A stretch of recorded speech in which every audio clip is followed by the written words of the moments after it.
dance music.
Beats Music.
Anjali, you're muted. A very warm good morning to one and all present here. I welcome you all to the second day of 3G International Psychology Conference 2021. For the first time in history, psychology meets artificial intelligence. So this is going to be a World Book of Records event. Yesterday, we had eminent speakers who are experts in various fields of psychology from overseas and all over India who came to share their thoughts, knowledge, and opinions with the rest of us, making this conference a truly international conference in spirit. I take this moment to thank the Department of Mental Health and Behavioral Sciences, Fortis Healthcare under the aegis of Dr. Samir Parikh for being our official mental health partner. I hope you all are excited and ready for today's session. Just comment on the chat box. Are you all excited and ready for today's sessions? Okay, I'm getting so many comments. And you can also comment, where are you from? So like we had many speakers who are from overseas yesterday and we had many participants who are from all over India. Yogesh Kumar, lecturer. Okay, we have many professors who have joined. Okay, thank you so much, participants. Thank you so much for being so participative. And you are getting a chance to win a giveaway of Amazon voucher worth 1,000 rupees, 50 free ebooks, and Canva premium account. For that, all you have to do is go to our official Instagram page, 3G School of Psychology, and tag 5 of your friends right now. I repeat, you can go to our official Instagram page, 3G School of Psychology, and tag 5 of your friends. So I would request my technical team to please post the official Instagram ID in our chat box. So thank you so much. I'm getting so many comments, and we had many queries about World Book of Records certificate. Of course, you will be able to apply for World Book of Records certificate. You can apply, go to our website, and you will be seeing a button named as Apply Now. You can click there, and you will be getting the first 700 participants will be getting the World Book of Records certificate. Yesterday, there were a lot of queries about, okay, will I be among the first 700 participants? Until you're seeing that Apply Now button, you will be getting the certificate. So don't worry. And this is a webinar format. You won't be able to switch on your video or audio, but you can convey all your messages and queries through the chat box.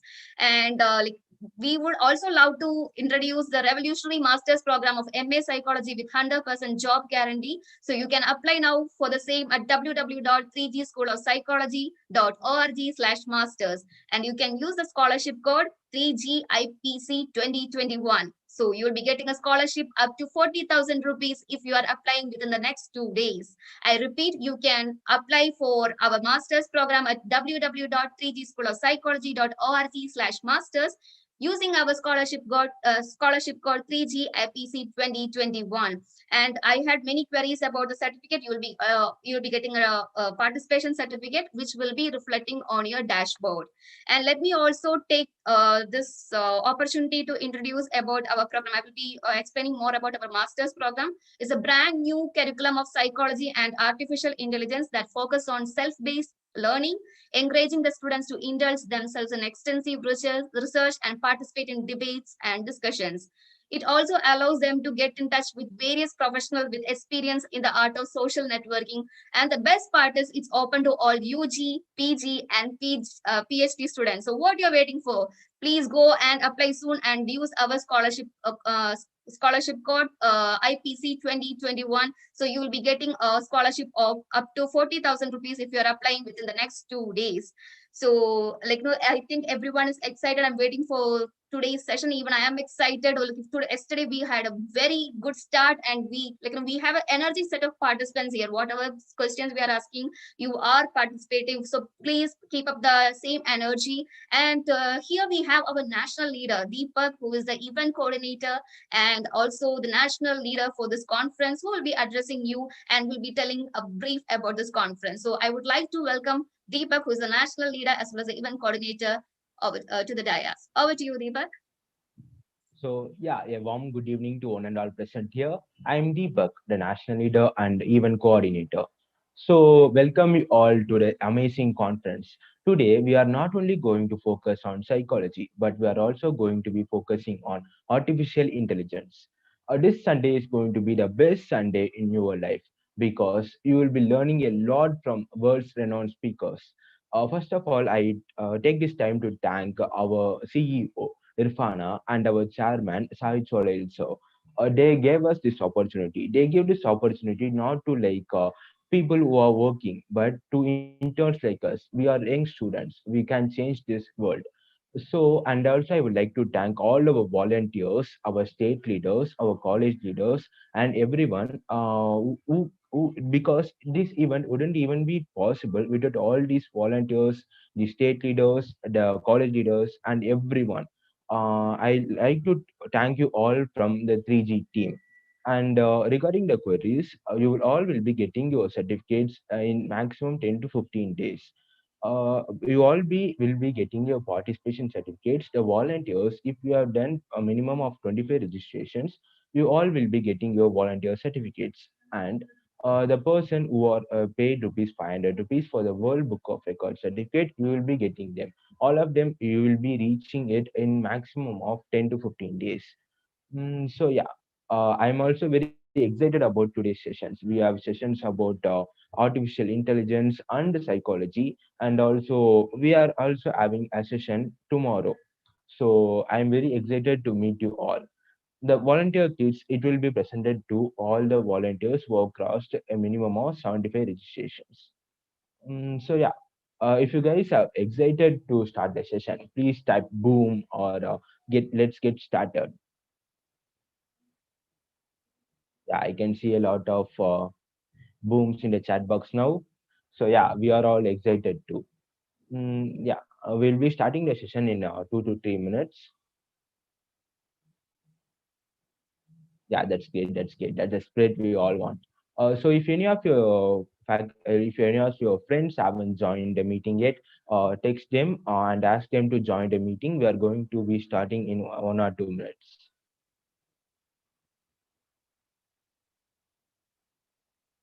You will get the e-certificate in 10 to 15 days after the event. You all have to like fill every if you go to the feedback form link, you can in the topmost column you will see the speaker column. In the speaker column, once you attended that session, give the feedback of that session speaker. After the next session, you can select the next speaker and you can get the feedback of that session.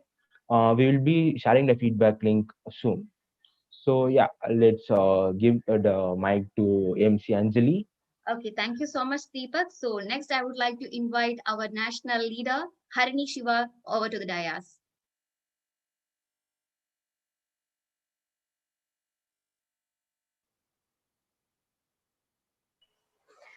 Hey, Hi, hi, Harini. Anjali. Hi, Can I hear Harini. me? Yeah, Can you I hear can me? hear you. Yeah. Yeah, okay, fine. This was a fabulous moment. I want to share my hope and gratitude here because it was such an amazing and a big, vibrant conference because it is an international level conference, you know. People are really excited and eagerly waiting for today's session. So whatever Deepak said was absolutely true. The volunteer cage and the World Book of Records are exactly true. I hope you people are really excited for today's session with very positive vibes and energetic configuration. So keep in touch with us and let's have a beautiful session with lovely speakers of today. And thank you so much for this wonderful opportunity for us.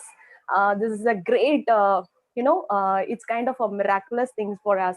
These seven leaders are like a fabulous, they are like a enjoyable and very kind heart person. So thank you so much. Thank you so much for this wonderful opportunity. Thank you, Anjali. You can start your turn now. Okay, Thank thank you you so so much. much, Harini. Thank you so much for joining with us. And what about the participants? Are you all ready for the first session? So are you all ready with full energy to start for this second day of the conference? Just comment on the chat box. If you're ready, type RPG, ready to go. Okay, I'm getting so many comments. Okay. Prerna, Deepal, Sweetie, Mehak.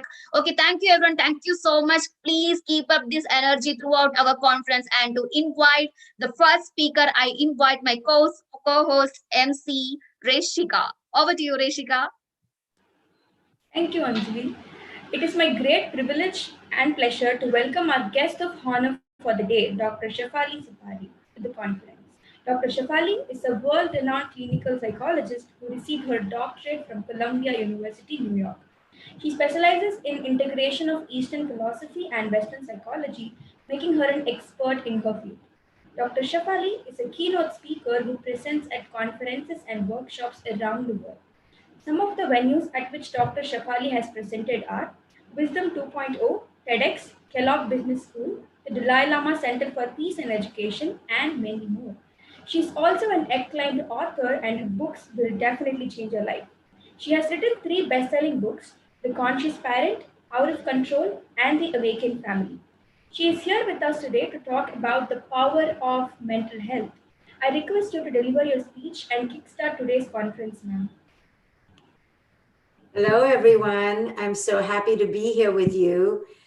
Some of you may know my work, but thank you for introducing me. So I'm a clinical psychologist from Columbia University here in New York, but I was raised in India. I was born in India. I am Indian. And so I'm very honored to talk to all of you young people and inspire you to continue doing this work. So I'm really happy that you are here with me. So the reason why I wanted to come here is because mental health issues are disguised. You know, when you have a physical disease, there is a diagnosis, there is a physical, observable symptomatology. You can see that somebody may be physically ill. But when it's a mental health issue, it's very disguised and sneaky. We don't see it. And because we don't see it, we don't recognize that it is a real problem. And we stigmatize it. In India, mental health issues are really considered as a failure, something to be ashamed of, something to run away from, something to hide. And this mindset has to completely disappear. Just like we take care of a physical issue, we need to help people take care of their mental issues. Just because somebody has a mental health crisis like anxiety or depression or even a personality disorder, we need to understand its unique symptoms and help people. So what you are doing and what you are studying is a beautiful thing. I think every human in the world should study psychology because we can understand each other better. But I want you to understand that before you can help anyone else, you must help yourself. There is nobody to help if you are suffering yourself. Every human that I have met has some sort of mental health issue. It may not be a full-blown diagnosis, but everybody has some mental health problem. Why? Because we were raised in families where we were not allowed to be our true selves.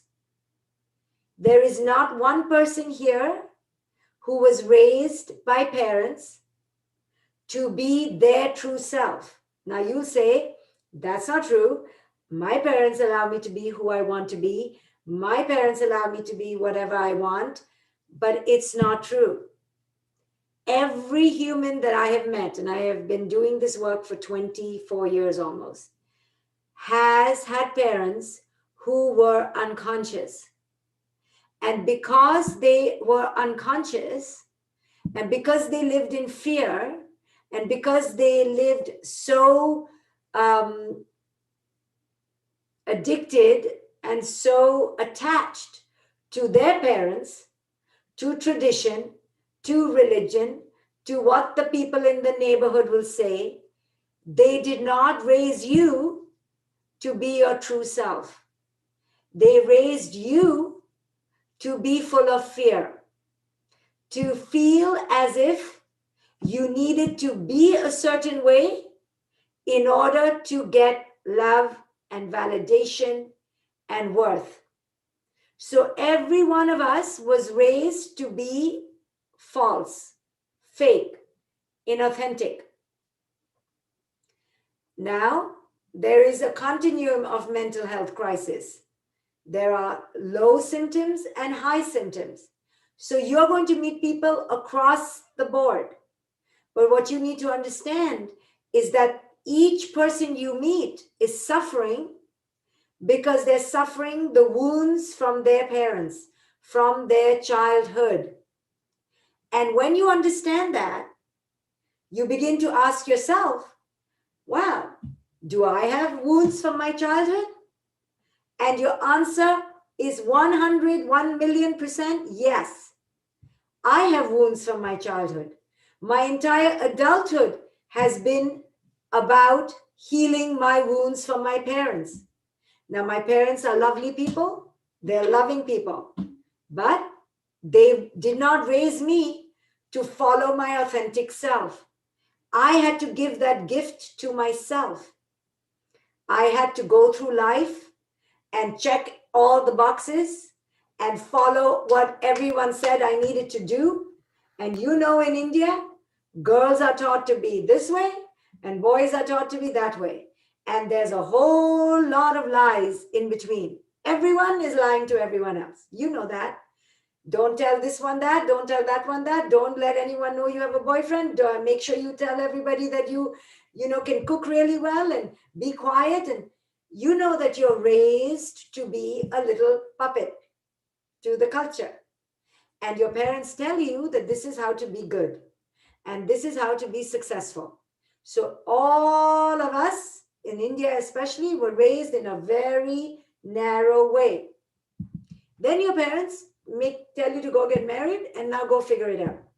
And then you have to go raise children. And you're like, you don't even know who you are, but you're raising children. You don't even know how to be with yourself, but you're getting married to some other fool. You don't know even how to take care of yourself, but you're taking care of your mother-in-law. And it's one big mess. Now, you may not like what I'm saying, and you may say, no, but you'll be lying.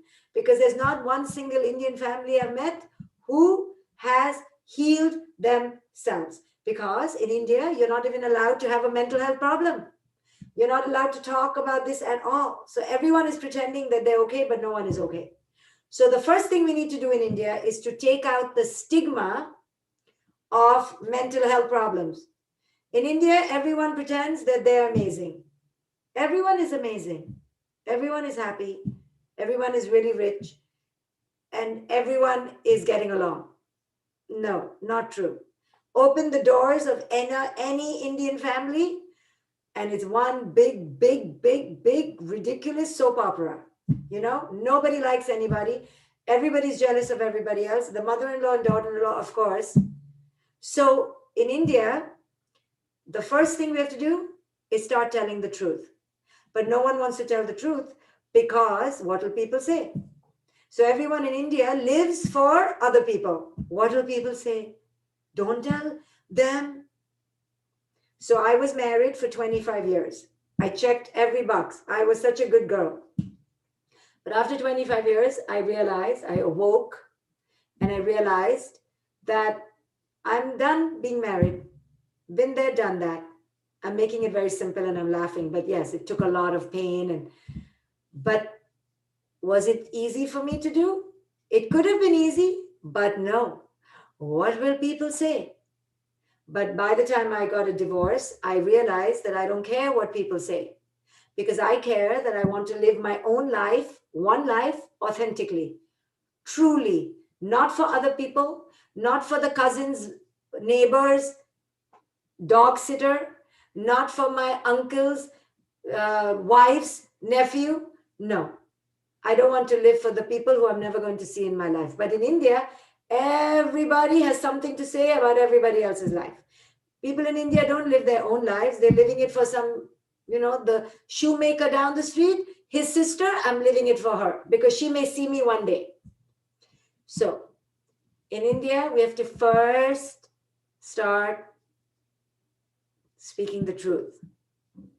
But then you're going to ask me, who do I speak the truth to? Everybody's lying. True, very true. You may not be speaking to anybody. You may only be speaking to yourself. I went through a phase in my life where I was like, oh, I don't get along with anybody because everybody's bullshitting. Everybody's pretending and faking and living in the mainstream matrix. And so I got out of the matrix and I said, I'm not going to be part of this fear-based culture. So for some time, I was all on my own because nobody was outside the matrix. So then I created my own community and I began talking to myself online. And then slowly I built a following and then began writing books. So I'm not advocating that you should just leave everybody, but start seeing the truth and speaking the truth. Because in India, because I know my country so well, you are married to your relatives. First, you're married to your parents, then you're married to God, then you're married to your relatives, then you're married to your relatives' relatives, then you're married to your relatives' relatives, then you're married to your children, then you're married to your children's in-laws, then you're married to the in-laws' families, and it just goes on and on. And then it's very wonderful in small doses. But when the rest of the community swallows who you are, now you have a mental health problem, which no one wants to talk about. So you need to be brave and start talking the truth. And people won't like you, but that's okay, because you're not talking the truth to be liked. You're talking the truth because the truth must be spoken. Mahatma Gandhi did not care if the British liked him or not. He spoke the truth. Martin Luther King in America didn't really care. He was assassinated. You're not going to be assassinated, but you're going to be shunned. And that's okay. As you evolve and as you grow up and as you begin to speak the truth, those who are living a lie are not going to like you. But that's okay. You chose psychology not to be false. You chose psychology to speak the truth. You chose psychology because you understand that everything that goes wrong in our mind. The place of the greatest power is your mind. And your mind is conditioned by your childhood. And the more your mind is conditioned by your childhood, the less your mind is connected to your soul. So as a psychologist, you need to understand how this mind in all your clients is not your client's mind. It's their parents' mind. It's the culture's mind. It's the relatives' mind. It's the neighborhood's mind. It's what culture says. So as a psychologist, if you want to help your clients grow, you need to understand that they have pain from their unconscious childhoods. And you are here to understand them, to accept them, to help them liberate from the shame and the guilt that their parents put on them. But you can only do this when you do it for yourself, when you give yourself this gift, when you honor yourself and you begin to see all the ways that you have lied, all the ways that you are stuck in your mind's conditioning. As you break free from your mind's conditioning, you will help your clients break free. The mind is the most powerful resource you have. When we think without fear, when we love ourselves, when we honor our own truth, we begin to separate from the clutches and the handcuffs of other people. So we lose some people, but you gain your own mind back. Most children in India don't have their own mind. Their mind has been abducted and controlled by their parents. This is how you need to evolve and help your clients evolve. This is how you need to liberate your clients from their own shame, from their own guilt, and help them to be brave in their lives. Being a psychologist is one of the most amazing things you can do, because you're going to help people liberate from their own mind. You're going to help people unleash from their fear. You're going to help people understand their childhood patterns. You're going to help people be strong and not be afraid of mommy and daddy. You're going to help people to have courage. You're going to accept people. You're going to show them that there's another way to live. Don't be afraid. But you can only do that when you understand your own mental health. So the biggest gift you can give others and your children and your friends and your clients is that you live an authentic life. You live a free life. Because when you do, when you shine, you give others the permission to be big, to shine, to be brave. After I got my divorce, lots of people got a divorce because I gave them courage. Don't be afraid. Don't be afraid to change. Don't be afraid to improve your life. It's okay. You can do this, then you can try this. This is your life. enjoy it, play with it. But you see in India, you know how it is in India. You're not allowed to have too much fun. You're not allowed to be on an adventure because what will people say? So you as a psychologist are here to change the way we look at mental health in India. It depends on people like you, young people like you. That's why I'm doing this. It's 11:30 at night on Saturday. I had to come back early for a dinner. Why? Because I want you to be inspired and I want you to be brave and I want you to speak up and rebel against traditions in India that are so old. I had to run away from India, sorry, because I was like choked because I couldn't speak my truth. But you, 25 years later, I left 25 years ago. So now you do a better job and change the climate in India and speak up and tell your parents and tell your aunties and uncles that things are changing and mental health is extremely important. And we need to treat it as importantly as physical health. And don't be afraid to break patterns in your own life. In every family, there is one pattern disruptor. I was the disruptor in my family. You need to be the pattern disruptor in your family and change your children's lives forever and change your clients' lives. So be brave. I'm so proud of you all for doing psychology. I know it's not easy in India, but you are the people that will create the change because India needs you to create the change. So thank you for having me. Lots of love. I will hope to see many of you doing amazing work in India. Thank you for having me. Thank you so much, ma'am. Thank you so much for such a wonderful talk. It was absolutely relatable for each one of us here, and you brought the reality of India right in front of our eyes without sugarcoating it. And we certainly need people like you every now and then to drop truth bombs, so that we get a sense of where we're at. And thanks again for accepting our invitation at such a short notice after knowing that we're all a group of young minds, college students. And yes, apologies for putting you through all sorts of time zone confusion as well, ma'am. Thanks to you for tolerating us. Bye, guys. Bye. Thank you. Ma'am, as a token of love and appreciation, we like to present you with an e-certificate. Yeah. Thank you so much. Thank you, ma'am. Thank you. Thank you. Thank you. Bye, guys. Okay, so we now have a lineup of amazing speakers from across the globe with us today. I now request my co-host MC Anjali to take over from here.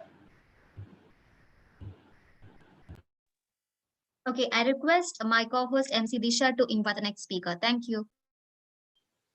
Thank you, MC Anjali. I'm so excited to invite our next speaker of the event, Dr. JP Das, our next speaker. Dr. JP Das is an Indo-Canadian educational psychologist and an internationally recognized expert in educational psychology, international intelligence, and child development. Among his contributions to psychology are the PASS theory of intelligence and the Das-Naglerian cognitive assessment system. He is here with us today to talk about the psychological approach to artificial intelligence, role of intuition, and executive intelligence. I now request you to, sir, take over the session. Okay, can you hear me? Yes, sir, we can hear you. Great. So I have half an hour, right? Yes, sir. Okay. So here we start. Let's see how it works. I have a set of slides that I have sent you. Yes, sir. And I will be saying which ones to show when. Okay? Yes, sir. Yes, sir. It may cause some confusion, but I'm sure that you don't need to be confused. No, sir. Okay. Can you see me? Yes, sir. I can see you. Good. The topic has a huge scope. But let me start by saying that it's all about decision making. And decision making is what we are all concerned with in psychology, in management, in organizations. I introduce to you the second slide, which is for Herbert Simon. Now, who is Herbert Simon? He's thought to be the father of AI or artificial intelligence. You want me to talk about artificial intelligence a little bit? So let me see, we can get the slide and read it.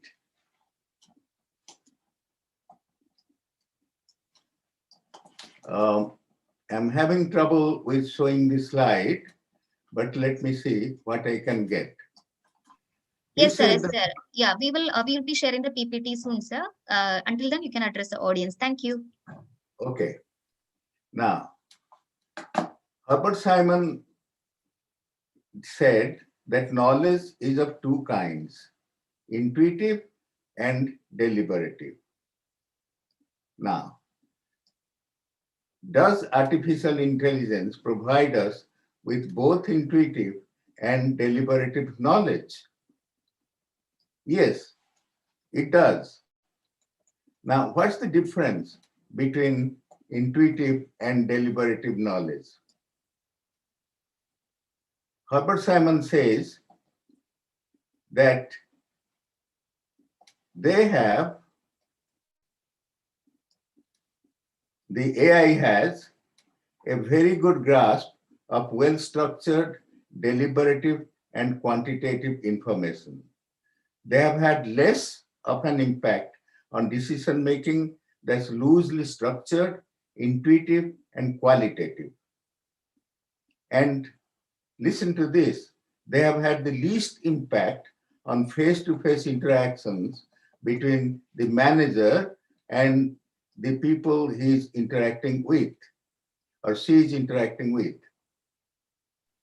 So sorry to interrupt. Our PPT is ready, so you can let me know when I have to change the slide. Thank you. yes.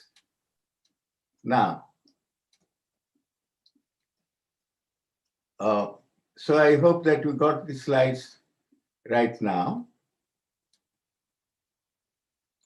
Okay, the next one, the next slide, we say that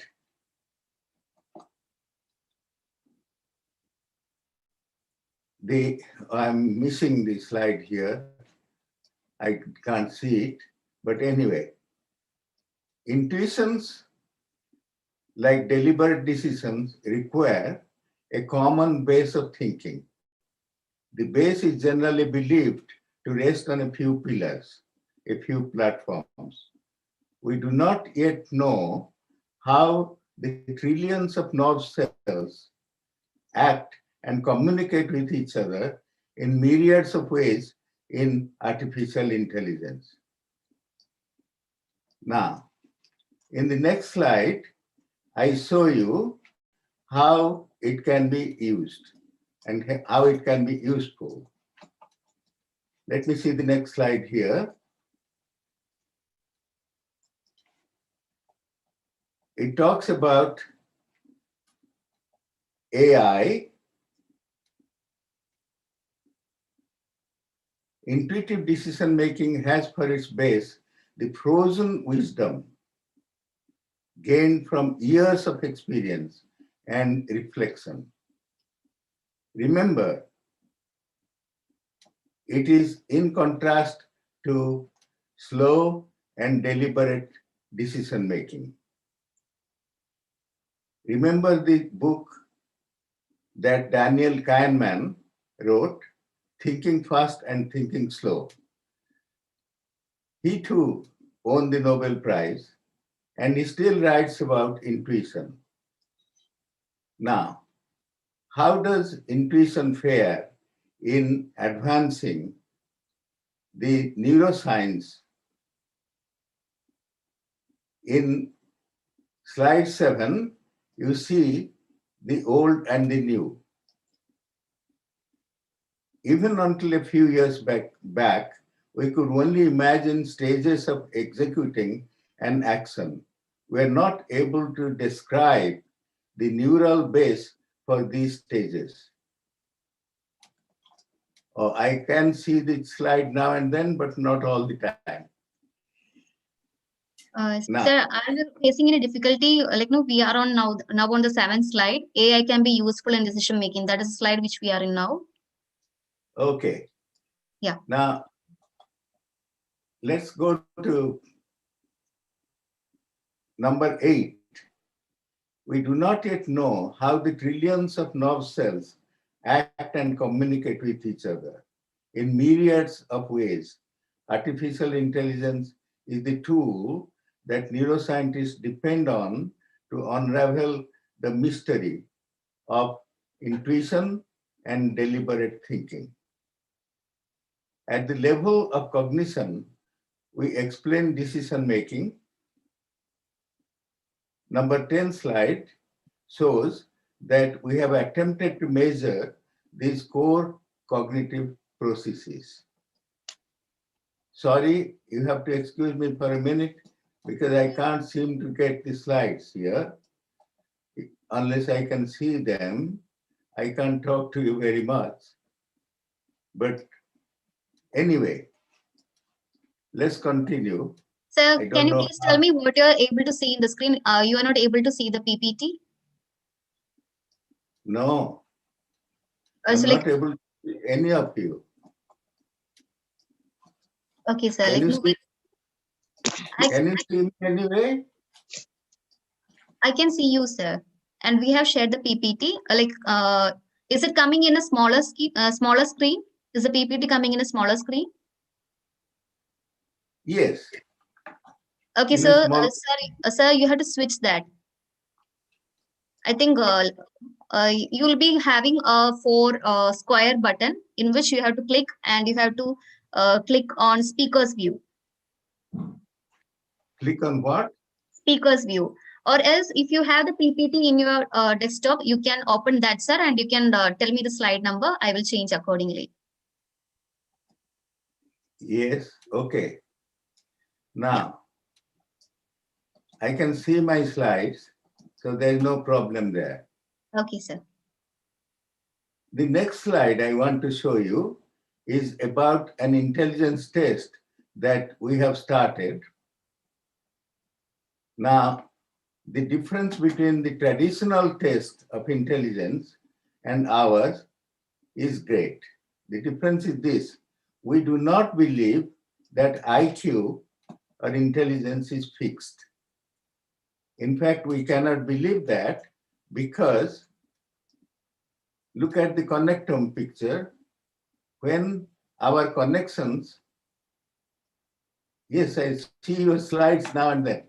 When our connections change every fraction of a moment, how can we say that intelligence is not influenced by learning?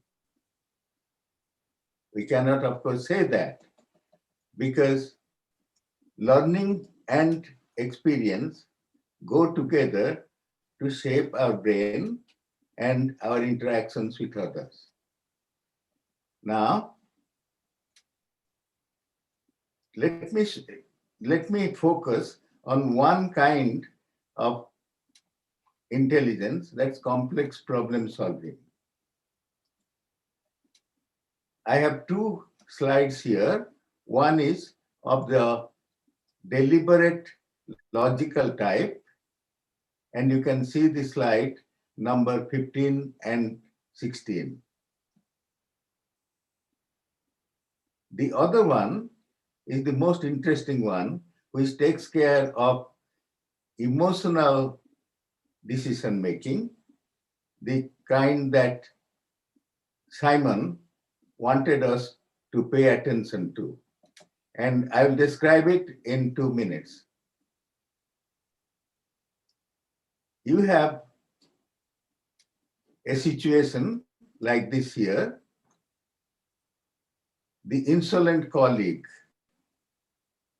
and it's slide number 20. You, Joanne, are competing for a big promotion within the company. Your main rival is a bit of a showman. You are presenting a new initiative. and you have given surveys and analysis. When you finish and you are enjoying supportive looks from some of your colleagues, your competitor blots out, I bet most of those surveys never even get filled out, and so on.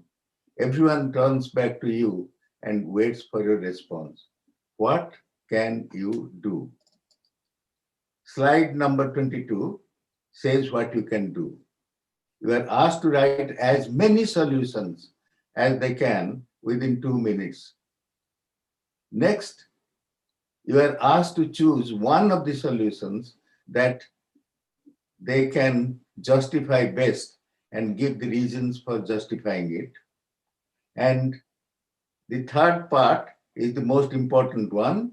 You give it to 2 or 3 raters who judge it on the basis of practicality, on the basis of compassion, and whether or not it is culturally acceptable.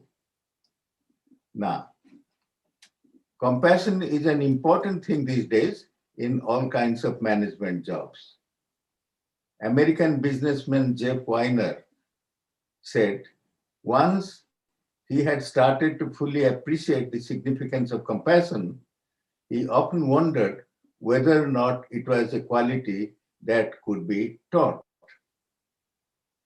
We have programs that would teach people compassion. And in that sense, we are surely not like robots.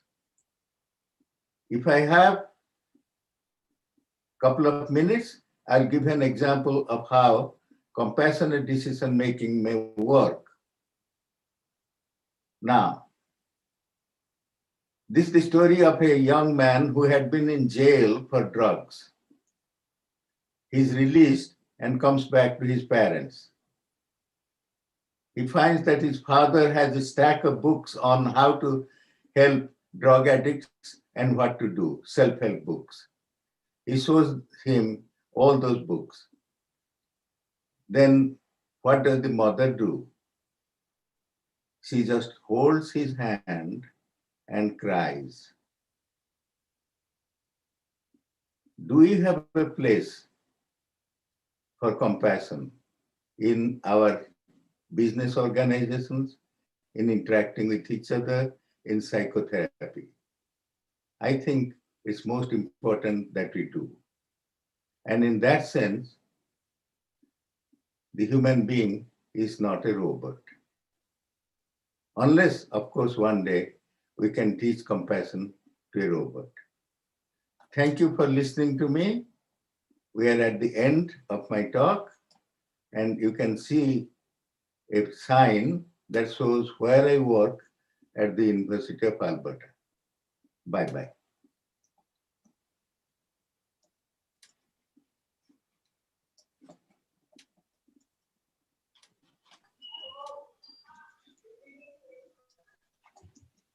Thank you so much, sir, for an informative session. As a token of love and appreciation, we would like to present with you a e-certificate. I request our technical team to display the same on the screen.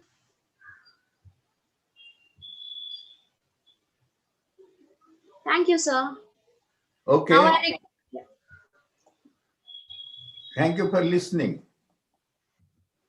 Thank you, sir, for gracing our occasion. Oh, well, I didn't know. I can see you now. Okay. I couldn't see you before. But, no problem, sir. Bye, sir. Yes, take care, sir. If there are any questions, you can forward them to me by email. Okay? Okay, sir, sure.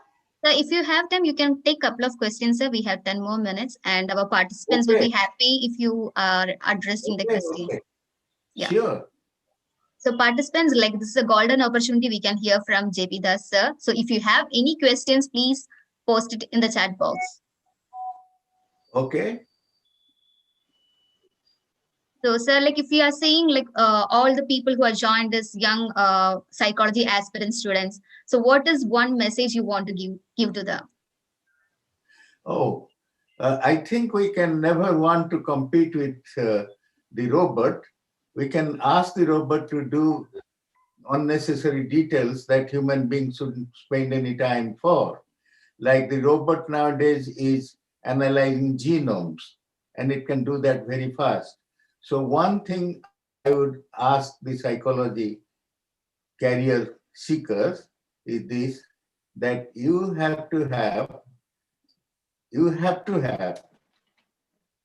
cognitive flexibility.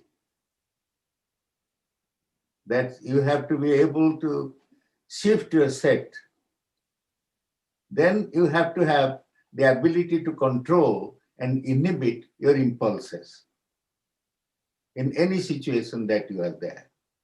And thirdly, you must have good working memory. While talking to a client, you must remember what has passed before and anticipate what he or she is going to do. Fourth, you have the ability to analyze information. And usually the information comes in two ways, either simultaneously or sequencing successively. So if you are strong in all of these, you can solve any problem. But remember, problem solving is an interactive process with the client. And no computer, no artificial intelligence can predict how your conversation with your client would go. So be attentive and judge what the client is saying with sympathy and with empathy. Thank you so much, sir. Indeed, a beautiful explanation. So we have one more question if you have time, sir. Yes. Okay, so could you please explain CAS model? That is the next question. CAS model. Oh my God. It's the past model, right? Yes, sir. We have gone beyond that, as I said, because we have now thought that we can measure things outside the CAS, which is mostly executive function. In CAS, we did not have that kind of questions or problems. And executive functions are so important in everyday life. You have to focus on what is important, inhibit what seems to be obvious, and change your attitude and responses. And CS also emphasized information processing. So CS had attention, planning, and information processing mostly. We have now, in the brain-based intelligence test, added a big chunk of executive functions. How to cultivate flexibility in thinking, how to inhibit impulses, how to use our working memory, and of course, how to analyze information. Because no intuition takes place without a knowledge base. We say that intuition comes from frozen knowledge and frozen experience. So that's how I will explain CS. I can take a whole day doing it. But do you people do any kind of psychotherapy? I think there's a big future for using psychotherapy in terms of artificial intelligence. Especially, I envy you people because you can, in your lifetime, see how the brain processes happen, how the neurons connect with each other through the connectome. Means in 1 millimeter of brain tissue, there might be 1 million connections happening at any time. And only artificial intelligence should make it possible to find tracks, common patterns among these reactions of the nervous system. So I envy you people. Next time your grandsons become psychology professors, they wouldn't be showing static pictures of the brain. They'll be showing you dynamic pictures. When you think of your lover and embracing, you get a different kind of brain reaction than when you are embracing your mother. So that's the kind of thing we want to see in the future. And psychology can surely use artificial intelligence in looking at human relationships. Okay, beautiful answer, sir. So can I ask you one more question? We are getting a Sure. lot of questions. So we have an experienced personality here. We are all are lucky. All the psychology aspirants, we are lucky to hear from such an experienced person. So next question is, can artificial intelligence take counseling session and replace psychologists in future? That is the next question. That's very important. Now, in any kind of psychotherapy, we start with what? We start with knowing the client's own problem. So for example, before a client comes to you, suppose the client is a dentist, he's a single father, he has been recently divorced and comes to you because of anxiety and depression. So you give him a whole 50-item anxiety scale and a depression scale. It's a self-filling questionnaire, and then from that, your artificial intelligence takes out patterns. And then when you are sitting in psychotherapy, you are asking him, well, tell me, what's the most unhappy thing that happens to you? And he tells you what's the most unhappy thing. Then your computer already tells you that no, that's not the theme that comes out in his self-fulfilling questionnaire. So it presents those forgotten incidents and emotions back to the client and said, I don't think you always thought so. You also, didn't you think of another way in which you are bothered with anxiety? So this is the interaction that you have with the client. So one day, the psychologist would have all this data stored in front of him or her when giving counseling. And because the first thing in counseling is to remind the patient that you are listening to him correctly. Do I hear this? Do I not hear this? You go on asking. And you won't beat around the bush if you have the data in front of you. We said, well, you said that you are always depressed, but then you say that when you think of your mother, you are not so depressed. Or you said that you lost your wife, she divorced you, but she came back to you again. Would you accept her? So you say, well, now let us see.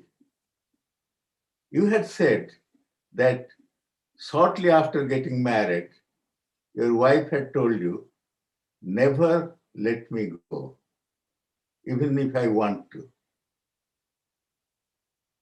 Did you remember that? He said, yes. So the client answers, I got my answer.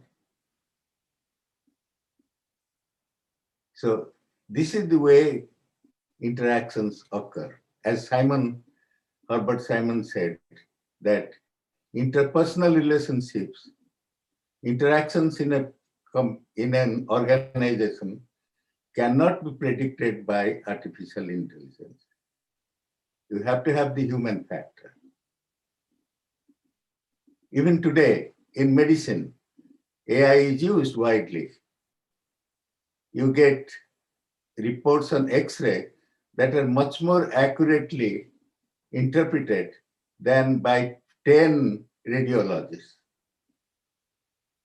Before, the reliability of X-ray interpretation was very low. Now it is high because it's done by the machine. So like that, I think the psychologist has to know how to use the data that you get from artificial intelligence. So the fact that he remembered what his wife has told him 20 years ago when they were married, never let me go. Beautiful stuff. We would definitely love to hear more from you, but due to the time constraints, half-heartedly, we have to just wind up the session. So could you please conclude within a couple of minutes, sir? Well, you want to listen to career counseling, or do you want to listen to more about how we make decisions? We would love to hear everything from you, sir. Such an experienced person. It's really our honor to have you here. But due to time constraints, I request 3G to organize a separate session of JP Das, sir, so we can gain more and more insights about the same. Yes, I could go on talking, but your 2-minute wisdom is this: do not prejudge people. Do not go into a relationship with fixed ideas, because the fixed ideas need to be verified. As Buddhists say, don't have false views when you enter a situation. Keep your mind open, keep it flexible, keep it compassionate. Now, try to cultivate in your own life what is called Maitri, that is loving kindness. So if you have that as a person, you know yourself better, you know your clients better, and surely you will be also having success in human relationships. I'm not a counselor, but I have had long experience with people. And what is most important in relationship, that you care for the other person when we are confronting him or her. And you have an open mind. That's the most important thing in this kind of one-to-one relationship that Herbert Simon said cannot be done by a robot, because it's unpredictable. You need to rise to the occasion with insight and intuition. Isn't that a wonderful thing to hear from the father of artificial intelligence? Yes, sir. The limits of AI or the computer. So we need to wind up the session because next speaker is waiting. Thank you. Okay, so thank you so much, sir. We are really honored with your presence. And Disha, our national leader, Disha, invited JP Das, sir, so you can thank him for the same. Over to you, Disha. I'll be quite willing to have another session. Sure, sir. In other time. We would love to, not sir. In such a big conference. Thank Okay, you, give sir. me some feedback Yes, if you want. Okay? yes, sir. And if you have a video of what I said, you might share it with me. Okay, Sure, sir. But don't distribute my slides, please. yes, sir. Right? Yes, sir. Right, sir. God bless you. Bye, sir. Take care.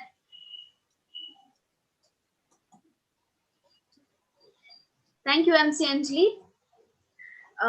Now I would like to invite MC Anjali to invite our next speaker.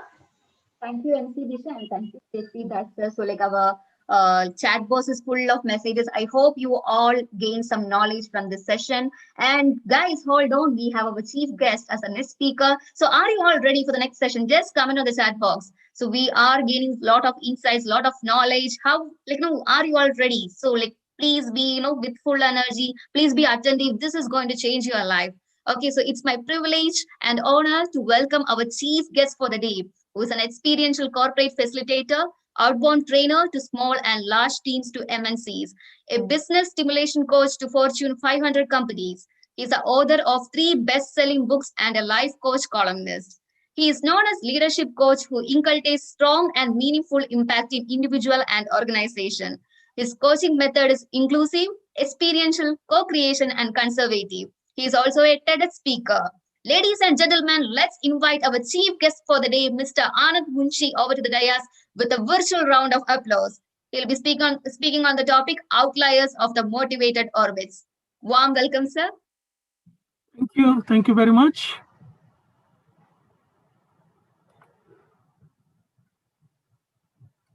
Yes, sir, your slide is visible. Yeah, you can start, sir. Thank you.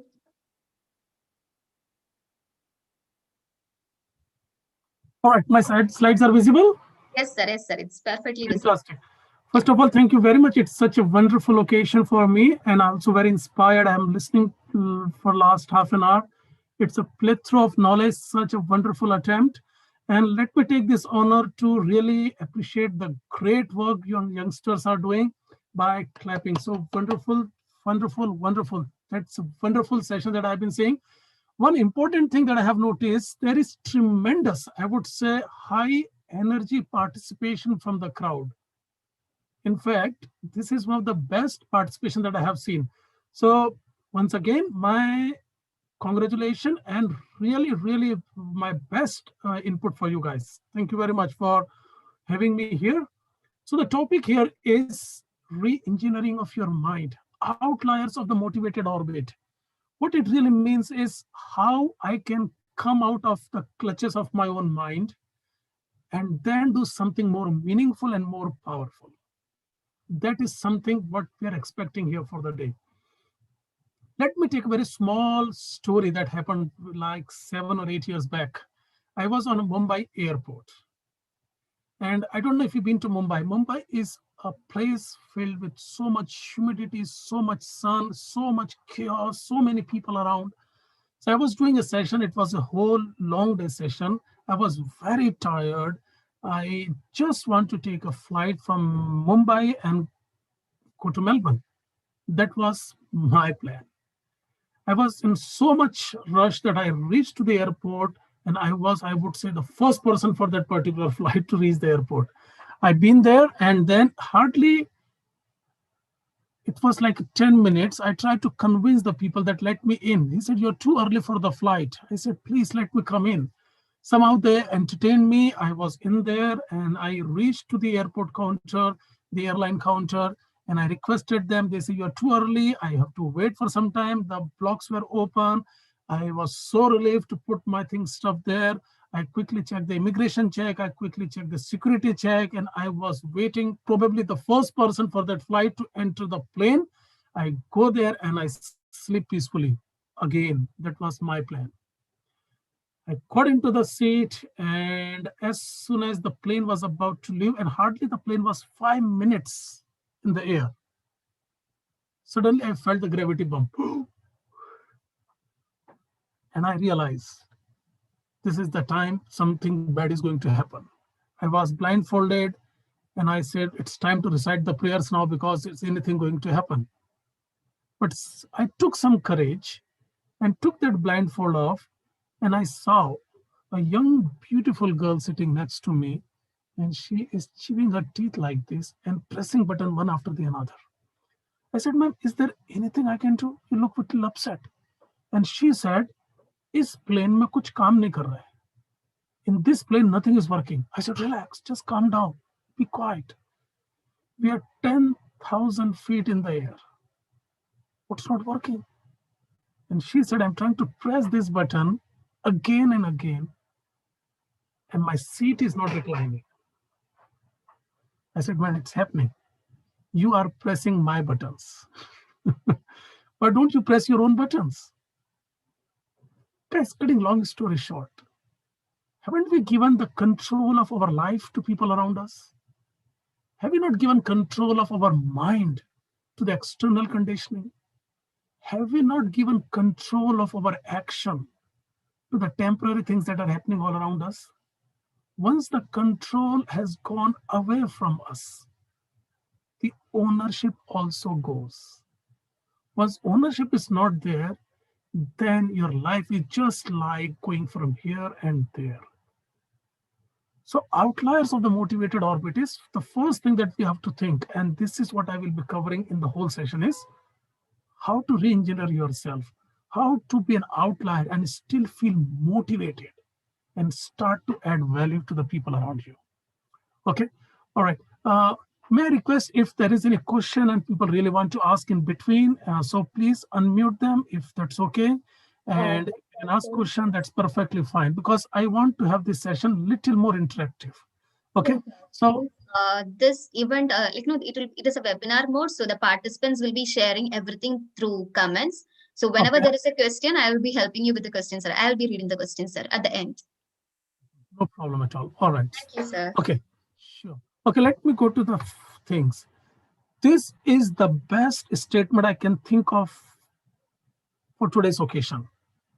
We cannot solve our problems with the same thinking we used when we created them.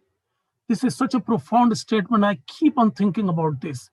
See, once we are into a problem, we have certain mindset, certain approach, certain attitude, and that attitude problem that created that problem. Now, if you want to solve that problem, you cannot solve it staying on that level. You have to take one step up. And that is the beauty here. Ladies and gentlemen, let me tell you one thing, especially in India, antidepressants are second fastest selling medicines after painkillers. Okay, all right. Let me ask you one quick question. Okay, what is your definition of happiness? Okay, I will be just looking at the chat here. So feel free to write. You don't have to write big stories or other things. Let me understand what you really feel, what you really mean by happiness. What is happiness? Satisfaction, fantastic, thank you. No definition, that's also a very good definition. Peace, Prabhu, okay. Freedom, okay, freedom of choice. Being at contency, nice word. Be yourself, end of desire, living a life of content. Gratitude, I love this.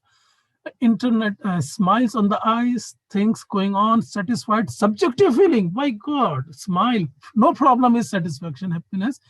Spiritual, okay.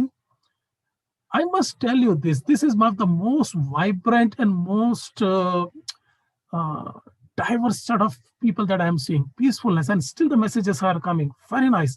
And this gives me a lot of idea what should be the level of my talk when I speak, because that's also a very good thing. Let me tell you one thing, guys, and this is very profound. So please listen to this carefully. And this is going, or at least it might change the way you look at things. Happiness is not just an emotion. Happiness is not just an emotion. Happiness is also a decision. Happiness is also a decision. We decide to make ourselves happy. If we thought, okay, wearing a black coat and white shirt will make me happy, okay? But for some reason, instead of black coat and white t-shirt, if you're wearing a blue coat and a white t-shirt, which is away from your expected belief of happiness, and if you can decide to become happy at that time, that is also a sign of emotional maturity. So let me conclude on that part. Happiness is not just an emotion. Happiness is also a decision. This morning, we are talking about if we have to help others, we have to make happy or help ourselves first. We cannot keep on lying to ourselves. We have to be honest. We have to be clear, because the most important discussions that you have is with yourself. We cannot pretend. We cannot pretend for long. At some time, we have to be honest and get ready for that candid discussions. Here it is. According to a small research, average normal person will have 42,000 thoughts per day. 42,000 thoughts per day. There are 86,400 seconds in a day. So we are talking not more than 2 to 3 seconds per thought at a time. Can you imagine what it creates on us? Now the concentration level is coming down and down. And if you really want to do something big, I want to throw a very important thing at you. And this is known as deep work. Okay, deep work.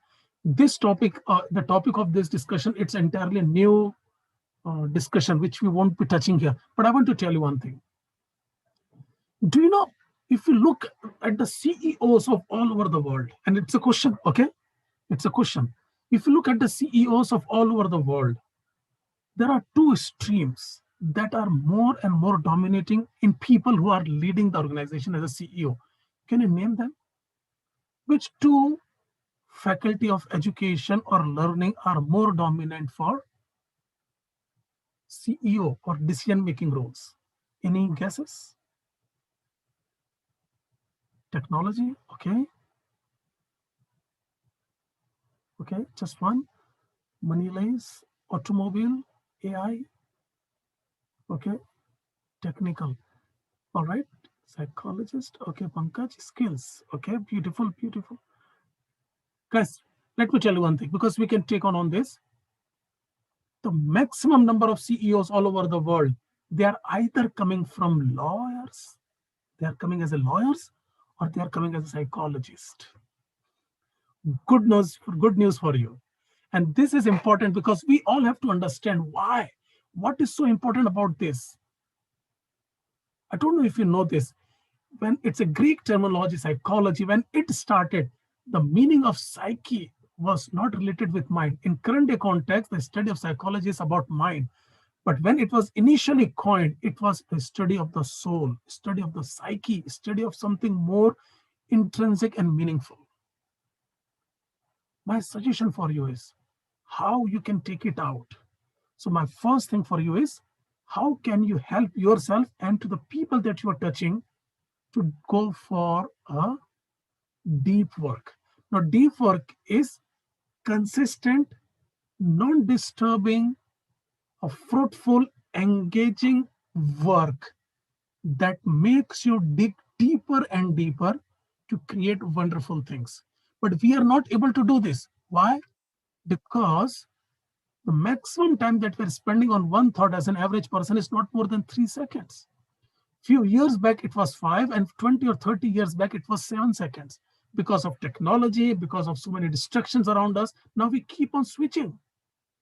Every day, if we just keep joining the number of tweets that happens, we can have 8,000 books of War and Peace. So there is so much information, and no transformation. As a psychologist, it becomes very important to become what we call as thought vigilance. That's my second term. The first one is deep work. The second word is thought vigilance. Vigilance is keeping an eye what's going inside your mind. Okay, you have to stop there and there. You have to stop there and there. And according to so many research, the more time you spend on one particular thought, the difficult it gets to take it out. If, for example, if you are trying to entertain, if you started entertaining a negative thought, say, no, I want to take it out, and immediately take that step. Yes, it's a vicious line of thought. Thank you, Bipin Thomas. That's very nice. So we really have to understand how we can take that out and start to create more and more positive and conscious focus on thoughts. If you go to the airlines, if you are boarding a plane, the lovely air hostess comes and say, in case of emergency, make sure to put oxygen mask on yourself first before putting it on others. So the same thing, I want you to come up with very strong and positivity. The first thing we talk about deep work, encourage deep work, focus, consistent, okay? Where you start to go deep and deep. And I'm telling one thing, improve your previous best. Let me tell it again. If you have that itch of excellence, if you have that itch of taking to the next level, try to improve your previous best, not the last best, but the previous best. And then goes to the deep work, and that third comes to the thought vigilance. Now, let me ask you one quick question to this intelligent crowd. Okay, this is a picture here. Okay, now you have to spot only 3 differences. Okay, let me see who can tell me first. And I will tell you what's the purpose of doing it here. Flower, fantastic. Okay, all right, smile. Okay, expression, smile, mouth. Okay, bow. Okay, ribbon, smile. I'm just looking same thing again and again. Anything else? I tell you one thing. I have tricked some of you at least. I said spot 3 differences between 2 images. Here, the important thing is there are 6 differences. Most people, I don't know, most people, they stop looking for more differences just after 3, because that's the instruction that is given to you all. Okay, let me do one more simple activity, then I will start to talk about something else. Okay, for this, I want you to have a complete attention. So please don't write anything on the chat box. I want you to listen. This is 15 seconds activity. This is a 15-second activity. We can do it only one time. Okay, so I want all of you to just focus on me for next 15 seconds, because I will give only one time instruction. And I want to see how you will respond.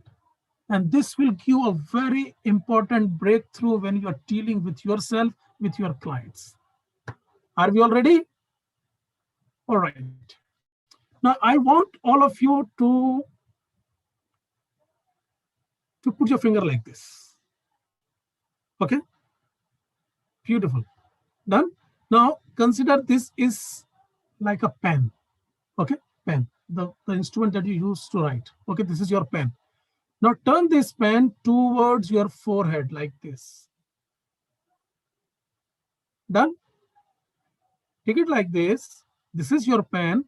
Now point your finger. This is your pen. Now point your finger on your forehead. Done? Okay. Now the activity starts now. Now you have to write E. That is E for elephant, the capital E for elephant on your forehead, and your time starts now. You have to write E for elephant, the capital E for elephant on your forehead. Done? All right. Thank you very much. Now, are you ready? Now, please tell me how many of you have written E so that I can read it nicely. You have written E for the person who is looking at you. Okay, beautiful. And I want to understand how many others. Panelists, can you see if there is what I call as the voting type things? I just want to create 2 options. I know it's a quick one if you can do this. You wrote both. Ankit Mishra, you're a fantastic person. Is there a possibility of doing a voting here? I just want to see. We can raise hands. Okay, I just want to see what percentage of people have written E for themselves and what percentage of people have written E for others. Is there an intelligent way of doing it quickly? Myself. Okay, all right. So while the people are thinking, let me give a quick insight. The people who have written E for me, for others, so that they can read E correctly, they are the people who are good at taking others' perspective first. They are good at thinking what other people might be thinking, how I can position myself so that I can project myself nicely on others. Is that a good one? Wait for the second one to come. The people who have written E for themselves is, they think, let me understand myself first. Let me understand what are my plus, what are my minus points, how I can improve myself. Once I'm clear about my own self, that will help me to take it to the next level. So it totally depends what you want to do. The trick here is, there are 45 apples in your bucket. What's that? So Okay. we can create a poll if you want, so. Look, I think if you can do it, that will be fantastic. If somebody can do it in the background, that will be nice. I just want to get a feel. And this is very exemplary activity, very exploring activity. Okay. So who is taking initiative? Who can do that? Sure, sir. Our technical team will do that, sir. Can Fantastic. you just repeat the question, sir? Okay, forget the question. Question is already there. Just write, I have written E for myself. So just write myself. And the second option is others. Okay, sir. Okay. Myself is the option number 1. Others is option number 2. Just make it vanilla flavor. Okay, sir. Beautiful. I won't let you go without doing that activity, team. All right. So let's do this. I want to keep on moving. I want to tell you one thing. The people who are good at taking others' perspective first and then taking it to others, make sure you combine both of them before making a conclusion. Most people don't do that. Most people, they don't do that. They just think about themselves. They don't think about others. Some people are too much worried about others. They've start forgetting about themselves. And that's also not good. All I want is a package. Wherever you start, whatever you do, it's all about this. For the notes, for the people who are very much into academics, this is known as perspective taking. Team, if you can just summarize these points. The fourth one is perspective taking. Okay.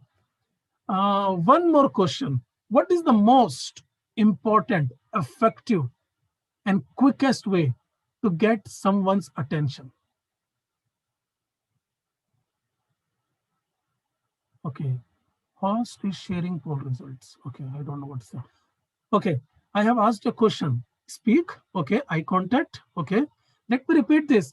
For your profession, guys, I tell you one thing. For last 15 years, I'm a life coach. I'm a psychologist, and understanding people is most important thing. Okay, let me repeat this question. What is the quickest, easiest, and the most effective way to get someone's attention? Coming close to the other person, gesture, active listening, smile, talk to them, speak to them, communication, eye contact, communication. Hey, Anjali and the team, I love these people. The way they are writing, I'm feeling so amazed. I'm very much. We have an energetic set of audience, sir. Oh, wow. I'm feeling so bad. I'm just getting 45 minutes. That's a shame. We will arrange another session for you, sir. All right. Okay, but the question here is, what is the most important thing? Genuinely smile, body language, body expression. Are you ready for this? And you will be amazed. I have done this hundreds and thousands of times successfully. And I don't see why you cannot do this. Most people deep down, they think they are very intelligent, they are very knowledgeable, they are very logical, they have that scientific understanding. Yes, deep down we all feel. So what is the best way to get their attention? Ask question. Yes. The beauty is how to frame an appropriate question for the occasion and for that person. If you know someone who is doing psychology for 4 years and they are into the practice, you can say, hey, Anjali, I know you've been into this field for long and you've been got interaction with so many people. May I ask you one question? I tell you, Anjali will run with 100 speed and say, please tell me what's the question. Yes or no, Anjali? Yes. Because I'm talking something that is more relevant to you, something more meaningful to you. Now the trick only here is, can you frame an appropriate, meaningful, and timely question? In this panel, if I go and ask Anjali, how can we stop the farmers doing protest? And she don't want to talk to me. Or Anjali, how we can remove the world's poverty? You don't have a clue. We cannot do this. So the most important thing to get someone attention is ask meaningful, relevant, timely questions. Being in present, fantastic. Knowing their perspective, true, sir, wow. And this is something that you can immediately try in your counseling sessions. The beauty is only asking questions. Compliment them. Yes, Kirtilal, fantastic. Okay.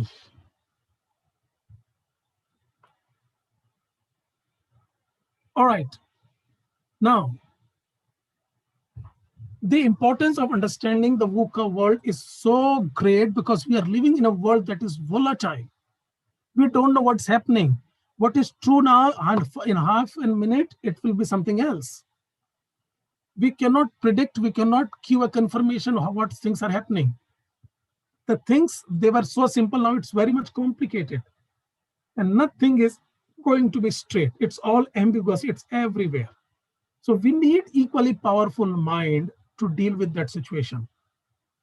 And outliers will take you out of the rut of the mind. And this is what it is.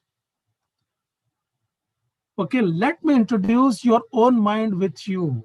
This is such an important thing. See, the mind is restless. The mind is turbulent.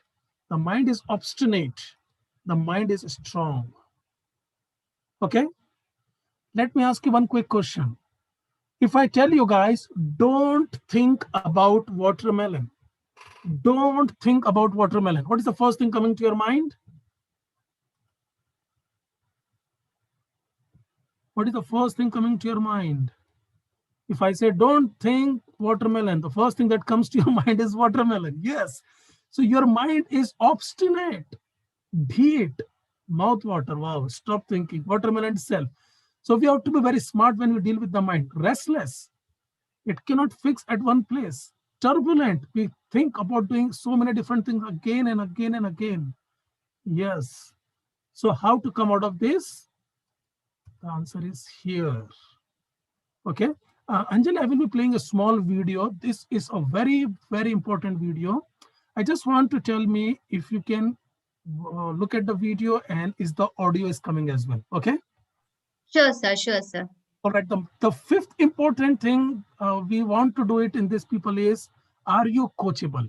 Are you work in progress? Are you ready to learn? Are you ready to take your learning to the next level? Are you ready to unlearn? Because to unlearn is also a type of learning. Okay. So let me try this.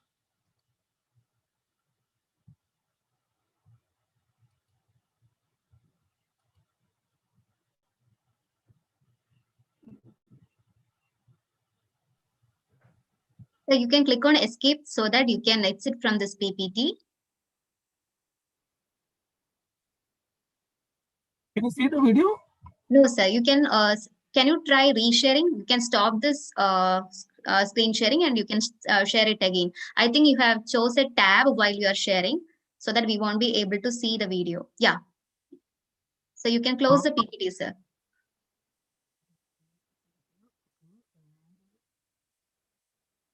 Can you share and here? Let me Reshare. I will close the sharing and you can open the video first. And yeah, sir. Now it's yeah. Now we can see the video, and there will be okay. Yeah, I think the video. Now yes. I want to tell you one thing. This is the most important video of the day for me, and once. Okay, let me have a video first, then we can talk. There will be one or two quick questions. I want the audience to please watch it carefully. Okay, sorry, sir. Sorry to interrupt. We are not able to hear the voice. So there will be like if you are seeing, you can see so many options, and to the right you will be seeing 3 dots in which if you are clicking, you will be seeing a share sound option. You can click on that, sir. You are a genius. Yes, sir. Thank you.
enough. I can't stand it watching me throwing rackets and embarrass myself in front of thousands of people in a live stadium. So I try to change.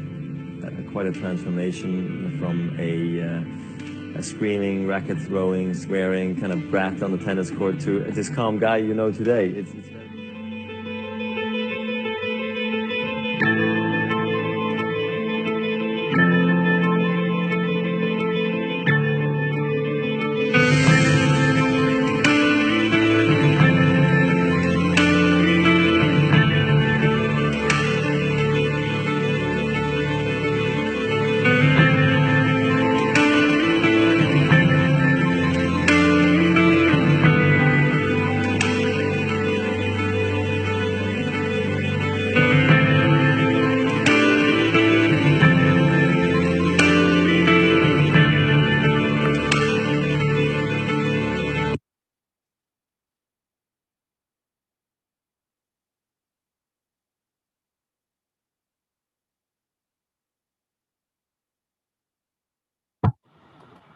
Okay.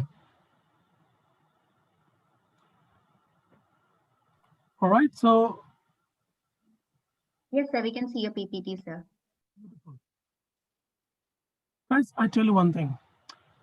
When I'm dealing with the celebrities and the sports person, I'm a life coach and a peak performance expert for them.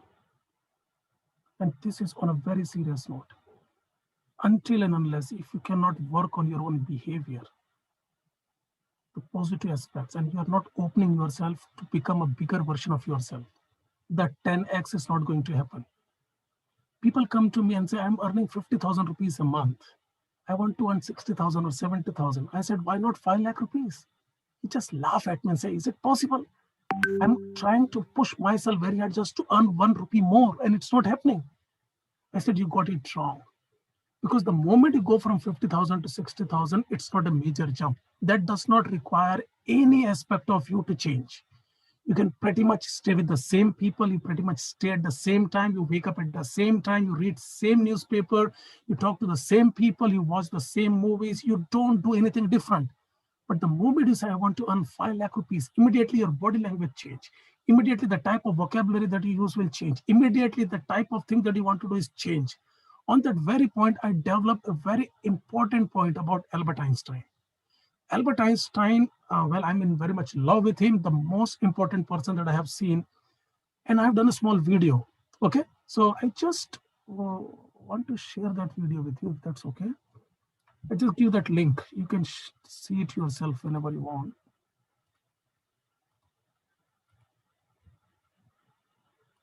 Sorry, guys, just a second.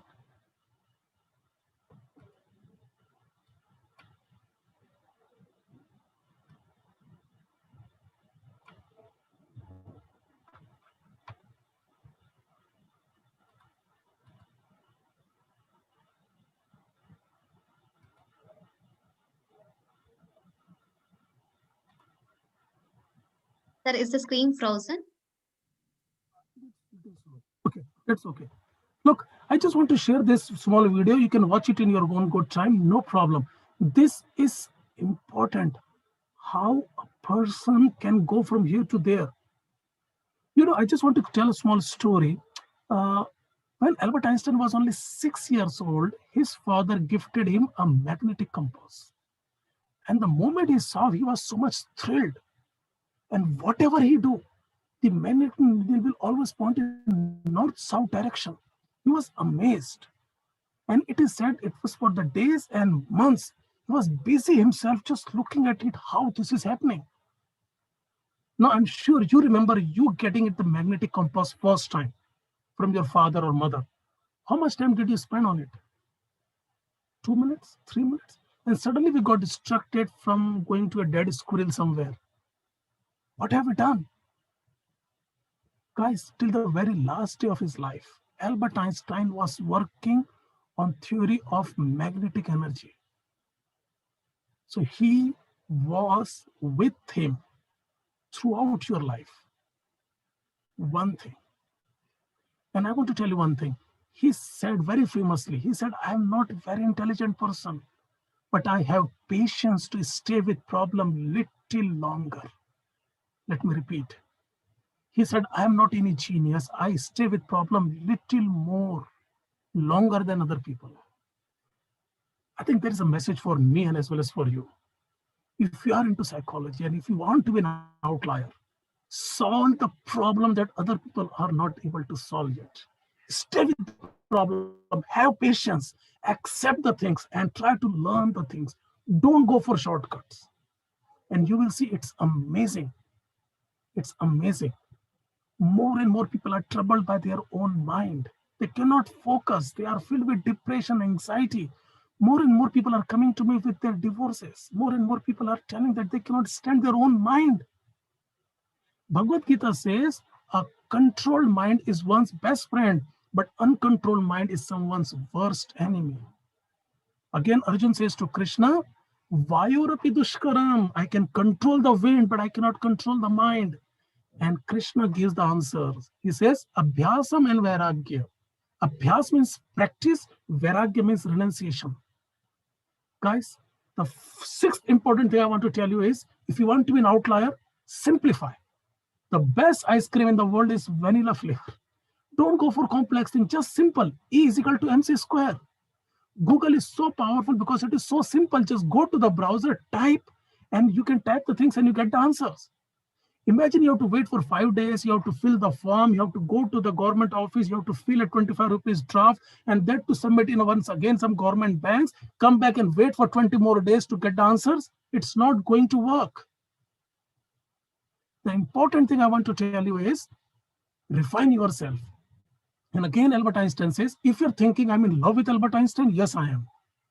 Fantastic person. He is everywhere.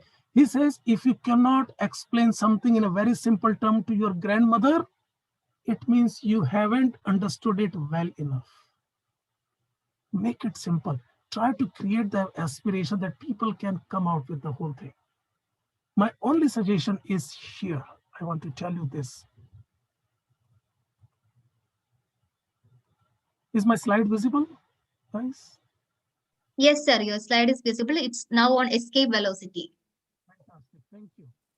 I'm not sure about how much you know about escape velocity. See, if a projectile, if it wants to come out of Earth's gravitational pull, it just cannot do it. The moment it tries to go up, the Earth gravitational pulls it back. It has to maintain the speed of 11.2 kilometers per second before it can break the Earth's gravitational pull. Hundreds and hundreds of people have approached me in the past. They are trying to break up with their bad habits. They stop trying to cut away from the addiction of different internet things that they do, the medicine that they are in, the alcohol. They just cannot come out of it. I'm telling you, you have to do it consistently and courageously. Escape velocity. Try to do something that can lift you up, and that gives you such an important aspect. So replace your willpower with love power. The moment you have the love power coming to you, you will see amazing things happening with your life. Okay, that is something that we all can take. And this could be my last slide.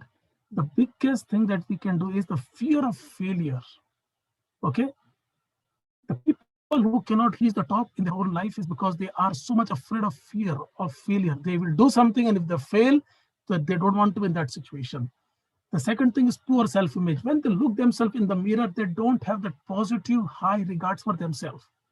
Now tell me, how can a mentally bankrupt person will have a millionaire bank balance account? It's not happening. You have to have a positivity and a strong sense of purpose. That is something that will take you to the next level. And it is said by the time you're 18 years of age, you would have heard negative things 1,48,000 times. You cannot do this, you cannot do that. Just take it out. What has happened in the past is important to a certain degree, but the most defining moment is right now, 31st of January, around 11:15 is the most important thing in your life, because this is where the things are happening. This is where you can take action. Past, you cannot take action. Future, you cannot take action. This is the defining thing. Okay. So with that thing, I just want to conclude saying, happiness is not just an emotion, it's a decision. It requires a lot of courage to focus yourself on the most important thing. And once if you start doing it, you see tremendous opportunities are opening for you, for growth, for happiness, and for success. In my experience as a life coach and as a peak performance expert and motivational speaker, one thing I can tell you, the people who are able to control their own mind, if they can manage their own anxiety, stay calm when the challenges are happening, it will create wonderful things. And it is said he is amazing because he has got a very calm head on the shoulders. So I want you to have a calm head on your shoulders. All right. Wow. Beautiful. Thank you very much. And once again, my sincere thanks to the team here at 3G and 3G International Psychology thing. And this is going to be such an amazing thing for me. Good experience. I'm sure there was some merit of when you got from this one. And thank you very much. Thank you very much for having me here. So we have a request. Could you please say something about dreams? Why some people, oh my God, is bombarding with messages. I'm not able to find the previous message. So can you tell brief something about dreams? Why it is important in one's life? We would definitely love to hear that from you. Fantastic. For me, it's very important because dream, once you add a timeline attached to it, it becomes your reality. It becomes your goal. Okay. And I have seen again and again, how much time we have? Do you have 3 or 4 minutes? Because I want to tell you something that can blow the heads off. Yes, See, we can find out it was in a couple of minutes. Yeah. It was Hitler's concentration camp, and people are dying every day, every second, every minute. Okay. And there comes the most important person, and if you are from psychology, you would know Viktor Frankl entered there. You know Viktor Frankl, right? Okay. So he entered there with his wife, with his children, with his parents. And immediately he realized if he have to stay alive in this place, he should not let the outside negativity come inside the brain. So he was very clear. One person approached him and said, Victor, I know you are a psychologist, you are a monovagyanik. I'm getting this dream. And I got this dream on 31st of January, luckily today, same in that story, that I will be free. I will be free away from the concentration camp. What do you think? What is the message? Am I going to be free? You are a psychologist. Can you tell me this is going to happen? And he said, yes, this is going to be true. And you will be released on 31st of Jan. And this person, his body language changed. He started living as if now the good time is coming. He was very positive, very honest, very upbeat. As soon as the time started approaching 31st, somehow he started realizing that it is not going to happen. He is not going to be released. And slowly on 31st of Jan and 31st of Jan, he was dead. People around him thought he died a natural death. But Viktor Frankl knew he died because of hopelessness. Dream gives you hope. Dream gives you hope. Dream gives you hope. Dreams are your possibilities. Dreams are your possibilities. And personally, I feel if you don't have dreams, you are lame. So have dreams. And once the Second World War was over, there were very handful of people who stayed in the concentration camp who survived. And interestingly, the people who are very strong bodily, the people who are very knowledgeable, the people who are wealthy, they are all dead. But the people of very simple, common men you see walking on the street, very normal looking people, they survived. And it was studied, it was researched. Viktor Frankl did an elaborate thinking on this. Are you ready for it?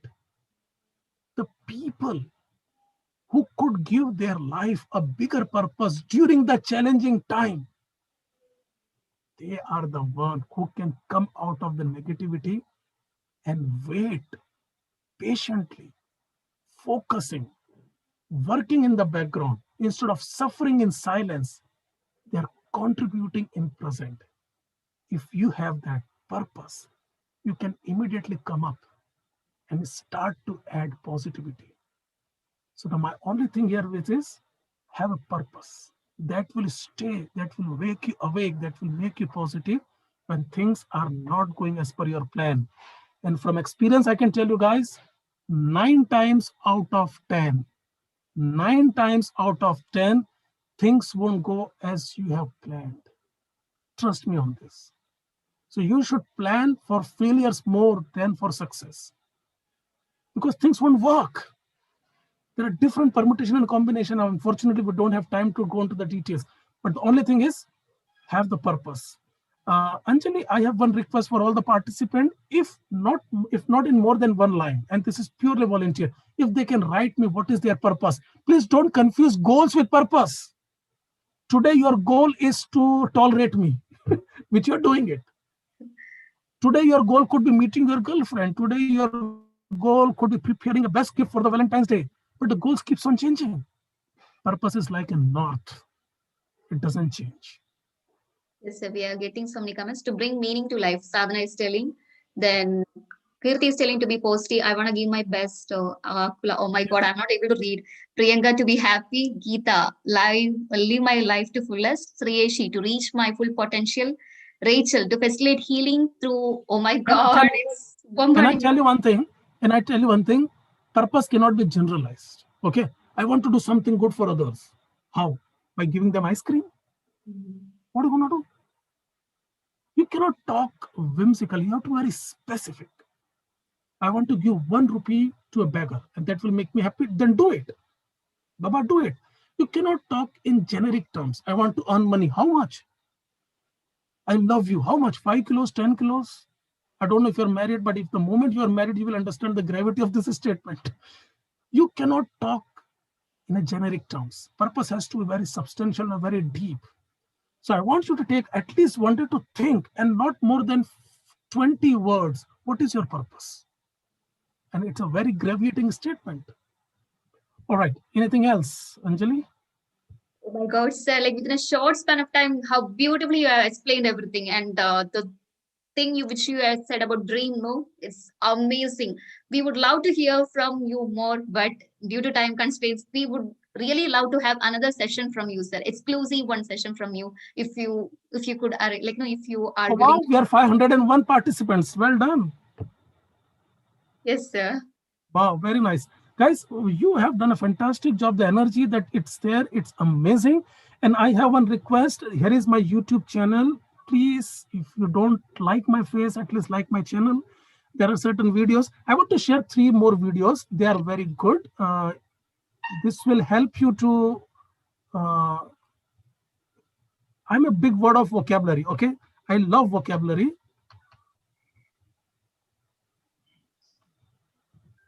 Yes, participants, if you like the SAR's session, you can always follow SAR's YouTube channel. It will be, SAR will be commenting the same on the chat box.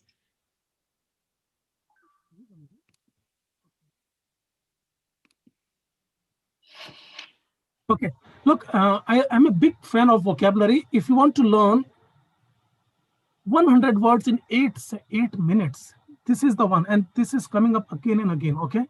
So if you can please take a moment just to go to that particular video, that will be nice. And I also want to share this quotes. Okay, powerful quotes. If you can do that.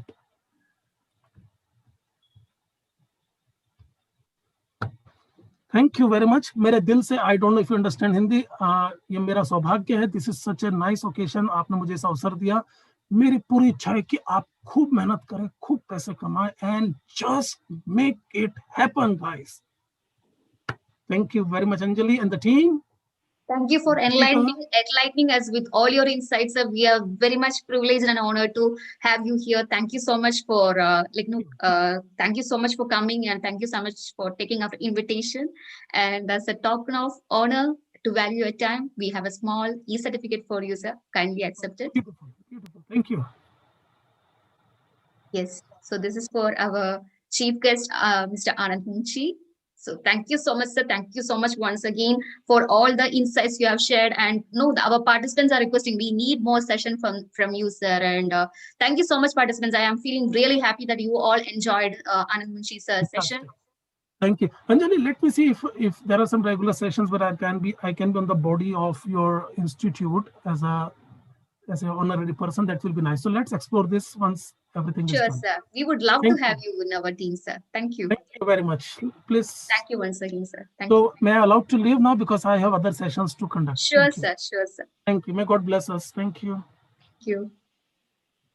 So participants, that was a powerful and energetic session from Anand Munshi sir. I hope you all enjoyed the session, and if it added any value to your life, if you learned anything new, please share your feedbacks in the feedback form. So we would love to hear from you all, and we can bring more speakers like this.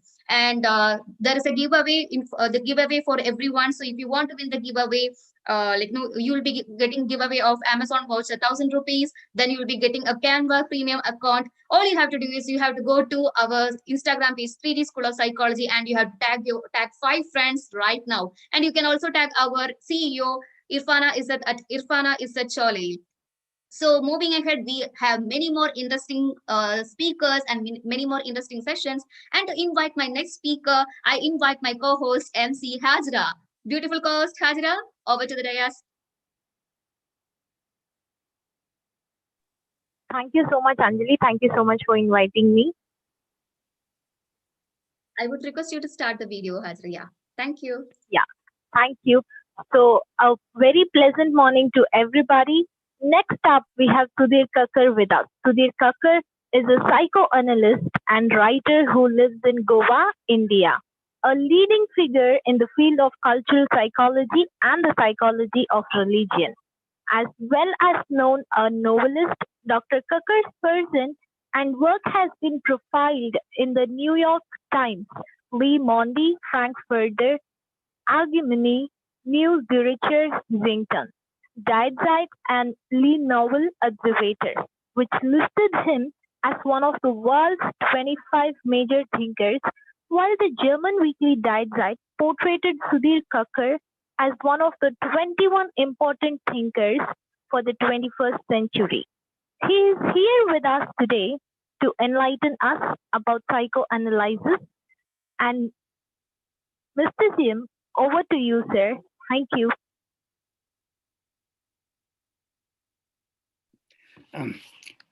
Thank you very much.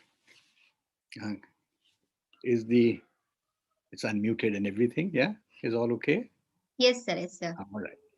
Oh, so thank you very much for inviting me. And you asked me to talk on psychoanalysis and mysticism in a short time. So let me try to give you some of my impressions on that. Now, the existence of a deep gulf between psychoanalysis and the Indian mystical traditions is of special interest to an Indian psychoanalyst. Unlike his Western counterpart, the Indian psychoanalyst has sometimes or the other consciously faced and reflected on the conflict between an absorbing intellectual orientation, psychoanalysis, which is the mainstay of his professional identity, and the working of a historical fate, which has made the mystical the distinct leitmotif of his Indian cultural tradition, and thus a part of his cultural unconscious. Let me begin with what is common to both mysticism and psychoanalysis. They are both ways of inner transformation.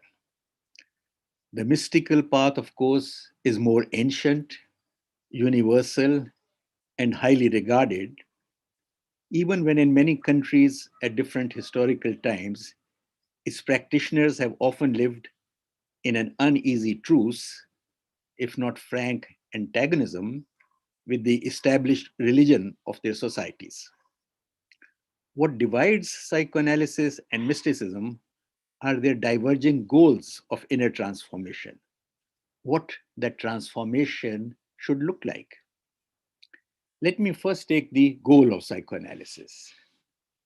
The psychoanalytic goal is to lead to an outcome where the person, through an increased self-understanding by making the unconscious conscious, attains a freedom to love, work, and play, free from inhibitions her mind has gathered over the life cycle, especially the childhood years.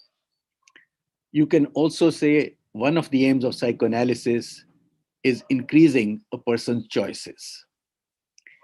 It is important to note that essential to psychoanalysis is a view that the process of self-understanding, or what it calls insight, of coming to know oneself or even of attempting to do so, is the unique satisfaction that psychoanalytic therapy has to offer.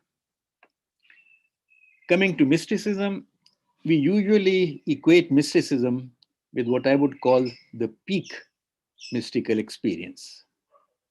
The peak experience is said to be characterized by an expansion of consciousness that fills the external world, which appears to be pervaded by a oneness of existence. The overwhelming feeling is of the world having at last become transparent and more real than its conventional reality. All of this is accompanied by heightened bodily sensations and a great feeling of pleasure, or rather bliss, ananda, which absorbs all other experience. Variously called cosmic consciousness, peak experience, Mahabhava, it is the samadhi of the Hindus, satori of Zen Buddhism, fana of the Sufis. Is there nothing common here between psychoanalysis and mysticism? I like to think of mysticism not only in terms of a peak experience, but as a mountain climb with many base camps marking progress on the way. The first camp, from which one cannot see the summit, covered as it is by clouds, though we know it is there, is tolerance, defined minimally as giving the benefit of doubt to others.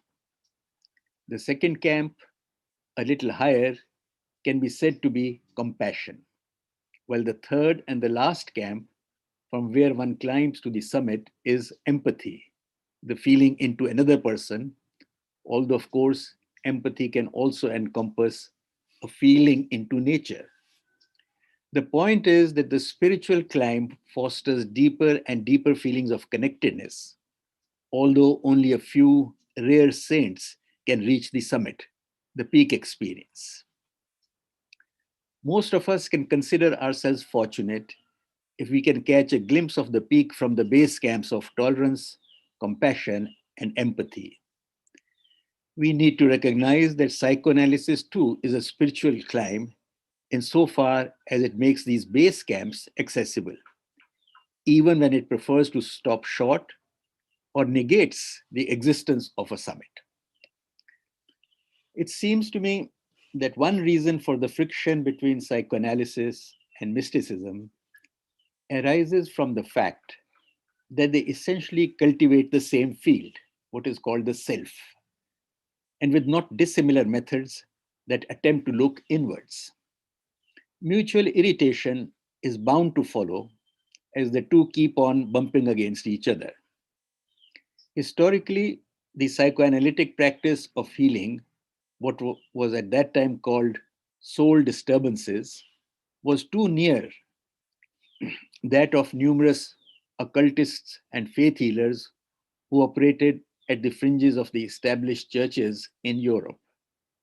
The psychoanalytic method was too close to older introspective techniques that drew their sustenance from religion.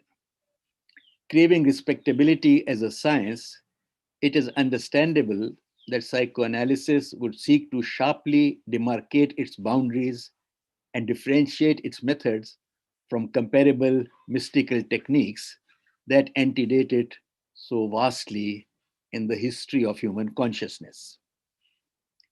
Besides the vagaries of history and the imperatives of its own evolution, I believe the antipathy of psychoanalysis towards mysticism has been largely precipitated by their different worldviews, or as I prefer to call it, their different visions of reality.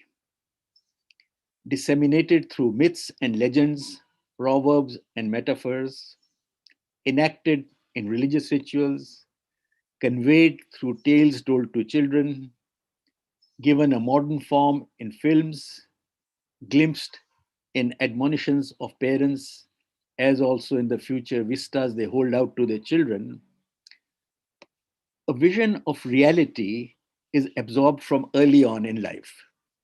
not via the logic of the head, but via the emotional stirrings of the heart and the body in which this cultural reality is encoded. These are not philosophical doctrines that are relevant only for religious and intellectual elites, but beliefs and attitudes, many of them not conscious, that are reflected in the lives, songs, and stories of a vast number of people who share a common culture. It is the vision of reality that interprets central human experiences and answers perennial questions on what is good and what is evil, what is real and what is unreal, what is the essential nature of men and women and the world they live in, and what is a person's connection to nature, to other human beings, and to the cosmos. The psychoanalytic vision of reality is primarily a tragic one. It is tragic insofar as it sees human experience pervaded by uncertainties and absurdities, where a person has little choice but to bear the burden of unanswerable questions, inescapable conflicts, and incomprehensible afflictions of fate. Life in this vision is a linear movement which cannot be undone. Many wishes remain fated to be unfulfilled and ungratified. On the other hand, the Indian mystical vision of reality offers a romantic quest, a goal. Life's journey is a search, and the seeker, if he or she withstands all the perils of the road, will be rewarded by an exaltation beyond normal human experience, an access to a higher consciousness than the one mediated by our senses. Trapped in their respective visions of reality, psychoanalysts and mystics have generally shown a mutual disdain. If Freud saw the mystic feeling of unity, he called it the oceanic feeling, the feeling of unity with the cosmos, as the limitless primary narcissism of the infant united with the mother at the breast, Sri Aurobindo peevishly observed that he finds, again a quote, difficult to take psychoanalysis seriously, that one cannot discover the meaning of the lotus by the secrets of the mud in which it grows, and that as a science, psychoanalysis is, in its infancy, inconsiderate, awkward, and rudimentary at one and the same time. Reading observations of mystics about psychoanalysis and about psychoanalysts about mysticism, one cannot escape the conclusion that both are fueled by a vast ignorance about the other. Perhaps the most fundamental difference between psychoanalysis and mysticism lies in their irreconcilable understanding of what constitutes consciousness. Psychoanalysis subscribes to the current scientific consensus, driven by developments in the neurosciences, that sees consciousness as an epiphenomena of brain processes, so that with brain death, all consciousness is forever extinguished. In the mainstream of mystical thought is the idea of a personal consciousness being part of a universal consciousness, from which this individual personal consciousness emerges at birth and into which it ultimately, after many lives, dissolves at death. In more modern language, one would say that for mystics, the brain is but a filter through which the universal consciousness, cosmic self, filters in space-time to form individual personal selves. In the mystical model, my individual consciousness is not an emergent, fragile property of my brain processes, as conventional neurosciences would have it, but exists independently of the brain that has filtered it through neurological, cognitive, cultural, and social processes. Consciousness does not originate in the brain, which is but a filter. Mystics, it is believed, can bypass this filter and tap into universal consciousness. Even if the two models of consciousness are irreconcilable, are there ways that psychoanalysis and mysticism can still learn from each other? My answer is a qualified yes. For mysticism, it would be helpful to have the criteria to distinguish, in spite of surface resemblances, a genuine seeker or an adept from someone who is suffering from mental illness, a person for whom mysticism is but a way station, a last defense against impending mental disintegration. Spiritual teachers also need to realize that even the most powerful and transformative spiritual experiences do not completely rearrange the psyche. A self that has been developing since birth and is, so to speak, physiologically embedded deep in the neuronal networks of the brain cannot be wiped out by even the most powerful mystical experience. This experience may create new neuronal pathways without, however, erasing the old ones.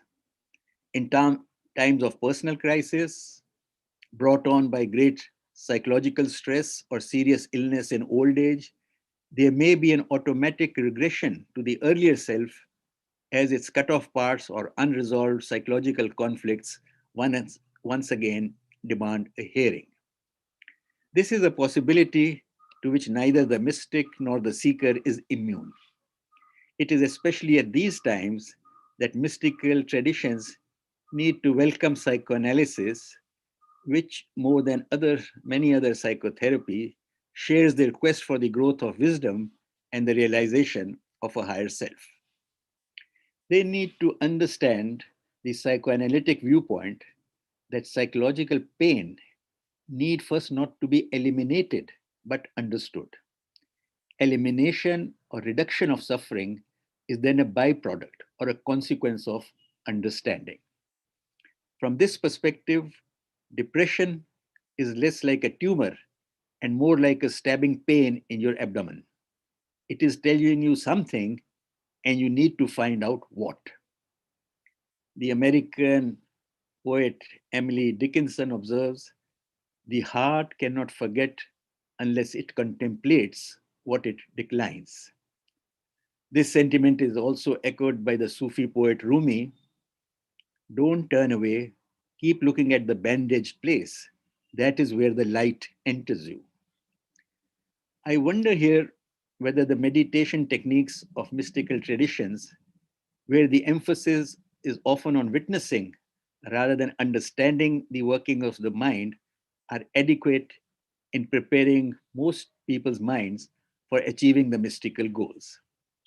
Whether what has been often identified as the chief obstacle in the mystical path, the workings mostly unconscious of desire, can be bypassed through any one of the mystical sadhanas. Here I would align myself with Jiddu Krishnamurti, a most reluctant guru who observed, and I quote him, "Now desire, contrary to general belief, is the most precious possession of man. It is the eternal flame of life. It is life itself.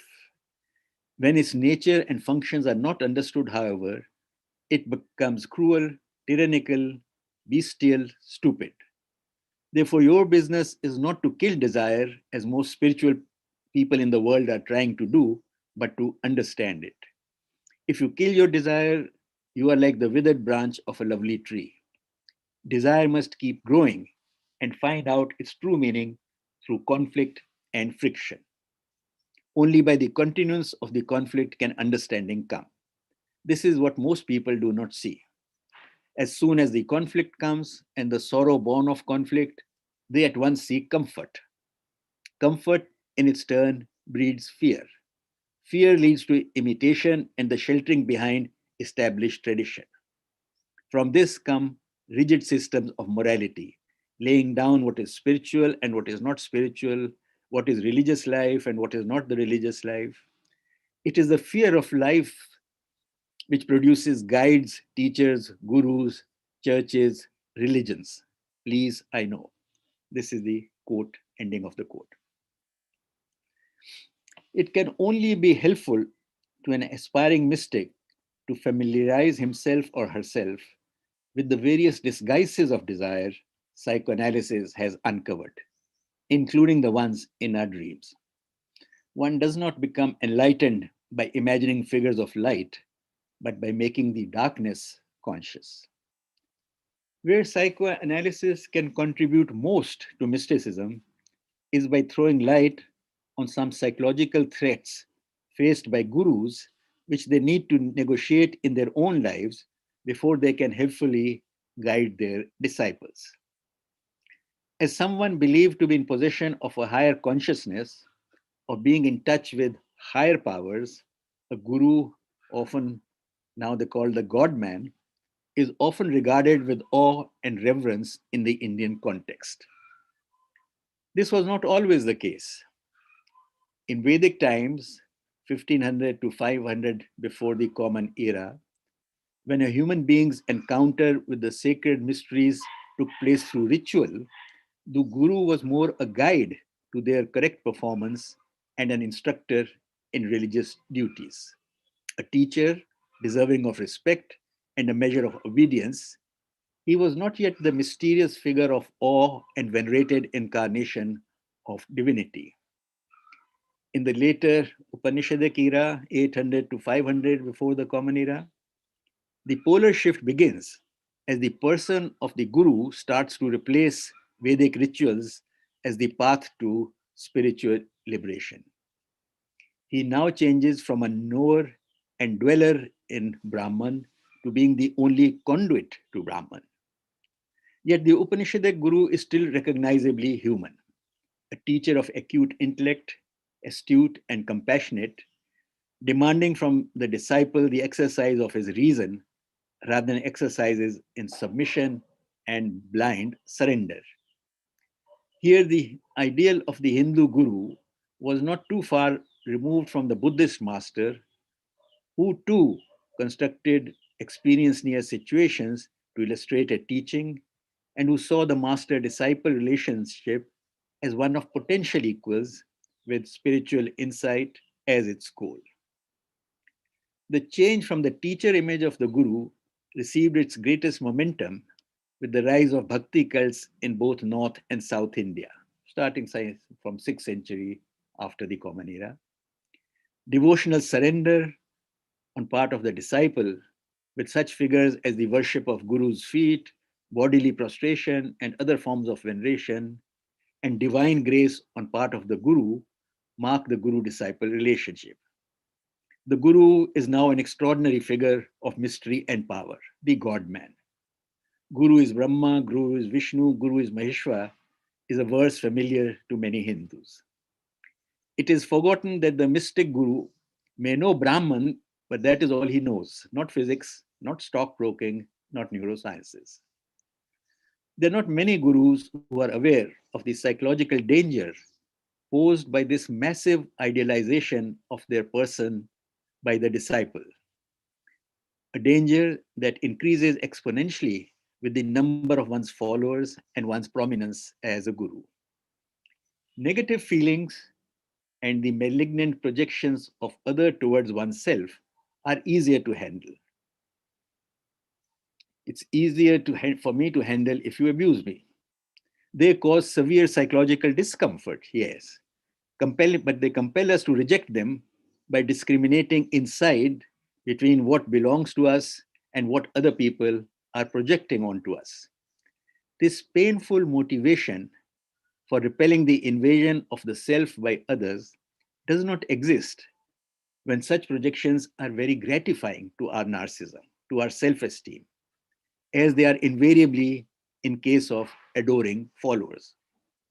Who doesn't like to hear how great you are, how wonderful, how loving, how wise you are?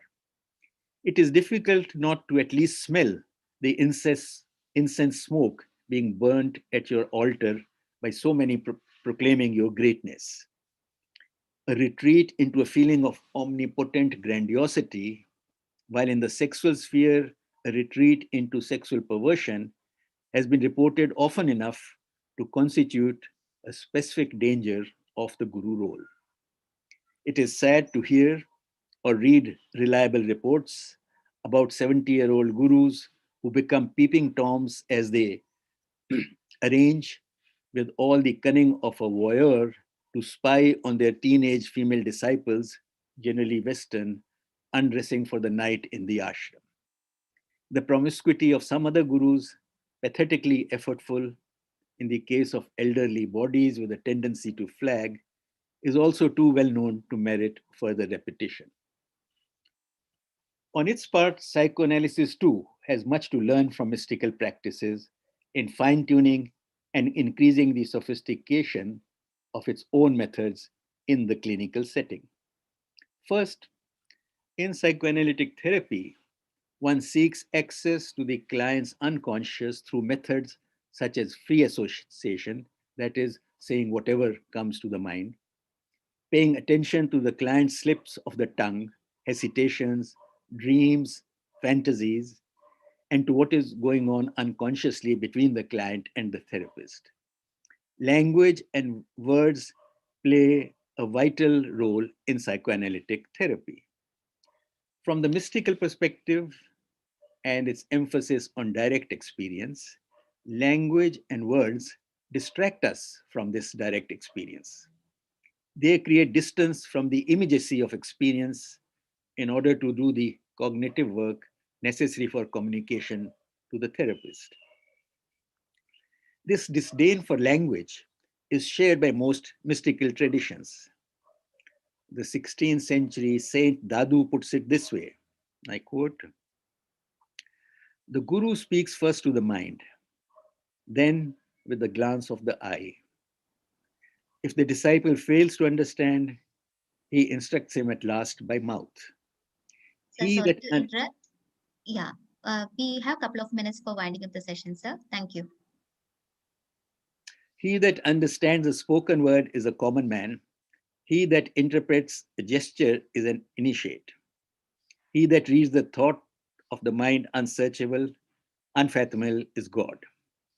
Here, psychoanalysis diverges from mysticism, but it can heed mysticism's warnings on the limitations of language and become much more sensitive to the nuances of silence and other non-verbal communication in the therapy setting. Second, the analyst's recommended psychic state when he's listening to the patient is supposed to be an evenly suspended, free-floating attention.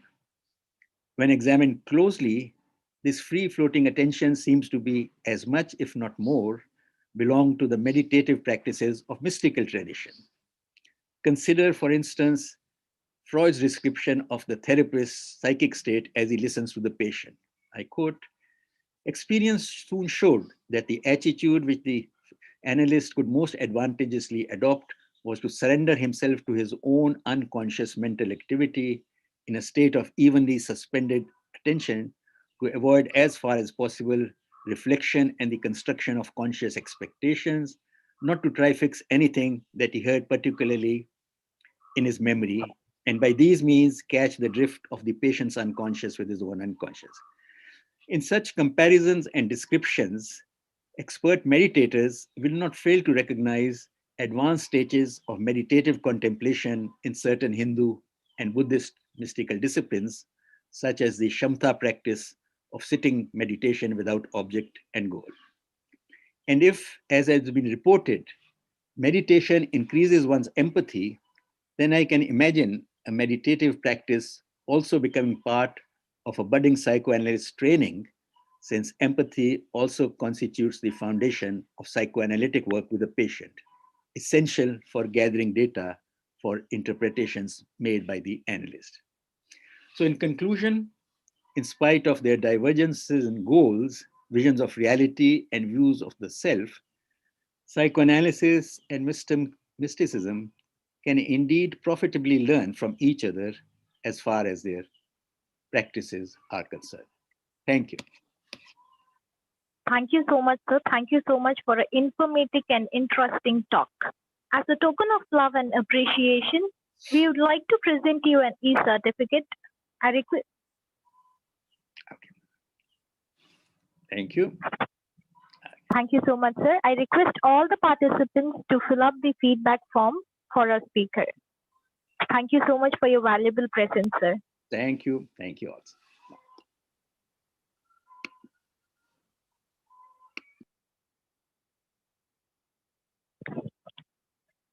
I would like to call upon next MC, Jamuna, to call upon the next speakers for today's session. Thank you for inviting me, MC Hajra. Good afternoon, everyone. It's an honor to be here with you today. This is MC Jamuna on behalf of 3G School of Psychology to lead you all through today's assembly, and it's a great pleasure for me to introduce our next honorable speaker, Lady Khushi Sakhere. Who are all excited? Well, certainly I am. Type yes in the chat box. Who are all really excited for the session?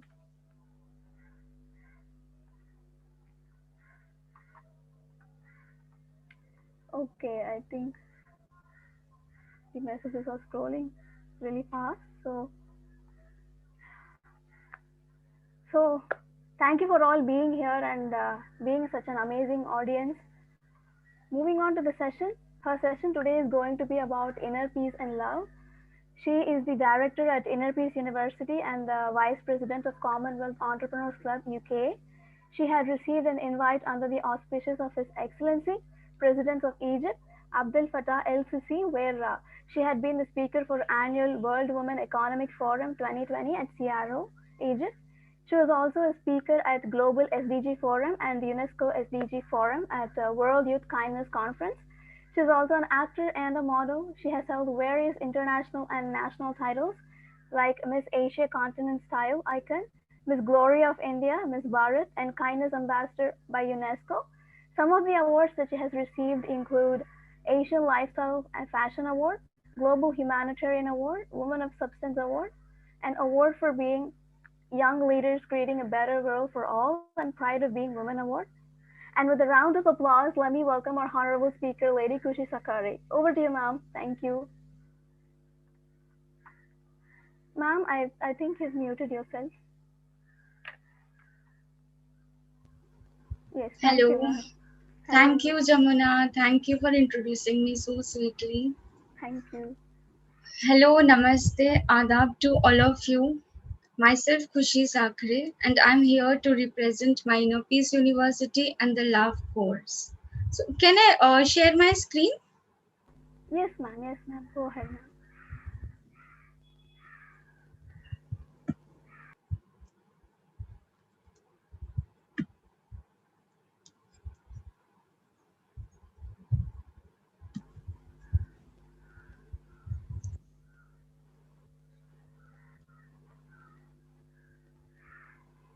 Okay. So our Inner Peace University is registered in USA, and our mission is to guide towards inner peace. The concept and practice, the understanding and practice of these peace values leads to inner peace. So what are the 7 peace values that every human should practice in order to receive the peace in his own life? So one is gratitude, second is forgiveness, then love, humility, giving, patience, truth. These are 7 peace values that one needs to practice in order to inculcate inner peace in their own lives, in day-to-day lives. So gratitude, being grateful is so important in life. We need to understand that being busy in our own day-to-day schedule, we don't realize that we are blessed with so many things. If we start counting with our blessings, there is no end to it. We say we are not getting this, we are not getting that. People complain so much, but why don't we realize that even the life what we are having now is the dream of millions? There are millions of people who are not having this life. So we should be so grateful to the universe, to the supreme power, to the God. When we give feedback to the universe, it comes back to us in abundance. And nature is also happy that we are giving feedback, and nature then happily returns our feedback, returns more blessings to us. So forgiveness, being forgetful is so important for your inner peace of mind, not for others' happiness, but for your own self. If someone hurts you, it's his karma, it's his life, it's his destiny. Whatever he's saying, it should not affect you. We need to let go in life. Just forget and forgive and move on. And forgiveness only comes through love, always through love. Third peace value is love. Love is the biggest religion in this world. We don't need any language, we don't need any name, but love is the supremest religion because one can understand the affection and warmth without using any words of language. Love needs no language, and love is the supremest religion. That's why we call it. And love is the thing that anybody can understand. Love is like the biggest weapon in this world, that many wars can be solved only through wisdom, practicing wisdom and love. So humility, being humble is so important. No one is superior except by his good deeds. We need to humble in life.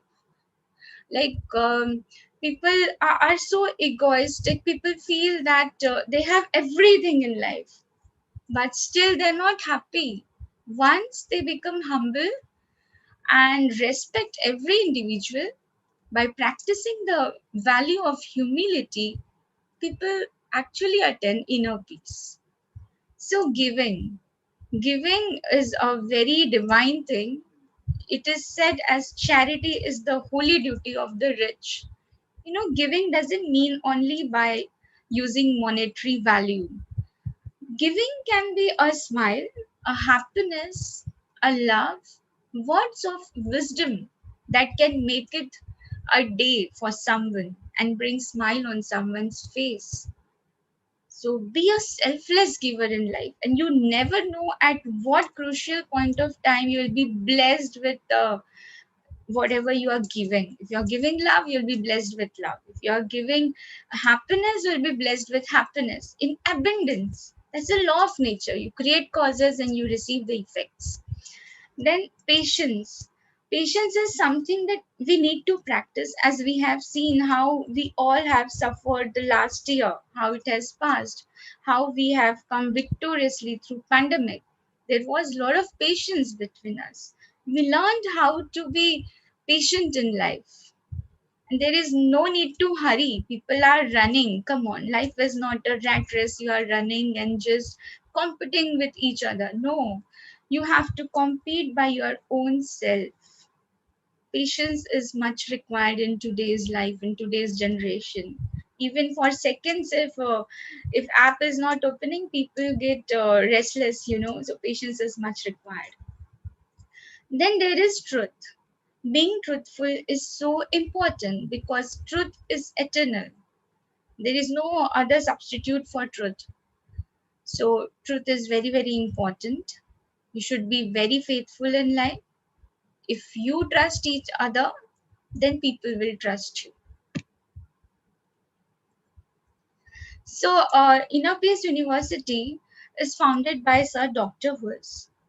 He is the trustee and CEO of Wockhardt Foundation, the chairman of Peace Mission Private Limited. He's the founder of World Peacekeepers Movement. We have 2.1 World Peacekeepers in our movement, 2.1 million World Peacekeeper followers we have.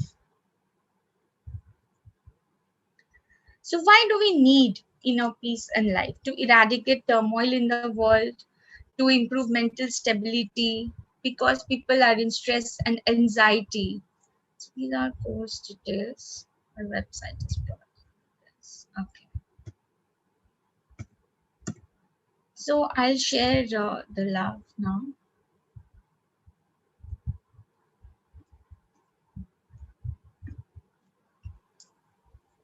Ma'am, are you facing any difficulty with PPT?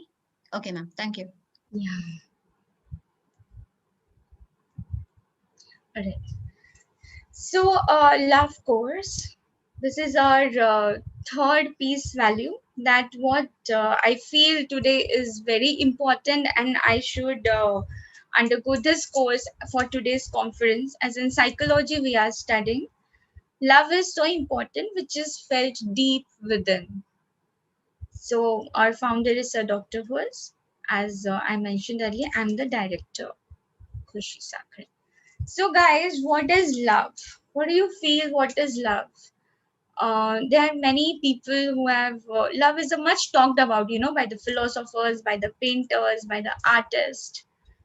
So see, it's a complex set of emotions, behaviors, and beliefs associated with strong feeling of affection, protectiveness, warmth, and respect for another individual. See, even here, protectiveness, warmth, and respect. Respect is so essential. It is another aspect of being in love. It's another quality. If you love someone, so you will respect. You will have strong affection. You will have a feeling of protectiveness, and the person could feel the warmth for it. And love could be for so many things, not only to the people, to the humans, to the animals, to the birds, to the nature. Few people love their own principles and religious beliefs as well.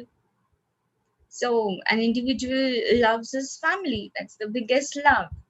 Though when we don't need it to express to our family, it always exists, right? So love is much talked about by the philosophers, painters, artists. It's a beautiful topic, in fact. So His Holiness Dalai Lama has mentioned love as genuine, unconditional wish of happiness for somebody. So here we need not be selfish. We need to pray for the happiness, that to be a like unconditional giver in life. Be a selfless giver for the wish of happiness for somebody. Love should make you happy. It should not take away your happiness. Love is for everyone, for the nature, for the river, for the sun, moon, for the trees, plants, animals, birds, humans, everyone. Even the breath we take, we should feel uh, the like warmth, a feeling of affection in the breeze, because the oxygen we are taking, it is a blessing for us. Not many can have the fresh green oxygen in life. There are many problems people are facing. So we need to be very grateful and be selfless giver in life. This treatise of peach branches, they say joining of soul, mind, and body impulses is love. So love, as you know, it's between couple, between parents, between children, father and son. So it's the joining of soul, mind, and body impulses. So in this peace branches, how a sun, the reflection of sun produces the fruit. There is all therapy that is gone. So there's a mind in the sense there are roots, the feeling of the tree. There's a whole body, the trees, the branches, they have their own soul. So that's how a bud is produced and how a fruit is produced. It's a beautiful philosophy of nature, how we can see love everywhere, every part of nature. This Eric Fromm, he said that active interest in love objects life and development. If you love something and you do passionately towards something, then definitely you will develop in many stages and you will move ahead in life. So first come this love, the interest of love. If you see people who hold very big higher positions in life, like the owners, founders, or CEOs, they are very humble because they understand what human values are. And people at a little low level of position, they are they are not so humble. They are like very hurried. They don't have patience. They want things to get done, and they shout at their colleagues. It's not good. Everything in this world can be done with love. Anything can be achieved with love. So we should be so humble and we should practice that compassion in life. People at any level of life, they should be so kind. It doesn't really matter who you are. The status never matters at all. I repeat, the status never matters at all. How much money you earn is irrespective of what you want to achieve in life. See, you could have many material things in life, but still you can't be happy. You will feel you want more. You will feel if you have BMW, you will feel I want Aston Martin, I want Rolls Royce. Then you will feel I want yacht, I want private jet. There is no end. The humans become greedy. We should understand the richness of life lies in wisdom, love, kindness, empathy, faith, giving. That's the richness of life. The monks, they don't have bungalows and very rich cars. They don't drive in luxurious cars. I don't know if some of them may be. So still they are so happy. They are so content. They're always smiling. So life is priceless. Life is so priceless. People don't understand. We are so blessed. We should not run towards materialistic gains in life.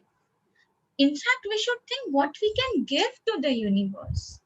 Life, everyone in this world is born with a mission that only you and you have to achieve. No one else is going to achieve.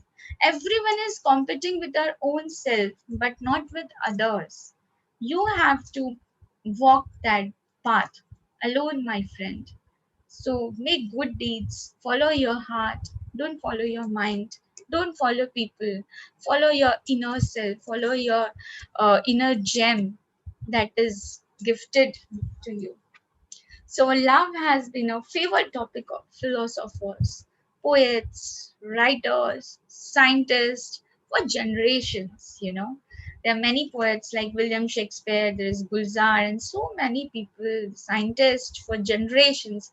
And different people and different groups have often fought even about this definition.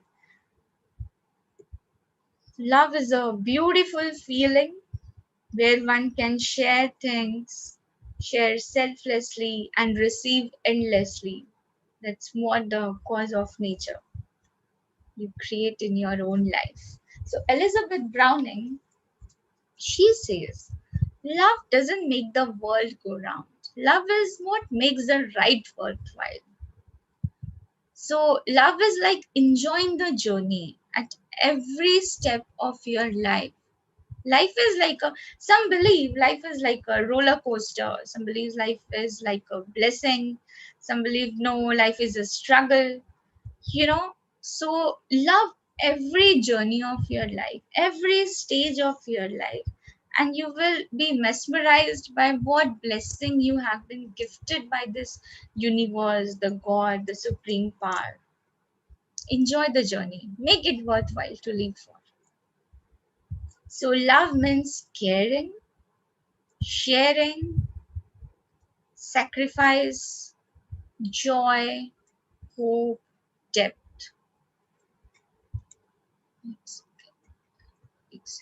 Yeah. All right. So love means caring for one another, sharing with each other every joy, every bit of happiness, unhappiness. Of course, it means love, even if we share our sorrows with the people. It's a part of love. If someone is sharing with you, that means he or she actually loves and cares about you.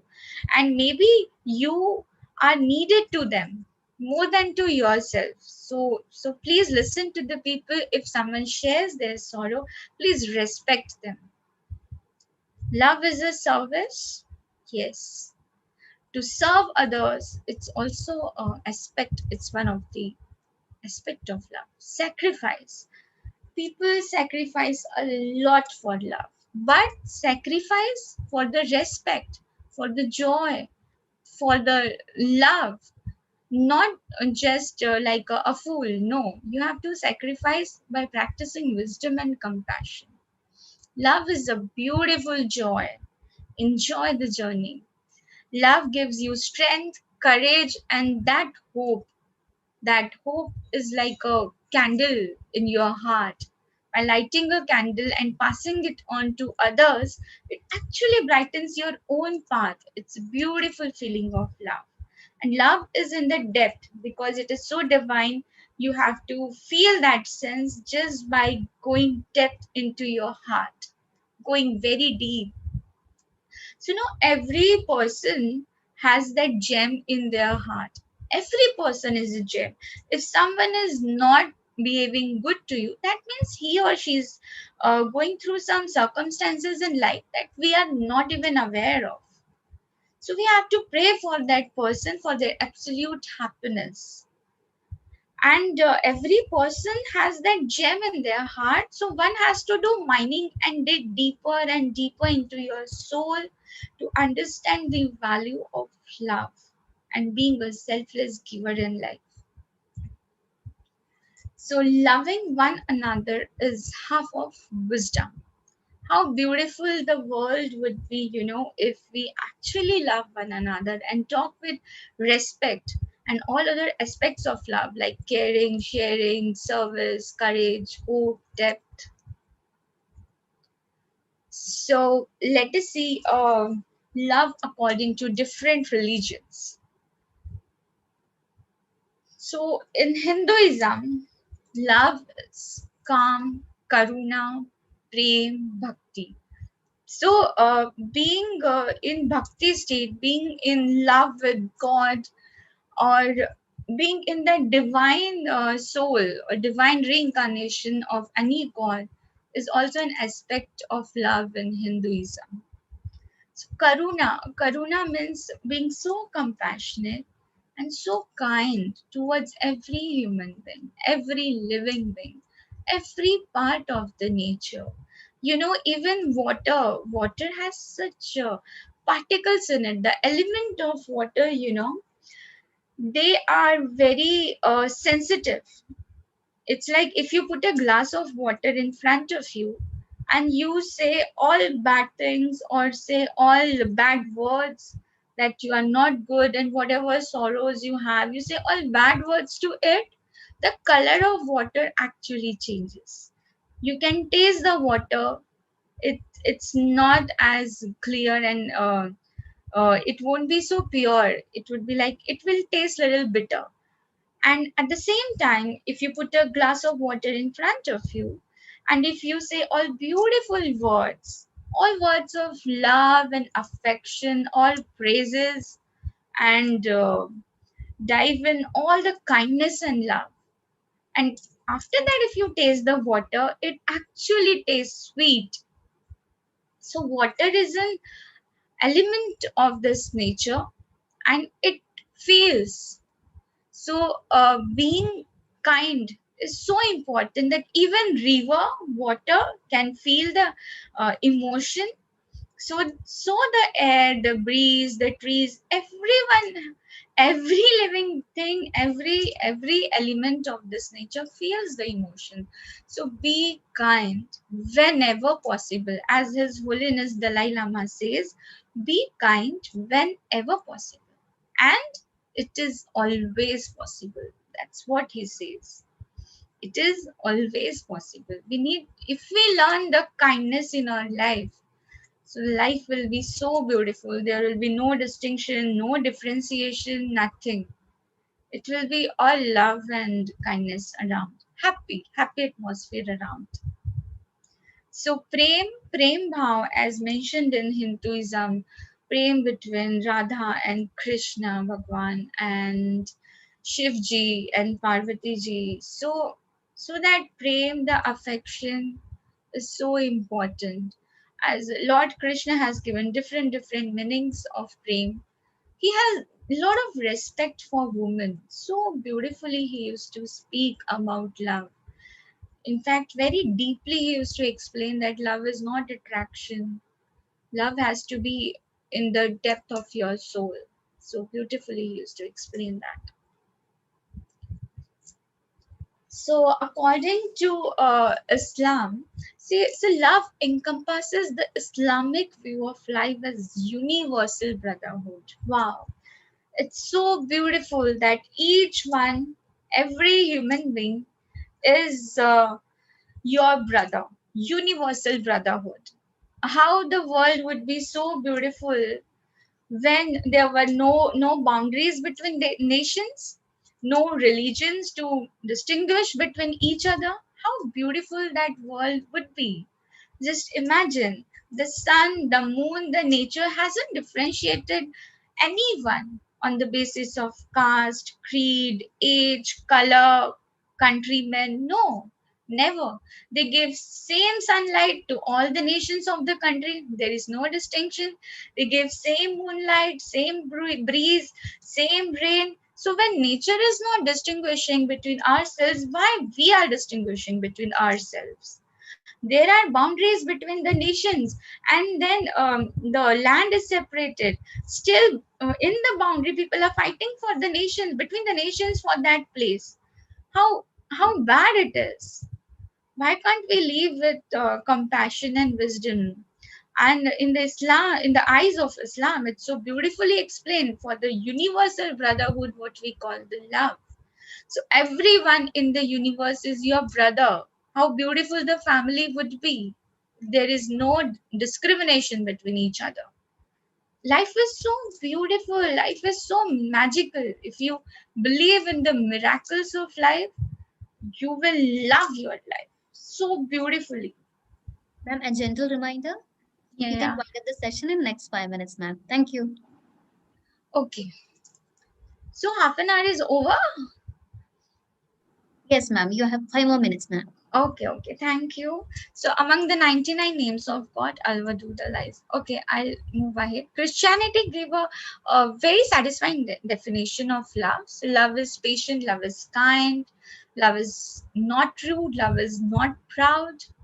Love rejoices with the truth, and love always protects, always trusts.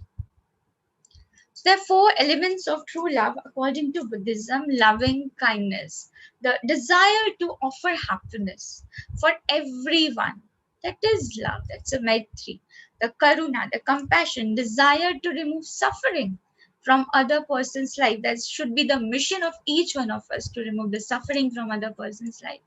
Then joy, mudita, desire to bring joy to the people around you and to make the world a better place to live in. Make your own place, your surrounding, your family, your neighborhood, your friend circle a golden land, maybe a Buddha land.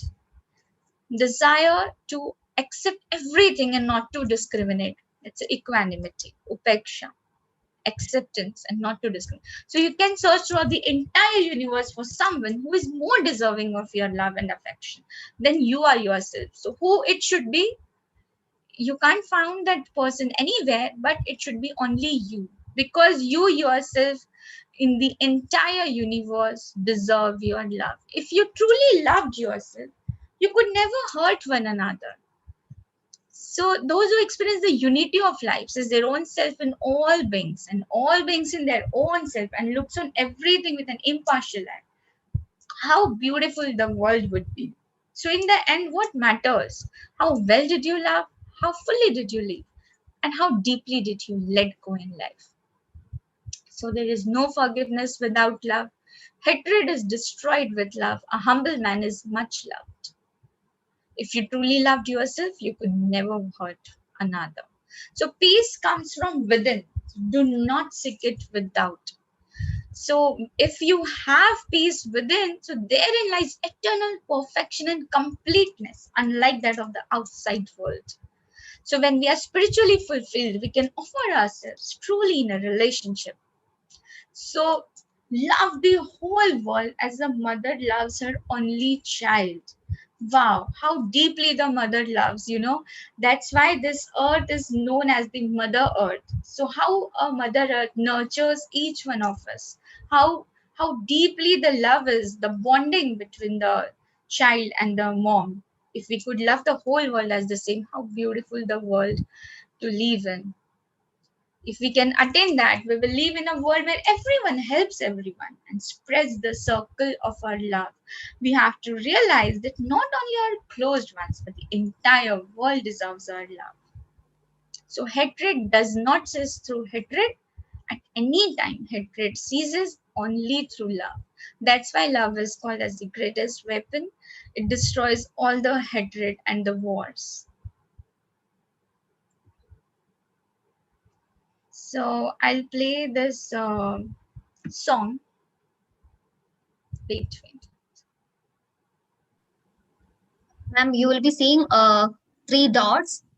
You'll be seeing a bar and you'll be seeing 3 dots. Yeah, I did. Yeah, thank you. Thank you. I'm afraid I may fall outside, but in here there's no failure. You just know it without being told that hey you are loved for sure. This is my family. Oh yeah, I know it will never tire. Hard and long the way may be, to walk with me the path entire. This is my family. Oh yeah, I love my family.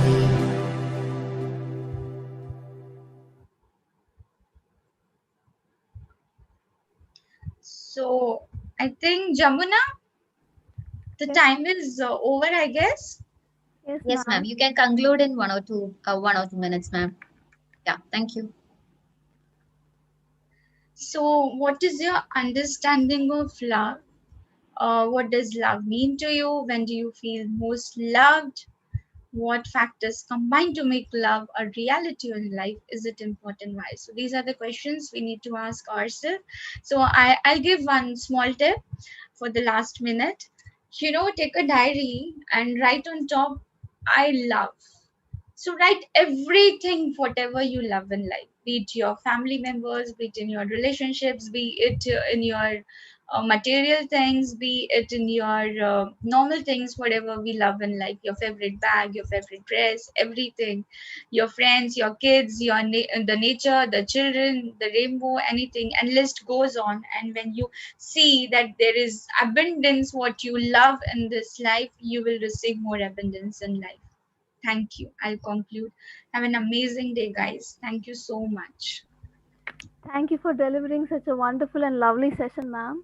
I love the way how we were talking so beautifully and calmly about love, not just about the attraction point of view, but the real actual meaning and value of love, care, self-love, respect, kindness, all the little things that actually matter, but people take for granted.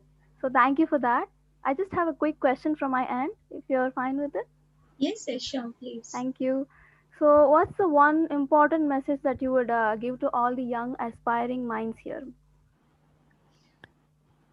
So, in today's world, what we are lacking is love. People don't have the feeling of self love and giving it to others.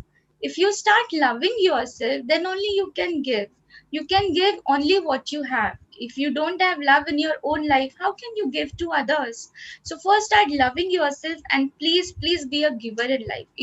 If you are lacking something, if you are sad in life, then please look at those people who don't have those things, even what you have in life. So when you give something to others, you automatically become grateful and become happy in life. So spread the circle of love everywhere, around everywhere. Make life living a worthwhile. Understand your mission to serve others selflessly. Once again, thank you so much, ma'am. Thank you for the eye-opening session. It was indeed very insightful and informative. Thank you for sharing your valuable time and knowledge with us today. It's our privilege to have you here. As a token of honor and love, we would like to present you with an e-certificate. I request our technical team. Yeah, they have already displayed it. Thank you. Thank you so much. It was lovely to be here. I hope you like a small gift. It'll be mailed to you shortly after this conference, ma'am. Also, we have our national leader here, Joel. Would you like to thank ma'am for inviting our request and coming? Yes, ma'am. Thank you so much for being here, ma'am. We had a call regarding inner peace and love, and you told the aspects of how important love can do to change a lot of lives around, and kindness beyond boundaries, moving with to connect with people and all. So thank you, ma'am. It's an honor to have you here, and just so calming and passionate about inner peace and love. So thank you so much, ma'am, for being here. It means a lot. Thank you so much, Joel. Thank you so much for inviting me. Thank you, ma'am, for that insightful session. Thank you, MC Jamuna. Thank you, MC Joel.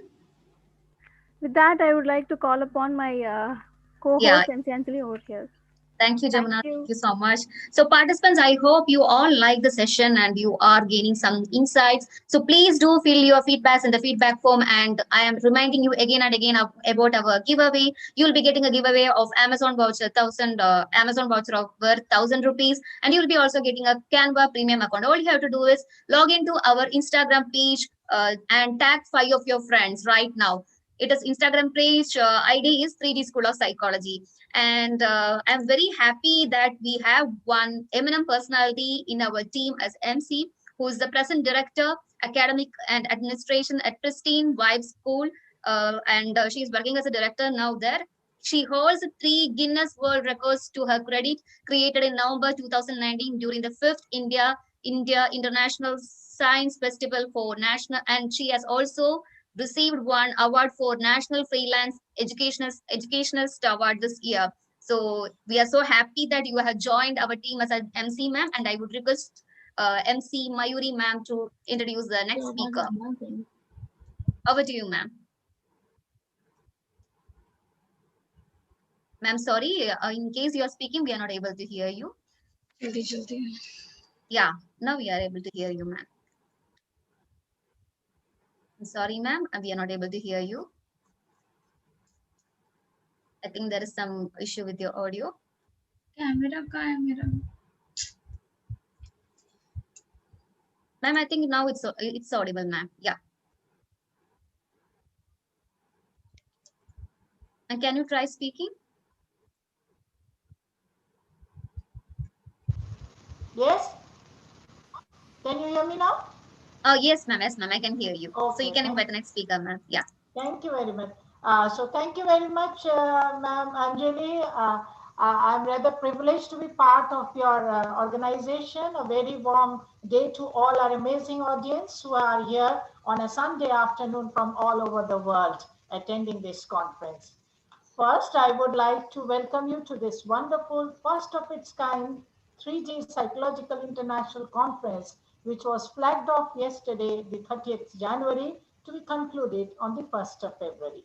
Academicians and practitioners are here on this platform setting up the Guinness Book of World Record conference within more than 10,000 participants in various bespoke platforms. So it's so nicely synchronized that we spoke about or heard about love from our previous speaker. And to move forward, we have a wonderful speaker who's going to talk about the role of psychologists, and that will be delivered by our next speaker. Let me take the privilege in inviting the next speaker, who is a result-oriented and responsible youth and career counselor, counseling psychologist, psychotherapist, career coach, NLP practitioner, and a yoga therapist.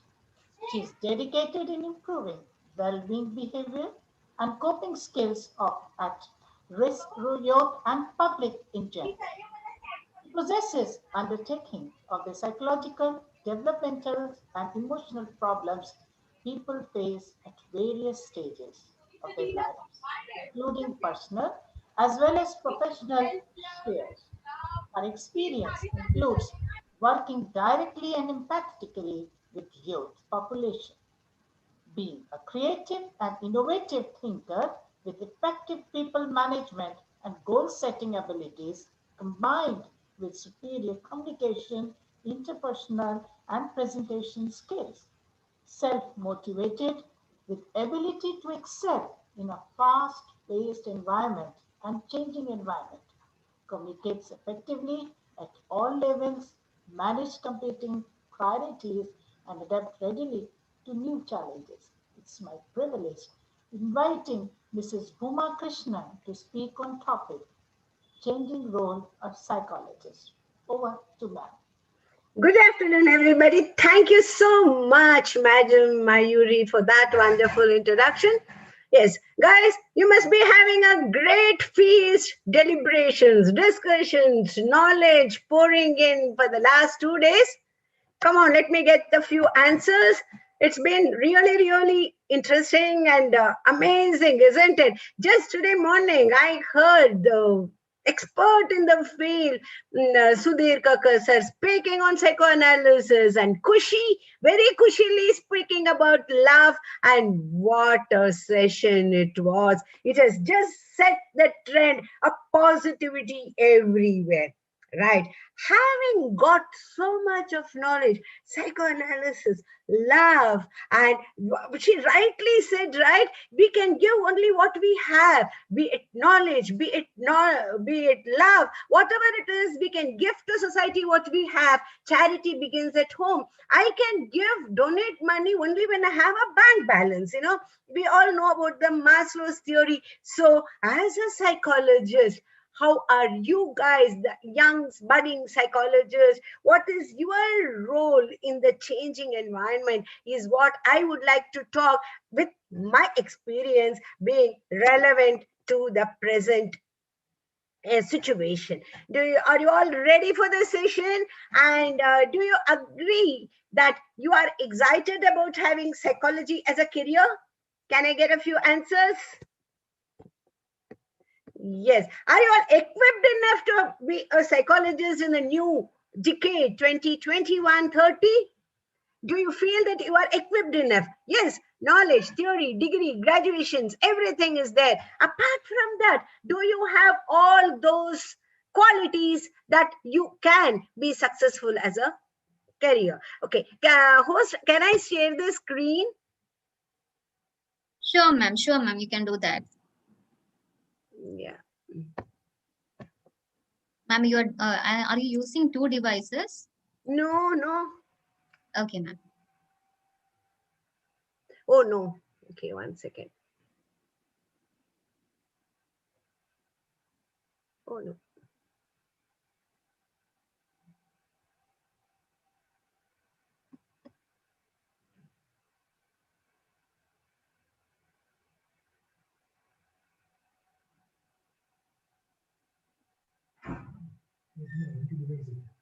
Finger.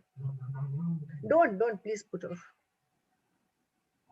1 second, now please. I'm sorry. I'll just. No problem, ma'am. Now you're able to see my screen, right? No, ma'am. You can open your PPT first, and you can click on screen share, ma'am. Okay. Yeah. You're not able to see now? No, ma'am. No, ma'am. Now? Yes, ma'am. Yes, ma'am. It's loading, ma'am. Yeah. Thank you. Yes. Okay. Now, wait 1 minute. It's clear, right? And my audio is also right, correct, right? All right. So as a psychologist, what is it that you are looking forward to? How would you like to serve the society? Are you equipped enough?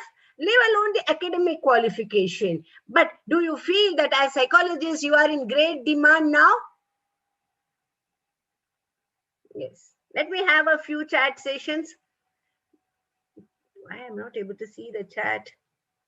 Can you tell me? Ma'am, you will be seeing like the 3 dots. If you're clicking on that, you can click on the option chat. Yeah, I have. Okay. Now I'm able to see. All right. I'm able to see. Thank you, ma'am. Yes. So now, are you all equipped enough to be the psychologist? And do you feel that you have all that is required of a psychologist? What is it apart from your academic qualification? What do you think that you require to be a successful psychologist? Success just not in some terms of fulfillment or passion. Okay. Do you feel that there is a demand and that you are equipped to face that? Okay. Yes. Okay, so let me start off with, see, the present trend, it is a little gloomy. India is a country with 1.3 billion population, and there is a huge demand for mental health professionals. I'm sure you all agree with me. With COVID, oh my God, my days have been so busy attending to various sections of society. Although my niche Although I am a student counselor working in the Premier Institute, dealing with students in the age group of 17 to 30, adolescents and young adults, I have been receiving calls and video sessions and sessions after sessions from eclectic population, be it as old as 80, 85-year-old geriatric, or the young child of 2-3 years, because the child gets the message of panic everywhere, and there is so much of uncertainty, there is so much of confusion. I have had parents say, I don't know, my child is not behaving well. Can you please talk to my child? So there is a huge demand. While, can you tell me, you all as young budding psychologists felt that there is demand? Yes, there is demand. And am I being well compensated? And are the psychology graduates, postgraduate jobs, is it a lucrative career? What is your idea about it? Is it a lucrative career? Yes, and although it is mandatory for every educational institution to have counselors, is it a reality? When I was in Delhi, I attended a meeting. It was by Smriti Irani. She had initiated this. Like, what is it required for each and every university to have a counselor? Is it required? So we had a terrible deliberation of all senior psychologists. We sent a report, and of course, and then they made it mandatory. Every college, every school should have a counselor. Is it a reality? Is it happening? Is there so much of demand? Okay, there may be demand. Are all those psychologists who are graduates or postgraduates finding an appropriate placement? What is it? Because you are there in the field. I am a senior. For me, my bag is full. But I want to know the feedback. Are you all getting the appropriate job? Are you all being compensated? Are you all being well compensated for the job? Yes, there is a demand. All of us do agree. But are we being compensated? And moreover, we have to go within and ask ourselves, am I equipped? Yes, I know a few therapies. I know humanistics. As a psychology graduate, yes, I know humanistic Rogers. I know a little of, rapport building and listening skill. But am I being relevant to the present day with the technology? See, from yesterday morning, I'm sure you would have heard about technology singularity. You might have heard about AI. PSAIOLOGY psychology is not PSY, PSAI, which is artificial intelligence driven. That is the basic theme of this conference. Are we all equipped to do that? Not that I'm scaring you, but see, approximately there are so much of demand. There is lots of psychological issues, but are we able to meet the need of the hour? What are all the challenges as a psychologist? Please mark if you agree with me with this. These are the challenges. You can tell me, and you can also tell me if there are anything more. There is lack of awareness and accessibility. Like yesterday, I heard Dr. Divya from Fortis. She was telling, yes, there is a demand, but are people aware? In cosmopolitan metropolitan cities, yes, people no longer hesitate to meet a psychologist or a counselor. But in the the second grade cities, in the small towns, are people still hesitant to meet the psychologist? Yes, it is an emphatic yes, because I know there are grade 2 cities in Karnataka where I have visited, where people still follow the age-old method. Oh my God, the spirit has engulfed her. They don't call it a mental illness. The spirit has engulfed. That is how she is suffering like this. They even go to the temples. They have the camphor burnt, or they beat the spirit through the broomstick. Even now, in this 21st century, even in this decade, all that age-old things are happening. Why is it? It's all because of the lack of awareness. There is lack of awareness is one thing, and there is lack of accessibility. People don't know whom to approach, how to approach, and how to approach the right person. Not that, oh, you do a diploma, you become a lay counselor, you can deal with human beings. My dear young psychologist, I would like to give you one warning. You are dealing with the fellow human being. So better, not that I'm scaring you, but better equip yourself with the skills. the techniques, the latest technology, so that you are confident and you are going to deal with the fellow human being who is already tattered mentally. Or who comes to a counselor is a person who is so low in their emotions, who is really struggling. There is a real fight going on within. They come to us for relief. So let us not take things for granted under the pretext of calling myself a psychologist, a counselor, a psychotherapist. Just go get inside and see if you are equipped enough to deal with a fellow human being. Otherwise, no hesitation. Always meet your senior. Always have a mentor. Me, with 2.5, 3 decades of experience in psychology, I do have a mentor. I do get into some issues. Okay, if I'm not confident enough, I refer back. So it is always required that we have a supervisor. We are confident enough we are doing what we are supposed to be doing. This is how you are going to change your role as a psychologist, so that people become confident, by the way you talk, by the way you establish the rapport, and you establish that trust and confidentiality. People should be able to pour out, and just the talking therapy alone can do a world of good, provided your body language, your empathy, that eye contact, everything is good enough.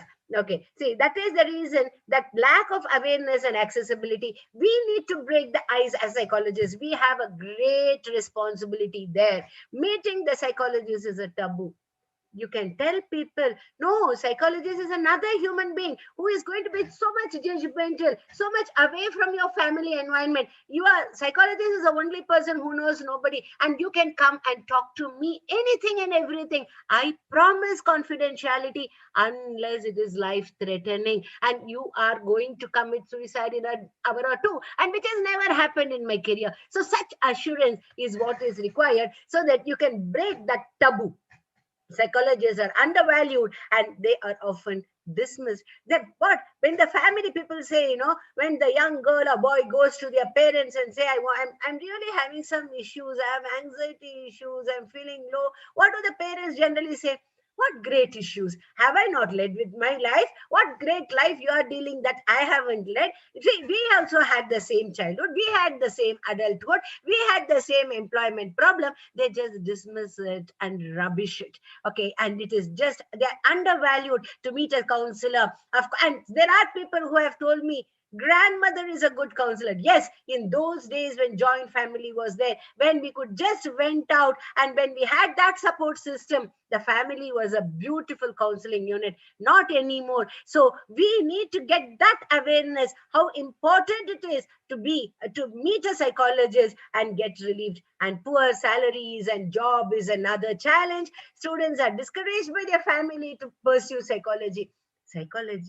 What do you think? Do your engineering, become a software engineer. That is a place where you get your job. Okay, you do your psychology. What do you think is going to be your first month's salary? Can you be independent? Can you take care of yourself? Do not support the family. This is what generally people from the family ask and they discourage. Okay, but you as young psychologists can always say, yes, I have this equipment. I have joined an institution where I can assure that I will be getting a job and that I can prove myself, for which I need to have the required skills. Right. And then students, after having degree in psychology, look for jobs other than area. I know a host of psychology students. They tell me, when they come to me, they say, I'm doing my second year MA. I intend to do my NEET, or I intend to do my MPhil or PhD. And 6 months later, I meet them. They say, ma'am, I wrote a bank job and I am working there as a clerk. Ma'am, I went to a government service. Ma'am, I've taken a job as a teacher. And I think this is a very, very common phenomena. Do you agree with me? They take psychology as a passion after everything. And there is also one more, what is going on is, see, she has taken psychology probably because she didn't get admission anywhere else. And the other extreme is, I know IAS officer, I know civil service aspirants who have taken psychology as the basic subject and they have done well. So it is the two end of the continuum. So it is where you belong. That self-awareness, you need to have the self-awareness, and that is how, therefore, they get into the phase of discouraging and confusing circumstances. So many of you may be in that stage now. Yes. Now, what is it that, see, how to plan your career as a successful psychologist? Today's session is addressing the challenging role of a psychologist. Okay, what are all that? First and foremost, I am sure most of you who are here, how many of you, maybe 400 plus people who are listening to me, plus many more, I am sure you have that passion to do psychology, especially psychology as a subject. It is people who have that inner desire, behavioral analysis. Ma'am, it interests me to know a human being, the working of their mind, the behavior, the brain, and that is so. Yes, passion is important, and your interest. All this together combine your career. These are all the basic ingredients you require. Passion, interest, your attitude towards the subject, your attitude to the fellow human being, and your attitude to life in general. You need to have that positive vibe. You need to have that enthusiasm to celebrate life, as Kushi was talking to us in the previous session. Only then you can lend that energy to the person who is seeking counseling. Psychology is a wide, vast subject, It is a branch from philosophy. So we need to be philosophical. Psychology is just not about learning psychology. It's just not about the behavioral analysis or a few therapies, you need to be eclectic. Your personality should be all round. You need to know technology. You need to know your subject. You need to know everything about it. Madam Mayuri, how many more minutes do I have? Ma'am, you can take 5 more minutes to wind up the session. Oh my God, 5 more minutes. Okay. So academic qualifications and certifications, yes, it is important. And then the relevance, the skills and experience, and relevance of the changing trend. I told you PSY is changed to PSAI. That is the artificial intelligence. You need to be tech savvy. You cannot say, I am a humanities, I am a social science student, I don't know technology. I am ready to learn the language Python. I am ready to do the machine learning and coding at my age, because I really want to do that. I want to know, what is that bot chat about? How does heat analyze the neurotransmitters in my mind? How is it able to, with my eyeball pupilling, how is it able to know my behavior? What is going on? I am really curious, and I am undergoing a course. So that you need to be trendy. You need to be taking up your exams, learn and unlearn. See, you cannot be in the age-old techniques. Yes, psychodynamics, psychoanalysis, Freud, the father of psychology, all those are a foundation. It is required, but we need to go far beyond it to become relevant to the present day. You need to unlearn few techniques, because as the generation is going, I cannot say, oh, my daddy told me to shake hands with a man is no for me. I cannot be in that world anymore. I need to go along the trend. While I should know my boundaries, where to stop, how to stop, and how I'm going to equip myself. Like, I need to have my basic values. At the same time, I need to balance the present trend. That is where unlearn, learn, and relearn. Bibliotherapy is very important. Knowledge is power. Read, upskill, upgrade, and have a mentor and a coach. Self-management, as Kushi was speaking, or Sudhir Kakar was speaking about the unconscious, the subconscious, what is all fed to us in our childhood. We need to be self-aware, self-discipline, self-motivation, self-regulation, and self-compassion, of course, is most important. Psychology as a career with an uncertain opportunities. It is important to be relevant by empowering yourself with the appropriate knowledge to equip, enrich with the latest trend in the field, technology, experience, and practical application. All are required. You require the basic theories. You require the basic foundation. You cannot dismiss of, oh, that theory is available in the Google. No, you need to know. They are the foundations. They are the ABC. Unless you know the ABC, the theories of psychology, the background, theoretical knowledge is absolutely required. But It have to be combined with technology. Experience, vicarious experience. You cannot, the age of 23, 24, say, how do I get my experience? So you meet the people who are experienced, who are going to tell you the real case stories. When I talk to you, probably in the sessions to come, I'm going to say, see, this was a typical case. This was how I took the history taking. This is how I did the therapy. And finally, what is the outcome? And how many sessions you can take. So when you talk to an experienced person in the relevant field, you get the vicarious experience, and the practical applications are all very much required for you to emerge as a successful psychologist. If you stick with the old saying, my method worked, my teacher taught me this, no, it gives an impression you aren't willing to accommodate the change. Let me hear, I'll be failing in my duty if I don't quote Wechsler's definition of intelligence. What is intelligence? It is the aggregate of the global capacity of the individual to act purposefully, to think rationally, and to deal effectively with the environment. This is Wechsler's definition of intelligence, my dear friends. Intelligence is not about getting 9.9 CGPA. It is not about getting a host of certificates. It's not about degree. It is, again, I repeat, it is the aggregate of the global capacity of the individual to act purposefully, to think rationally, and to deal effectively with the environment, with the emerging technology. Okay, so here is our 3G School of Psychology, which is one appropriate platform, which is going to give all that I spoke to you now, that is your theoretical knowledge, experience through vicarious learning. We are going to have the experts from the field to talk about it.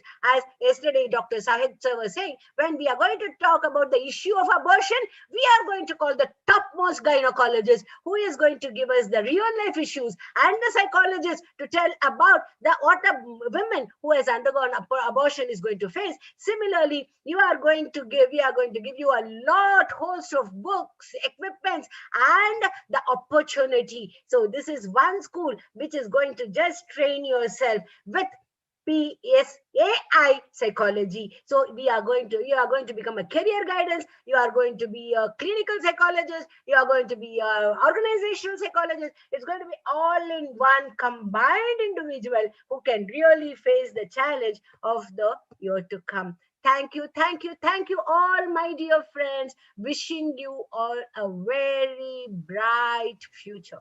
Thank you. Thank you so very much, ma'am. Your session has given us an insight on such an important issues related to changing role of psychology. Psychology, with its entry in 1998, is presently still needing a push.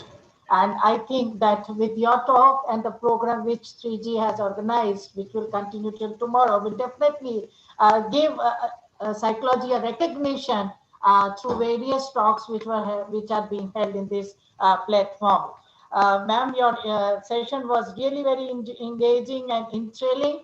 And as a token of our gratitude and appreciation for giving us your valuable time and sharing your knowledge, we felicitate our speakers, and 3G team is very much ready with a small token in the form of an e-certificate, which I would be requesting our technical team to do the favors. Thank you so much for the opportunity given to me. Looking forward.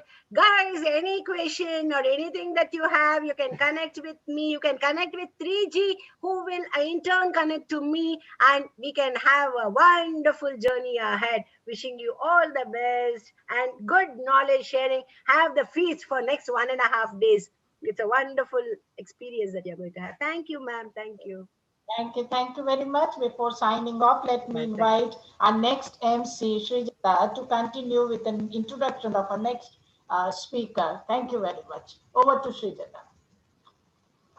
Thank you so much, MC Mayuri ma'am, for inviting me. It gives me immense pleasure, and it is my privilege to be inviting our next speaker, Ms. Irfana Izzat, CEO, 3G Institute of Research and Policy Studies, Headquarters, IIT Madras Research Park, who proves that age is just a number and that we can do anything at any age. In her early 20s, she has become a youth icon and an inspiration for many, and of course, is currently the CEO of 3G Institute of Research and Policy Studies. She's firmly committed to upskilling and reskilling the youth of India and touching the hearts of billions. We welcome you, ma'am. Hi, everyone. Thank you, MC, for the kind introduction. So I hope you're all enjoying our conference that we worked around 2 months to organize. And let me know in the comment section if you're having an enlightening, learning, and knowledgeable session. Comment in ha ha ha ha ha. If you're having a wonderful time with us, comment in ha ha ha ha. Okay. Did you actually laugh while doing that?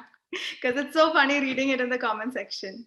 Now, you might think my background, these medals are mine, but it's not. I just put my dad's as a backdrop. Anyway, not relevant. So whenever I come in, I am the one that usually comes and tells whatever opportunities that 3G is offering, the program we are offering, everything that 3G has to offer, right? It comes with me. And Booba ma'am was talking about the relevance of skill and what all, how skills can change the future. I understood I have to talk about our program that we offer for becoming a career coach. I didn't even have that in plan at all until she talked, and I realized this is it. I have to show it to all our audience. This is something that could really help them in their future. And so, yes, with that being said, I have come to introduce our career coaching program. Now, I have realized that a lot of students who are in the psychology background would like to enter into the career guidance industry. And let me tell you, this is a very booming industry because in India, there is 600 million youth. Now, who was not confused in their career? I have to tell you that I was confused in the career. We all need a career coach, no matter how old you are, if you're a working professional, or if you just graduated, if you're in high school, we all need career coach. And this is where the importance is increasing. India has a lack of career coach, and we have come up with a program, 2 programs actually. One is our advanced career coach program and one is a master's career coach program. The good thing about 3G is if you join with the master's program, we even give you clients. So imagine joining our advanced program and then getting into a master's program and we give you clients. I think by this time your life is set. Now you don't even have to go figure out your clients on your own, which means that we train you so good enough that after the program, you're ready to go and talk to clients. We make sure, and with all of this being said, I think by now you would have got the point that we believe in practical and not theory. Be it our psychology master's program, be it just anything we offer, we focus on practical. This is the same thing that is going to be with your career coaching. Now, bear with me for 10 to 15 minutes while I just show you what we have to offer. And after that, I'll also be giving you discount code which would work for today and tomorrow, and you'll be able to avail the discount offer. Now I'm just going to share my screen and show you what is the 3G career coach program about and how we can make anybody into a career coach. We don't have a criteria for who wants to enter. Anyone can be a career coach if you're a student, and I'll show you a couple of people who also have joined our previous batches. And there was a guy, I remember he was just 18 and we were able to make him into a career coach. So the target audience is anyone. We are accepting all of the students, or if you're already a psychologist, already a career coach, if you're an education consultant, this course would be something that you should look up to. So I'm just going to share my screen and show you what it is all about.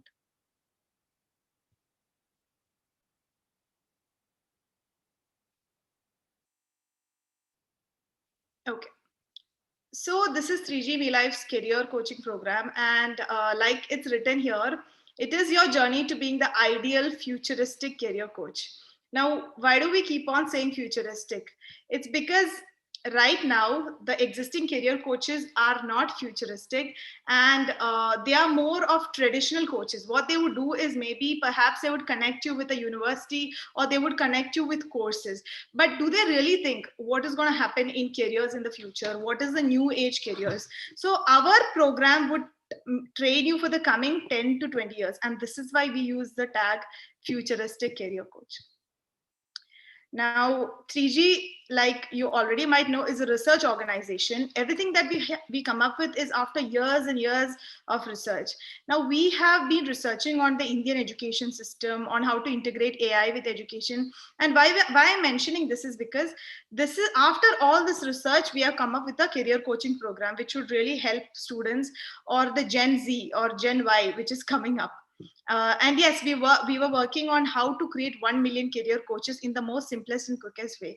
So what we have, what our research concluded with was that all the 20 years worth of questions in the career coaching domain, we have combined that, which means we have every question that was asked in career coaching. We have it in a booklet and we have integrated with our software. Now, basic of career coaching is a student or a candidate, they come to you and ask you some career doubts. You have to have the right answer. What if we can give you all the questions and all the answers for 20 years? Well, that is it. You are done. You can search up the question, answer it right way, and you could be a career coach. So this is what you'll be providing in the program. Now, who all can apply? Anyone can apply. We are looking for freshers, psychology graduates, bachelors of social work, teacher, principal. Everyone is welcome to join this career coach because we believe that we can train you into a career coach, no matter what your background is. Now, this is our program. It's 15 days of live classes with us. And then after that, we'll do one-to-one where you will be having some assignments and where you will be building your own brand. And it would take around 1 month, but 15 days is when you have live class with 3G. So yes, this is 100% practical approach designed to suit COVID-19 scenario. And why we keep saying COVID-19 is that is when the work from home went viral. And when we plan this, we ensure that a person who is joining this program should be able to sit in anywhere in the world and do career coaching. They should be getting clients from all over India. Why should we train someone to just work in a particular location? If I am just being a career coach in Chennai, that means my locality is very small. How many students will I be able to get? The way we train is I have to sit in Chennai and I should be getting clients all over India. Why not? That's possible right now. So that is how we have planned the program for all of you. Now, this, I think I was talking about this yesterday as well. In the master's psychology master's program, we have the same module added in. In module 1, we have artificial intelligence, psychology, fourth industrial revolution. Why we keep on talking about AI is if someone wants to be in an industry where they're coaching or guiding or being a consultant, they need to be aware of what is going to happen in the 10-20 years. Because if you don't know what is going to happen in the future, how are you guiding a student or how are you giving advices without not knowing about the future? That's why we give so much importance to AI. And this is the first module of everything that we teach. Digital onboarding. I'm not even going to say how important it is. This has nothing to do with career coach, but rather it has everything to do with everyone in this era. If you are not on social media, if you don't know how to use social media platforms for building your network, for reaching out to people, then you are missing out. No one is going to come to you if you have a great CV and call you up. No, that the times have changed. You have to have an awesome LinkedIn. Your Instagram should be right on point. Your bio should say exactly what you are. It shouldn't say, all you're from this college or whatever. It should say what is your skills, who you are, so people can approach you. Your social media is the way for people to get to know you. Otherwise, there is now for youngsters, what else is the opportunity? If you go to events, there's no events, there is nothing happening outside. It would be very difficult. But even for someone like me, by using LinkedIn, I am able to connect with top CEOs or top consultants, and they do respond to me, right? Things have changed. I don't have to use any reference or someone else's name in order to get in touch with people. So why we have put digital onboarding in career coaching is that when a client or a student is going to, if they're coming to get coaching from you, they are obviously going to check you in LinkedIn or in Google. So when they put your name in Google, if nothing comes up, they are probably going to think you're not authentic or you're not credible. So we have to ensure your social media is good and straight up on point and talks about career coaching. Now what we do is we don't like come and say this is what is Facebook or this is what is LinkedIn, this is what you do. We don't do that. What we actually do is we give you assignments and tell you got to fix this, right? This is how your Instagram should be, this is how your Facebook should be. And I have seen some people sometimes when they're a little older, younger generation tend to be, they catch up very soon and they're a little more tech savvy, but older generation sometimes is kind of lazy. They're like, okay, now should I from basics build my profile and all? And when this happens, what 3G does is 3G takes your credentials and actually do it for you, because we have a commitment. We have said we are going to upgrade your social media, so we do that. If you are lazy enough, we take it over. Social edupreneurship is a third module. Whenever someone is a career coach, they are also partially an entrepreneur. And I think people, even if you are a psychologist and want to start up your own clinic, you would be partially an entrepreneur. So, which means that you also have to learn a lot of the skills that an entrepreneur would learn, right? Something like branding or marketing or positioning yourself, how to find your clients. If you don't know how to do this, your career would stop there, because once you start your own clinic or once you're a career coach or a psychologist and you want clients, you need to know how to reach out to clients. And that's why we have kept this as our third module. It's ultimately important. If someone's not teaching you this, then you will fail and learn on your own. Now we offer you even a website for your career coach. There is no just, if we just teach you all the theory or all the basic things, it's not enough. We have to teach you how to establish yourself. And that is where this comes in. We'll buy you your domain. Okay. Now, for example, if I am in the program, I can take a domain like irfanacareercoach.com, or maybe I'd put up some name which I think is cool enough, and then I'll put that as my domain name, and 3G will purchase it for you. We'll help you set up your homepage, your vision and mission, your counseling services. All this would be set by the program after the program is done. Now, this is what we'll be offering you in the social media. I think I missed a very important point. We'll be teaching you how to use Canva, and Canva is underestimated.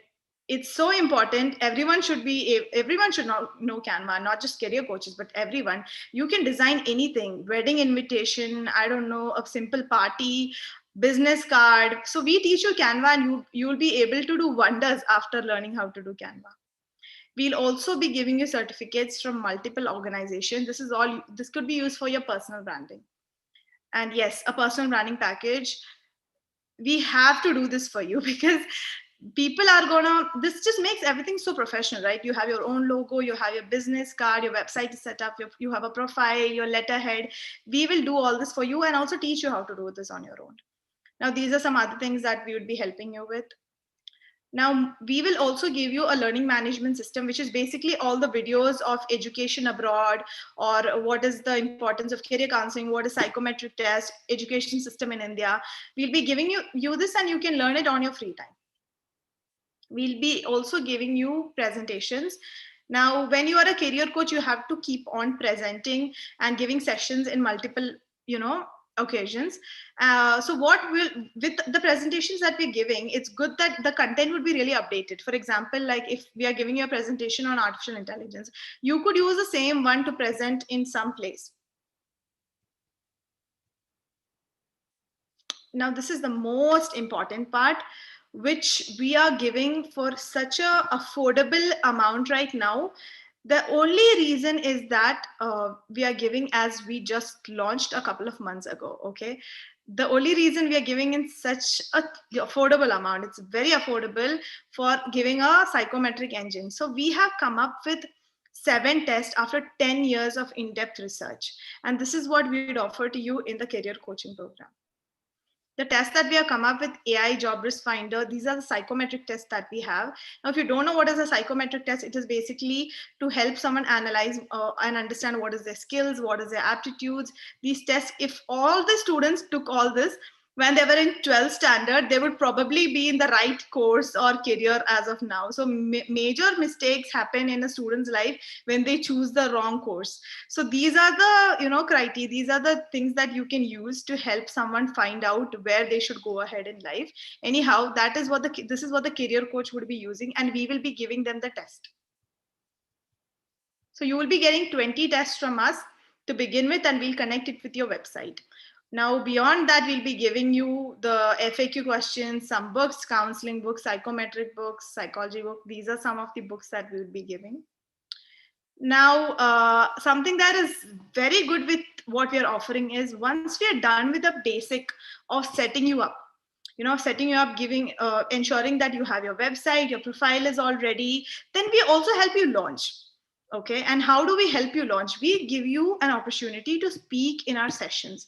Now, I am so proud to say that even Booma ma'am had joined with us in our first batch of career coaching program. And that is how we build a relation with her.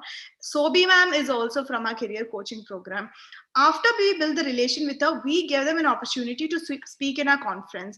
And they are doing so wonderfully. I'm so glad, they were able to come and join the program. Similar opportunities would be given to you if you join the program. We'll also teach you how to work with interns, for your own personal profiling, etc. Then once the program is over, we'll also help you on what to do ahead. Now, this is something that many courses wouldn't offer you. They would give you whatever the course has to provide, but they won't give you guidance on what to do after the program. This is how 3G is different. 3G has multiple opportunities, not just this, not just psychology. We are having different organization, and we'll give you an opportunity to work in different places according to what you're capable of. Then community support. We have a huge community. We'll all be working together and sharing everything. Now, this is where you can register, 3gmelife.com. And today, if you're registering, we are giving a 20% discount, but you have to register today. And beyond all that, if you think you're interested, if you think you want to explore something else, or I feel like psychology background students or psychologists are definitely the right candidates for such a program, because it involves working with youngsters or working with others to guide them. And this has a lot of opportunity right now, because in India, most of the people are very much confused in their career. So when we train you for becoming a career coach, you would be able to do it anywhere in India. And when you're a career coach, it is not similar to being a psychologist, I said, because you have more opportunity. And even being young, or maybe even if you're in your 20s, it would be okay. You could be considered as a new age career coach, right? You could be talking about being a YouTuber, or being an Instagram influencer. These are all serious careers. And people earn more being a YouTuber than sometimes being a CEO also, right? They're just 15, not going to school, not doing anything, waking up, putting videos, and earning way more than a CEO who would have done bachelor's and master's and PhD. So this is what things are right now, and careers can be looked at in a whole different perspective. If you're interested for this, you can apply in the other link that I showed. But if you just want to explore, maybe talk about it, see if this is something for you, take down my number. It's written here, 95555555325, and text me, and we can have a discussion on what your background is. Or we are having, oh, I think I missed this point. I'll just show you. This is the website. Take a screenshot of it if you're interested. We are having our weekend batch coming up in this coming weekend on, I think it's February 7th, the coming weekend.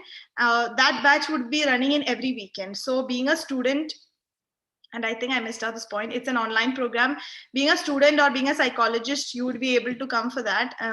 Since it's weekend, you can do your other things during the weekdays. Yes, so I am done with the program. I'm just going to take some questions. Yes, ma'am. So there are a few questions. So there's one from Zainab, and the same one came from Manjusha. They were asking whether they can do it along with their regular academics and jobs. Yes, this program can be done, especially since I said it's a weekend program. We have both batches, but right now, February 7th, the weekend is going to start, and that is where I'm also giving you a discount. for the weekend. It can be done with your studies, or if you're also working professional, it wouldn't be, it wouldn't be coming in the middle of that. And it's fully online. All right. Thank you, ma'am. And Gayatri's question is there an age group for joining this program? No, Gayatri, there is no age group.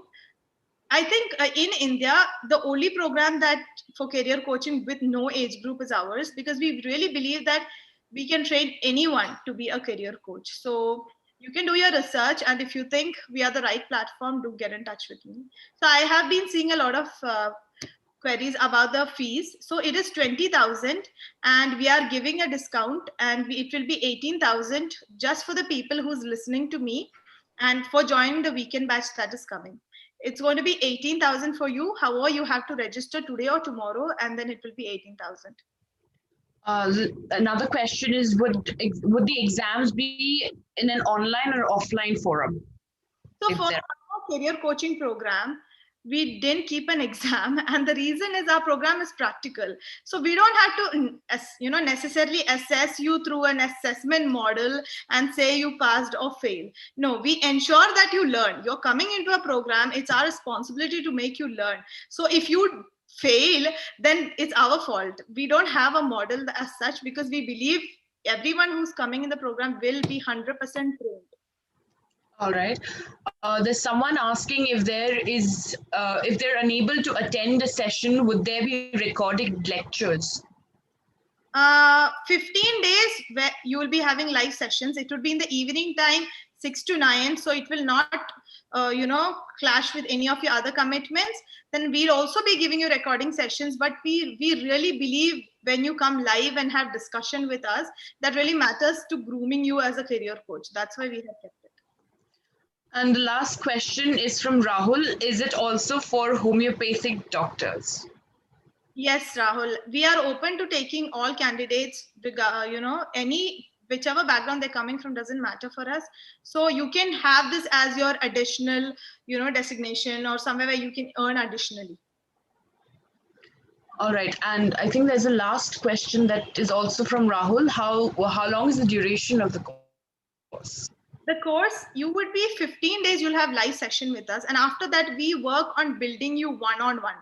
For example, if we want to build your profile or website, we can't do it together as a group. Our team has to work individually with you. And I'll also just take a moment to just show the profiles that we have created. Just give me 1 minute.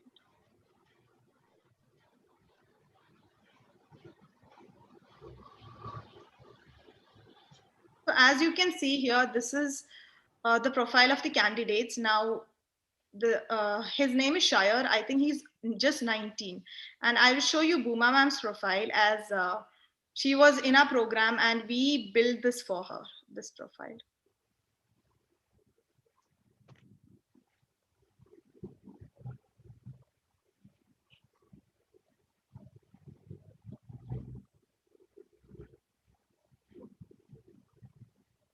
So this is how we build profile for each of the person.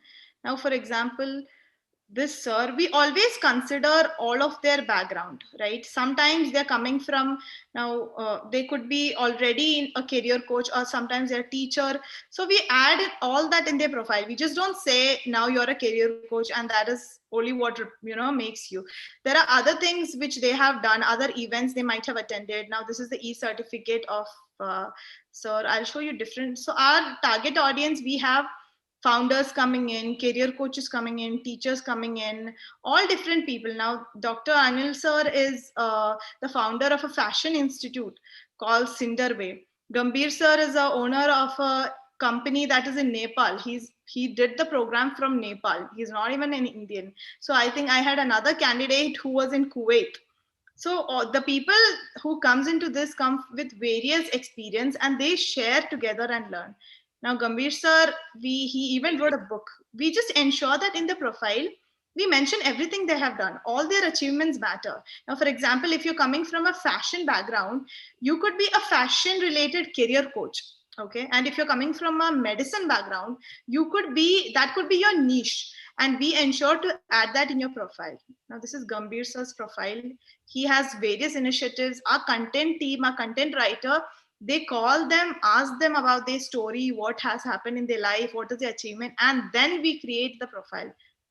Now he came in newspaper, we added that, his certificates. So all of the e-certificates that you have been collecting during your lockdown, this would be a good opportunity for you to add in your profile. We have even added his testimonials from students. Yes. Okay. Thank you, ma'am. Do you have some time? I think there are a few questions in the chat box that are left. Yeah. You can- Sure. I'll take some more questions. Okay. So the question from Sangeeta is, ma'am, does the advanced program fee have, is the advanced program free, or does it have a specified amount? Oh yeah, it's not free. We are focusing a lot on training you as a person. So yes, it's chargeable, but yes, we offer you a lot. It won't be available for free. All right. I think that was it. There are no other questions. That was the last question. Guys, if there are any other questions, please put it on the Q&A part of the. Okay. What about the trainers? What are the trainers? From 3G side, we'll have various trainer. For example, if someone's teaching you digital marketing, it would be a digital marketing expert. If someone's teaching you about career counseling, it would be a career counselor. So it depends upon what module is being taught. All right. And what is, this is from Divya. What is the ultimate goal of the program? The ultimate goal of the program is to make you into a futuristic, ideal career coach for the new era. I think that's the end of our questions. Are there any? Can it be paid in installments? Can the program be paid for in installments? Well, you can talk with me and let me just see you how I can help you out. You can just connect with me in person. All right, ma'am. That's the end of our questions. Thank you so much, ma'am, for such an informative session. We had the immense pleasure and joy learning from you. And for the next speaker, I would like to invite my co-host, MC Anjali. Okay, thank you so much, Irfana ma'am, and thank you so much, MC Srijita. So I hope you all enjoyed the session, and I hope all your doubts got clarified.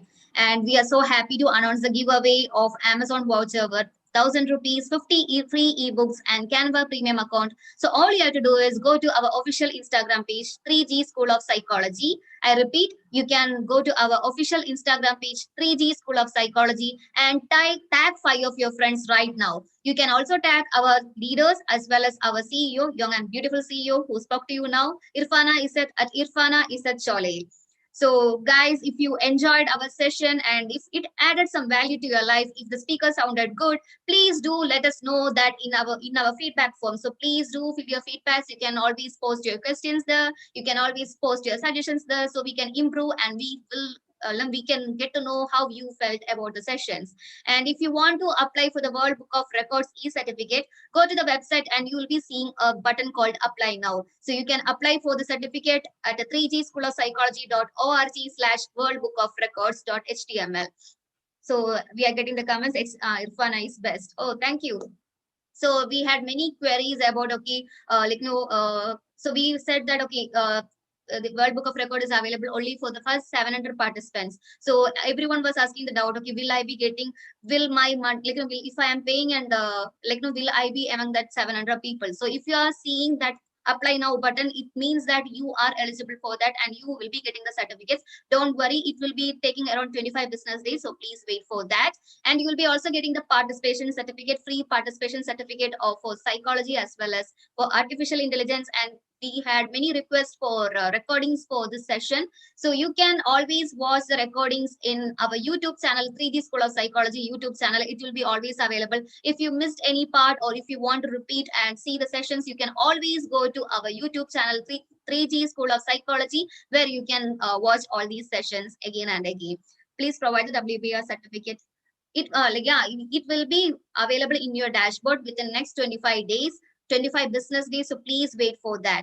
Also, we'll be providing the recording, so don't worry. Everyone will be able to see the recordings in our YouTube channel, 3G School of Psychology YouTube channel. And as ma'am said, this is a revolutionary master's program, so you have 2 more days to go. You can avail the scholarship of about 40,000 rupees if you are using our code 3G IPC 2021. So people are asking for lunch break. Okay, what you can do now, we will be playing a couple of videos of our national leaders, what we can listen what they want to tell and how they felt about this conference. They were immensely working hard for the past 2-3 months. They were burning their midnight oil and they were burning the midnight oil and they were working hard. So we will be playing a couple of videos of that, and we will be having a small quiz by our national leader Deepak. So stay tuned for that, everyone. And you can carry your lunch and you can sit and watch in front of our program, so you won't miss any part.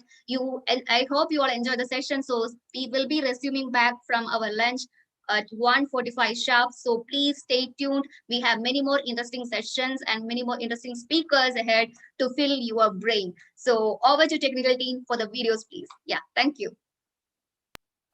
Just imagine you're going for a therapy and there you find a robot who will be assessing you. The robot will be asking you a set of questions and you will be answering them. And based on the answers, they will be giving you therapy based on that. So right now what I said, does this make you feel a little bit uncomfortable because it's a machine who is handling you for therapy and all? If yes, then why do you say okay Google or hey Siri to get your immediate answers? 97% of the mobile users are already using AI-powered artificial intelligence. So here I am, Joel Christy Raphael, the head national leader of 3G School of Psychology, here to open the new portal where psychology integrates with artificial intelligence through our International Psychology Conference. Be a part of India's biggest revolution in psychology.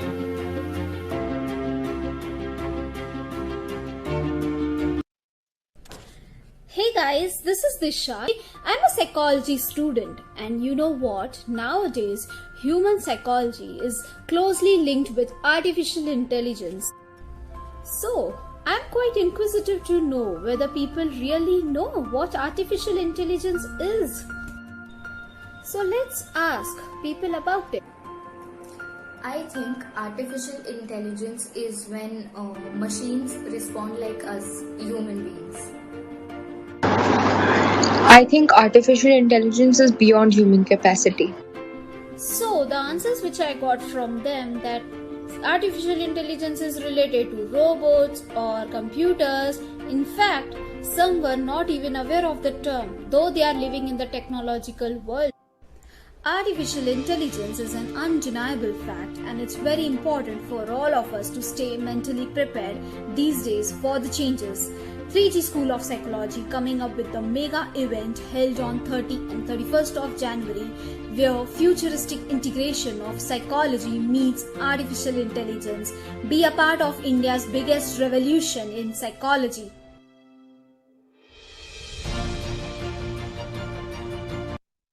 Hello everyone, this is Reshika, the Creative Director at 3G School of Psychology. Let's do something interesting now, shall we? I hope you all have seen Superstars the Robot movie. The Chitty in the first half was super amazing. He was nice, he was protective, he was fun. Now let's fast forward the movie to the second half. Chitty 2.0 definitely scares us. He was everything that Chitty was not. He was violent, he was dangerous, he was destructive. Now let's come back to the reality. The development of artificial intelligence, especially that of humanoid robots like Chitty, is happening for real. But we have to be wise enough to choose the right chip, feed it with the right information, and put it to right use. It is now time for us to psychologically prepare and equip ourselves for this change that's coming. And let's do this together. On behalf of the entire 3G team, I feel thrilled, excited and delighted to welcome you all to India's largest psychology conference. Presenting to you the 3G International Psychology Conference 2021, a platform where psychology meets artificial intelligence. Join us on the 30th and 31st of January. Let's be responsible and be the right bridge between the past and the glorious future that awaits us.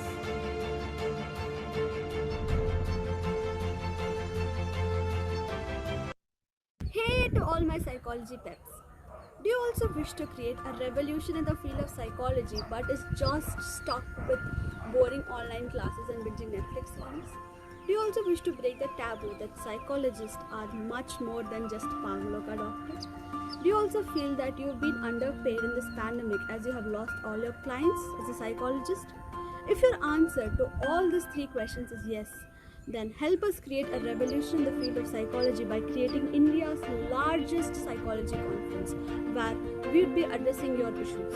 And for the first time in history, psychology will meet with artificial intelligence. See you all at the conference.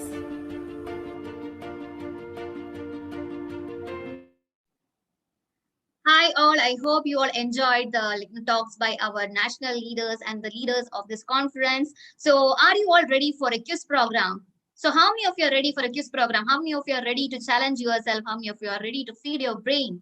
Just comment me on the chat box. Yes, Arshad, Renuka, wow, super, super. And we have our national leader himself, national leader and event organizer at 3G Psychology, who is Deepak, and he is the representative of Psychology Department in College Executive Committee. He has a strong passion to learn and has attended and win various prizes in quiz competitions. His greatest achievement in the field of national finals in Vidyarthi Vigyan Science Fest. So such a great person is here who, our national leader, he himself will be coming and conducting the quiz for you all. So I invite our national leader and event coordinator Deepak to the dais to conduct the quiz program. Over to you, Deepak.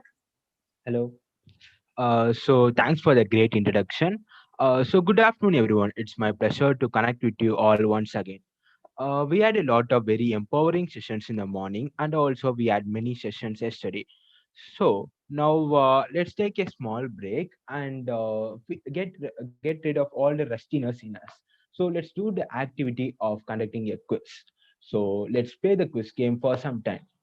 I would like all of you to answer the questions because, like many of you, you may not have any psychology background, or you may be from computer science and other departments. But don't worry, the aim of the quiz is to develop the knowledge. So I will also be teaching how you should attend a quiz. So shall we get started? Shall I get a boom from the participants if you are ready to organize this quiz? Yeah, yes. Boom. Yeah. We need more energy. Come on, guys. Yes, yes, yes. So without any delays, I will be launching. So is the quiz visible to everyone? Yeah. So first question is, so the first question is, which field of psychology would be most likely to study the influence of overcrowding on conformity? The thing why I asked this question is, yesterday's session we may have seen like lot of people answered like many questions because other people answered selected a particular answer. For example, if we take a class of 50 students, if 40 people are opting for engineering, all the others might also up for engineering. So the main thing why I included this question is we conform with others. So which field of psychology is concerned with that particular field, conforming with others? So guys, we are getting just 2 to 3 votes. So vote quickly. The poll will end in 10 minutes. So vote quickly. So yeah, that is the first question. So the second question is the discovery that the irritability of big five personality traits is around 40 to 50% suggested. Option A, environmental plays no role in personality. Genes play no role in personality. Environment plays a role in personality, and big five trait account for about half of our personality. So vote quickly, guys. By just reading the question, most of the times you can answer using the options. So vote quickly. And then the next question is, according to a snake, extroverts seek to dash their arousal, while introverts seek to dash their arousal. Arousal. So what arousal is how you perform. There is a limit for arousal as well. Let's not get into that. in which condition that extroverts have increased arousal and introverts have decreased arousal? That's the question. So the next question is, Rohan is a self-disciplined, focused on achievement, and keen on his duty. He would be expected to score highly on which of the big five personality traits? As we discussed yesterday, there are like five personality traits everyone will follow. That everyone might have even a combination of these big five personality traits. So, which one Rohan will most likely be having? So, the next question is, intelligence can be defined as just like 20 25 minutes back ago, Boomer Man was explaining so well about the intelligence. So, hope you guys have learned from that and choose the options wisely. The first formal laboratory for the study of psychology was established in University of Leipzig, which is in Germany, or like football fans you might know RB Leipzig too. So it was established in 1879. Who established it? William Wundt, Sigmund Freud, William James, John B. Watson. As a additional clue, we may say that he is known as the founder of psychology. So, seventh question. It's related to a movie and it's related for all the book lovers. A biography of Nobel Prize winning economist and mathematician John Forbes Jr. was written by Sylvia Nasser. It is a Pulitzer nominated novel and was made as a film in 2001 starring Russell Crowe. He is a very famous actor. You may know him from the Gladiator movie series. So, which is that movie? Is it The Cinderella Man? Is it The Beautiful Mind, The Insider, or The Imitation Game? So, the next question is, who is known as the father of AI? This question is asked especially for all the computer science enthusiasts who want to achieve a career in AI. And then, as you may see in lot of YouTubes and Instagram, a car company has launched a fully automatic self-driving cars. We need you to answer that question. Is that Tesla, Google, Aston Martin, or Audi? So the last question is, a rooster laid an egg on top of a barren roof. A barren roof is a roof which is like very slopey. From which direction did it roll? Did that roll on the right, forward, backwards, or didn't it roll? So yeah, a lot of people are answering. So shall we discuss the answers? Yeah, like as most of you has answered the questions, I will be ending it on 2 minutes, Anjali. So the first question, as so many people said, it is right. The social psychology discuss about conformity, and second one, it is also right. Our environment plays a major role in our personality, and then the third one, it is not rebellion hide. Extroverts seek to have high arousal rates. They have increased arousal rates, and the introverts they have decreased arousal rates. In high arousal rates, extroverts they perform very well. And then the fourth one, Roham is self-disciplined, and yeah, of course, he has a conscientiousness personality. Fifth one, intelligence can be defined as ability to think abstractly. And yeah, sixth one, it is of course William Wundt. Seventh one, the movie name is A Beautiful Mind. And the father of AI is John McCarthy. And then, yeah, as more than 100 people said, it couldn't be wrong. Tesla is planning a fully automatic self-driving car. Yeah, that Diana Ravenko, you got the point. Roasters can't lay eggs. They are the male version. Only chickens can lay the eggs. So it didn't roll. So thank you everyone. Thanks for everyone who has participated. So like let's go back to Anjali. Thanks for the opportunity, everyone. Okay, thank you so much, Deepak. Thank you so much for coming in and conducting that lovely quiz. So we had many queries about, okay, how to apply for WBR, World Book of Records certificate, and how to view the dashboard. So we have our CEO herself. She is coming up and she will be explaining you with the process. Over to you, ma'am. Warm welcome. Hi everyone, I'm back. So this is your time to ask all questions regarding the certificates, World Book of Records, how to get anything from 3G. You can ask me and I'll also show you how to get it and where you will be receiving the certificate from. Oh, Anjali, what I'll do is while they type in the questions, I'll show them how to get, where to get your certificates from. Fine? Sure, ma'am. Sure, ma'am. If there's any questions you want to ask directly to 3G, anything, it's me. I'm the right person. You can ask right now and I'll give you an answer. So I'll just show you where you will be able to get your e-certificates from. I'm just going to share my screen. Okay. So this is our official website. If you remember, you registered through this website and came to our conference. You had to go back in here and go to login. Now, if you don't remember your account, go to your mail and you will find the mail from 3G. That's where you can get your login details. Just go back. And if you are a person who came through YouTube or somewhere and still has no account, what you can do is go and register and you will be able to get your account. So I hope I'm clear. Go to our official website, click login. Okay. When you click login, you will reach to a login place like this. Wait, I'll just show you how the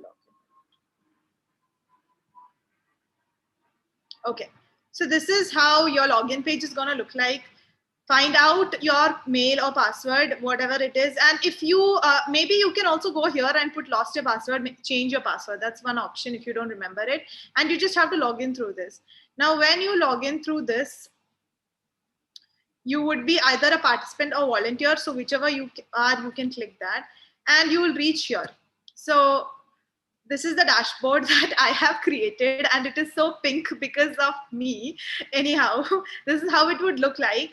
So these are your certificates which you can receive. Now I am in the volunteer dashboard. The volunteer would be able to get two certificates from 3G, which is absolutely for free. One is a volunteering e-certificate and one is the participant e-certificate. So if you have 25 plus registration, you will get the volunteering certificate and everyone will be able to get the participant e-certificate. All you have to do is go here and click it.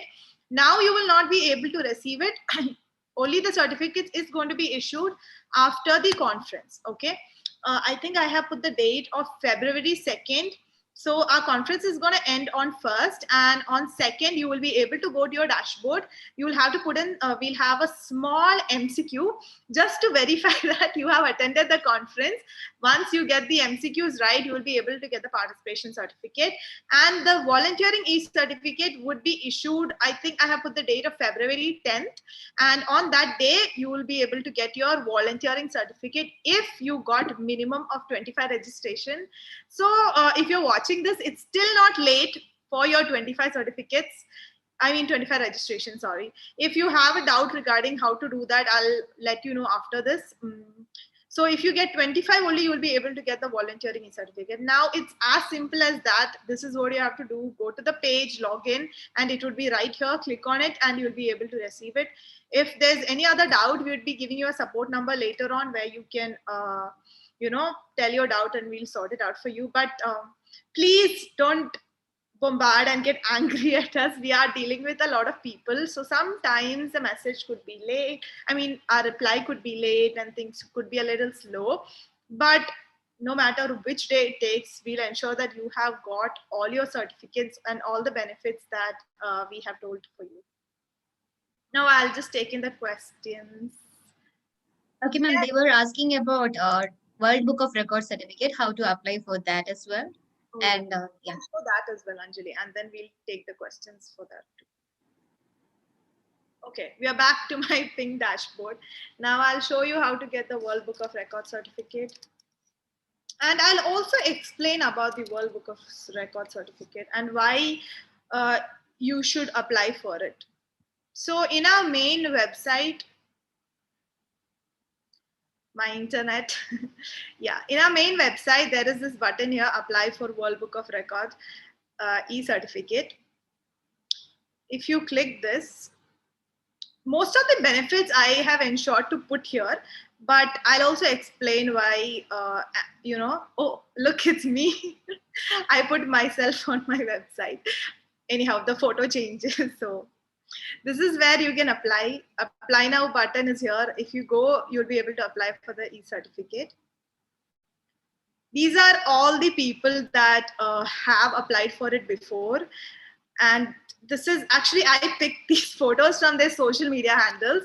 I was able to see them getting so many likes and comments. So I was surprised. So I picked out most of the people. You can actually like click on this and see. Okay. So these are the people who have received. This is a video on how you can position it. Basically how you can use this e-certificate in your future. And yes, these are the people who have received the e-certificate. You can see Sadhguru here, and obviously our Prime Minister. Yeah, so all of these celebrities and political personalities have received the e-certificate before. Now I'll also show you something else. If you can see in my house, this is the certificates that we have got for all of our events, and I'm expecting one for our psychology conference also to come up there.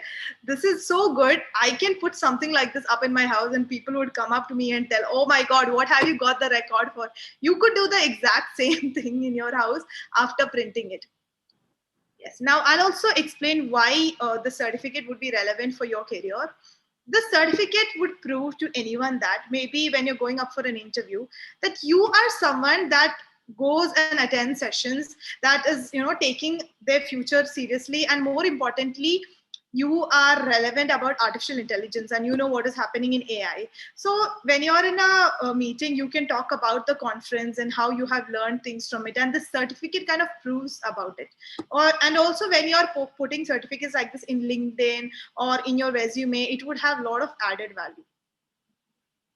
Okay, I'll also talk about the registrations. So if you registered as a volunteer with 3G, maybe a couple of days ago, and you still don't know what is your task, what you have to do is, if you go to your dashboard, I'll just show you that quickly. Okay, we are back in my dashboard again. If you go to posters, okay, in your dashboard, you will be able to see these posters that we have given. Now you can download this poster and you will have something called referral ID. Everyone has a unique referral ID. Now mine is 005. You would have some number which is like 8,000 and all, because we have so many volunteers. Since I was one of the first people to get my own, I have a very fancy number.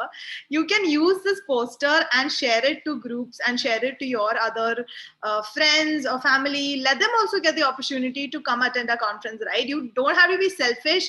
Give all of them a chance. You can also find the content here. So we made it maximum easy for you, so you don't have to do a lot of work. You can go here, copy this content, and literally put this in groups, right? That's all you have to do. Put your referral ID here. This is how you get your registrations. 25 is a minimum registration, like we have said. You can see the people who have come through you. If you go to this volunteer list and participant list, if they registered as a volunteer, they would come here. And if they registered as a participant under you, you can find them here. Yeah, so if you get 25 like this, now I was awesome at promoting my own conference. So I got a lot of people, but you just have to get 25 in order to get the e-certificates. And you would also be able to find some ideas on how to promote. I'll show you that. Okay, I just realized I removed that from the dashboard and now I can't figure it out. But there was a place where you could find ideas on how to promote, which I have to add back later. Sorry about that.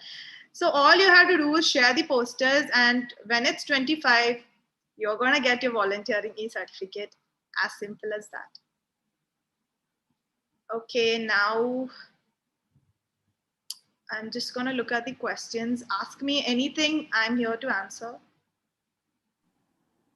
Oh, Somanya has asked, we have made it a 3-day conference. Tomorrow afternoon, we are having a couple of sessions, so it's still fine. That's why I said you still can invite people for the conference. They are asking, like, no, till when they can apply for World Book of Records certificate? For World Book of Records certificate, you can apply until February 10th. Yeah, until February 10th. Then yes, February 10th is the final date. Yeah. Can you please show that everyone is asking, like, no, they don't know how to apply for that? Oh, one more time. Yeah. So we are almost, I think, we have got 650. So just a couple of people left until it would be over. So yes, you have to go to our main website, 3gschoolofpsychology.org. I'll go back.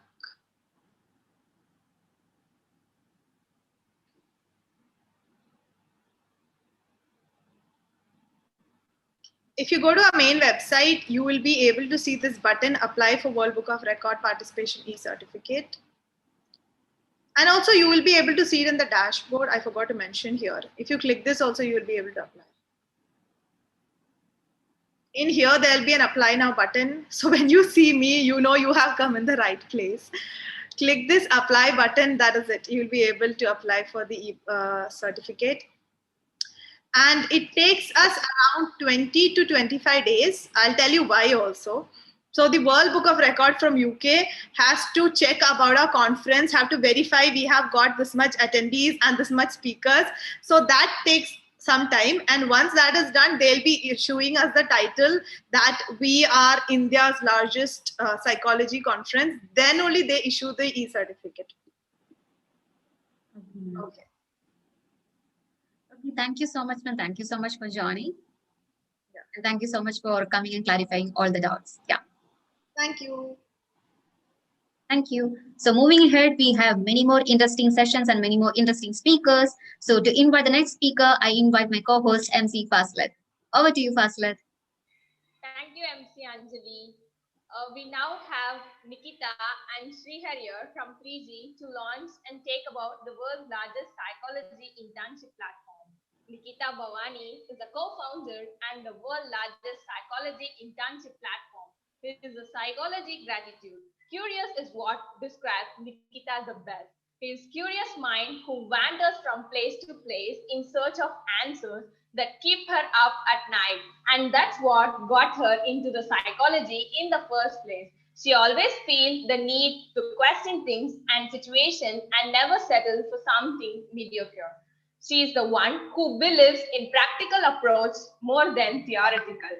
Someone who always sees her future in London as a CEO, managing team and people around her. Now that's what got her into her newfound love of networking marketing. He is not a procrastinator when it comes to work, but she's definitely procrastinator. The tendency to now start her work until she had a cup of tea.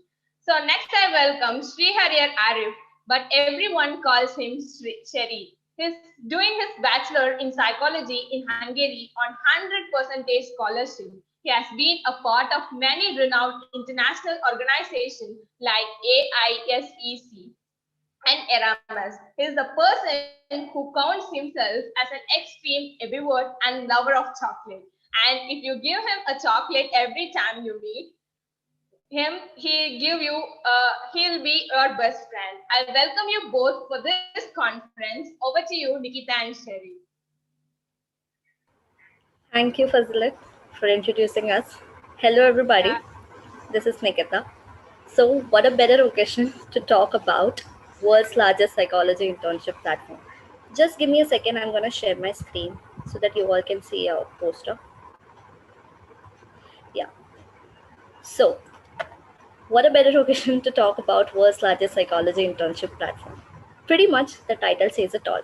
So let me just introduce myself. I am Nikita Bhavani, the co-founder of world's largest psychology internship platform. I am a psychology graduate.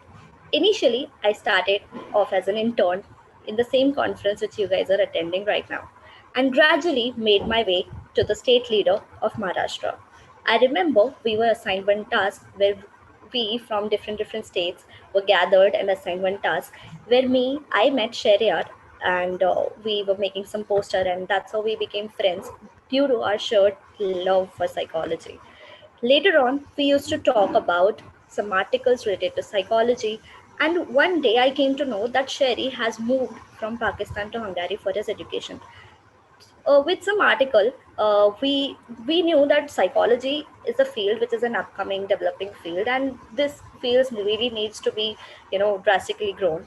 It was one such evening we were talking about an article, and then we started having discussion about how students from the globe move from their own country to study abroad.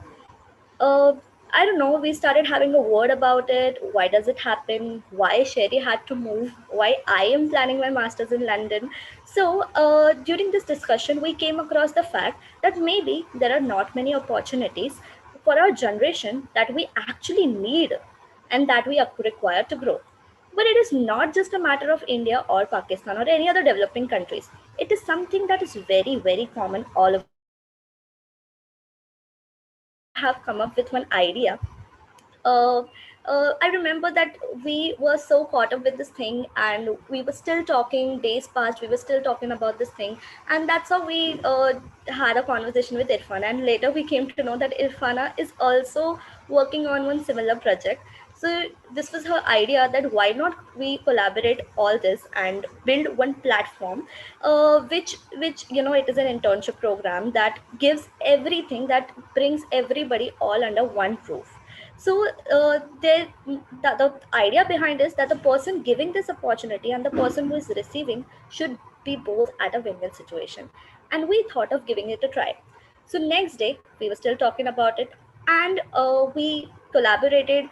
And the idea behind all is this, that this should not be limited to the one country. That is how we thought, why not people from worldwide can gather here and learn from this opportunity. So that is how we came up with the world's largest psychology internship platform. I would really now like to want Shreya to take over and fill you in with some details. Over to you, Sherry.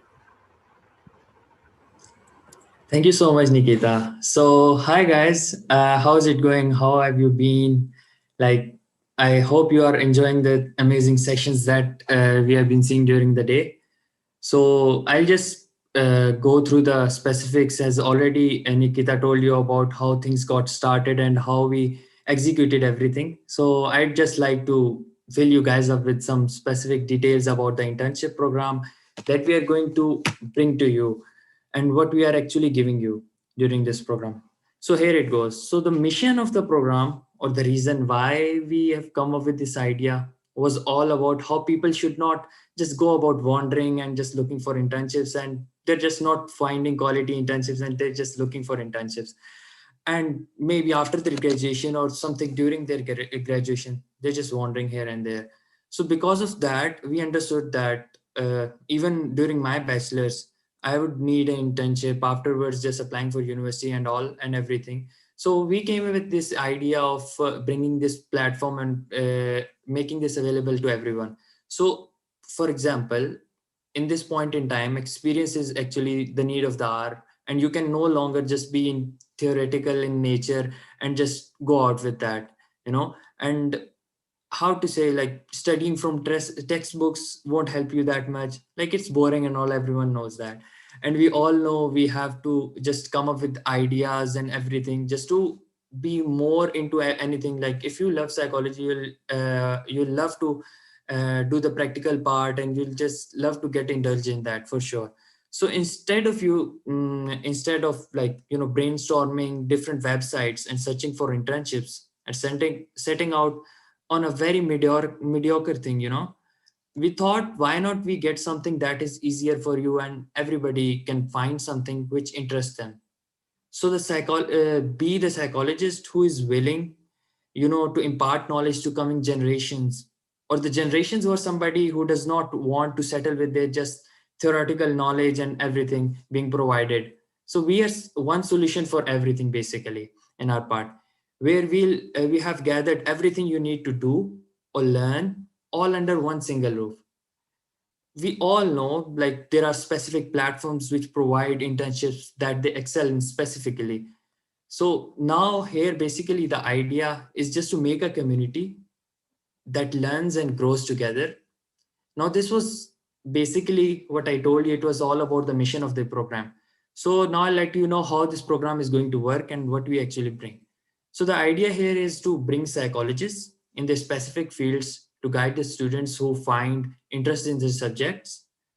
For example, if there is a specialist in cognitive psychology, we'll bring that psychologist, and there will be students who will be interested in certain subject, in certain topic related to cognitive psychology, and they can go for it, and they'll have opportunity to do an internship in that.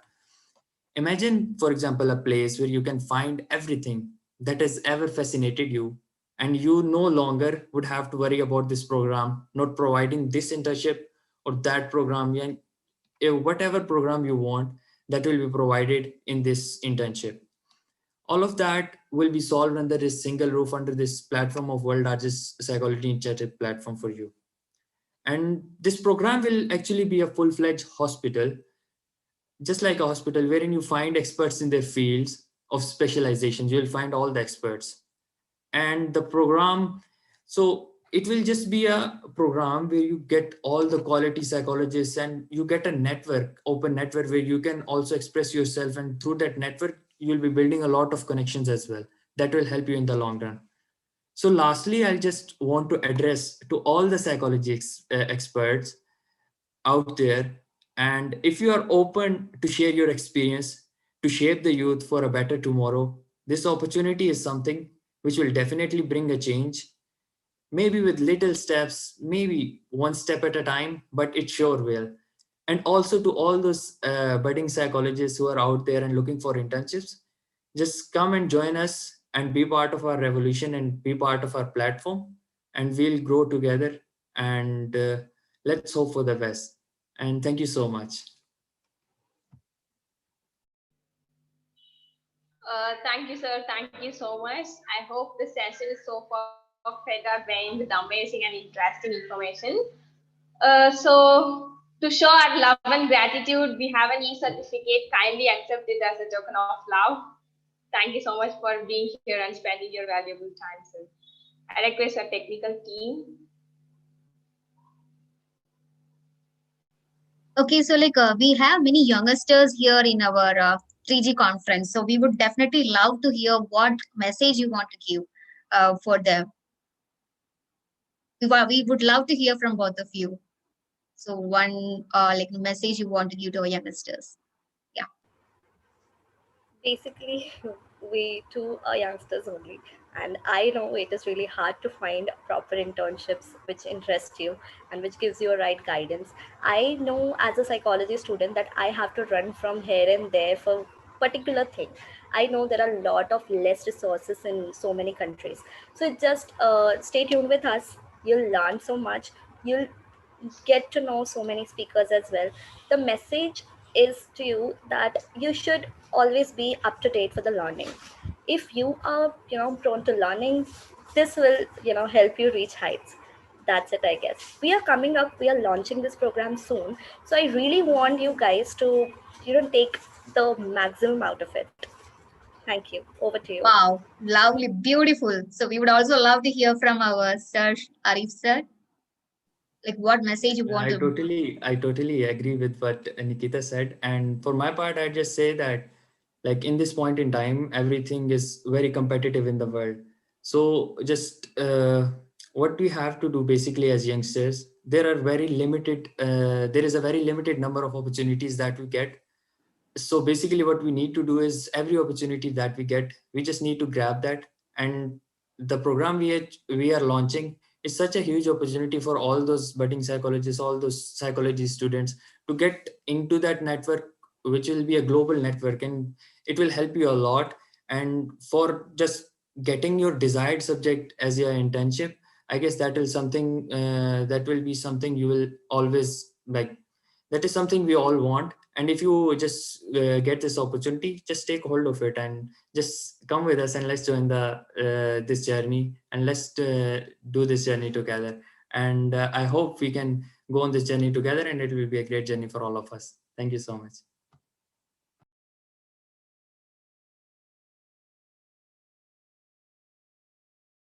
Wow, we had such powerful speakers here, powerful duo. We are so happy to have you here both, and we are so privileged that you both took our invite, request, and you both came here. So as a token of honor and as a token of love, we have e-certificates for you. Please accept it, and this will be mailed to you as well. Yeah, it's loading. So this is a beautiful e-certificate made by our technical team. It's a small token of love for you both from 3D School of Psychology. Yeah, this is for you, sir. Thank you This so will much. be mailed to you as well. Yeah. And now for Nikita ma'am, I would request my technical team to again share the certificate for Nikita ma'am.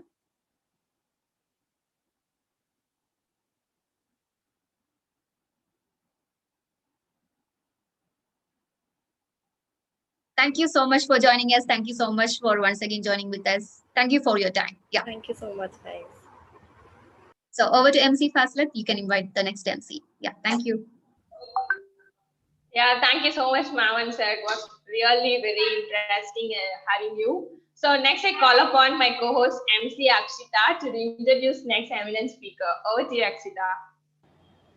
Thank you, MG Fasilat, for inviting me. Hi all, I would love to invite our next eminent speaker, Ms. Geeta Dalal. We all know about gyms. Since the year has just started, I'm guessing a lot of you have enrolled in gyms as a part of New Year resolution. But is gym all about building your physique? Geeta Dalal ma'am says definitely not. Ms. Geeta is an expert in the field of psychology, a clinical psychologist by profession. She's also a special educator and a dyslexia therapist. She's well versed in art therapy. She's also a drum circle facilitator, brain gym instructor, and a handwriting with ocular specialist. An absolute all-rounder in the field of psychology. That's what she is. She is here with us today to talk about brain gym. Over to you, ma'am. Thank you so much. It's an honor to be with all of you today, and I'm audible enough? Yes, ma'am, you're perfectly audible. Perfect. Thank you so much. I really appreciate this invitation, and I thank all of you. I heard about the internship and worldwide organizations and initiatives. I'm really proud of all of you youngsters who are doing this work. Okay, so I have been invited here to talk on a topic which is very close to my heart, and that is brain gym. So can I share screen? Do I have the rights? Yes, ma'am, you can go ahead. Okay, thank you.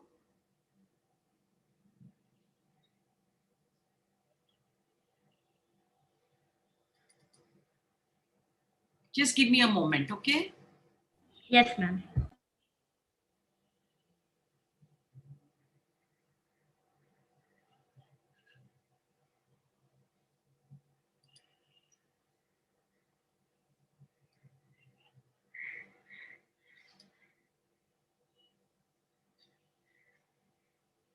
I'm sorry for that. Just a moment, please. No problem, ma'am. You can just first open your PPT, then you can click on screen share. Just a moment. Yeah. Meanwhile, you can address the audience, ma'am. Yeah. So this topic, brain gym, I would like people to put in the chat box, if it's okay with you all, as to how many of you are familiar with this topic. Just a yes and no will do.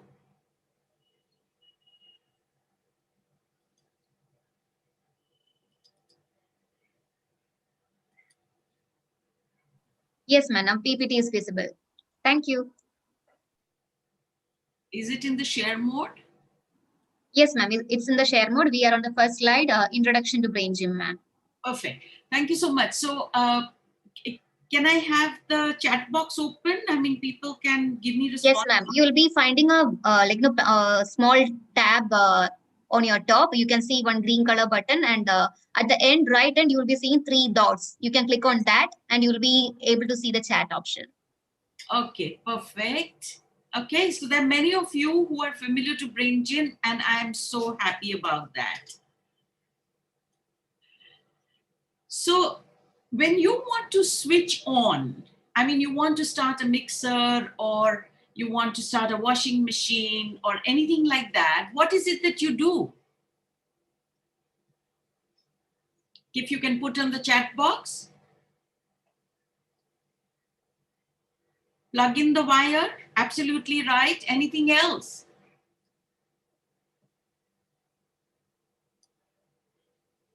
Electricity, switch on, absolutely. So you need to definitely switch it on after plugging it in. So plug in is to keep it ready, but when you want that thing to come on, that will be the moment that you will have to kind of push that button to switch on. So Brain Gym is something like that, where just the wiring connection will not work. So you need to be able to connect the two wires, but after connecting, there has to be something which will switch it on. So Brain Gym is a concept. Thank you for your responses, everybody. So Brain Gym is a concept from Paul Gail Dennison. Gail was his partner earlier, and now she is his wife. So Paul and Gail come from that background where they started thinking on the lines of mind-body connect. So mind and body are two different things. Okay, just a minute. You need a full screen. Ma'am, you can click on function 5, F5. It will go to full screen mode. Yeah. Function plus F5. Yeah. Okay. Is it working? Or you can go to view option, ma'am. Maybe there you will be finding that option. Descriptions on the screen and can be used to control the computer using only your I'm sorry, keyboard. this is something else that If started. you already know how to use VoiceOver, press the Yes, V. ma'am. I think you are playing a video. Yeah, sorry.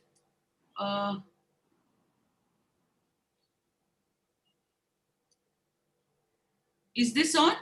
Full? Is this full view? Ma'am, it's readable, ma'am. So I think we can move ahead. No problem. You want me to start on the Google thing? No, ma'am. This is fine, I think. Is this okay? Yeah, now it's perfectly full screen, ma'am. Thank you. Thank you so much for that. I'm glad you are responding so that I know what's happening because I can't see any of you. Yeah, thank you, ma'am. It's a little scary. Okay. So Paul came from a background where he had difficulties in academics. He was a clumsy child. He was not ready to be able to cope. He was not ready to cope with whatever was there as a school which was giving him. So from his thing, I'm reading to you, as a young child, I learned that I couldn't learn. Once my self-confidence as a person who could learn had been shattered, I felt awkward and clumsy, and I failed in every area of school. But something in me never gave up, and I finally discovered the most important thing in life, how to transcend my perceived limitations. I learned how to break down the walls of my early conditioning and recreate myself. So from that child who could not read or who had so many difficulties, he came to be known as, for his research, as the doctor of reading, the reading doctor in the valley, that is in the Silicon Valley. He is from California. Now, his basic premise was that movement is the base of door of learning, movement is the base of learning, and movement is what opens everything. So if you keep thinking about things and you keep thinking about movement also, it helps. But if you're physically moving, there is a mind and a body connect which opens all the avenues.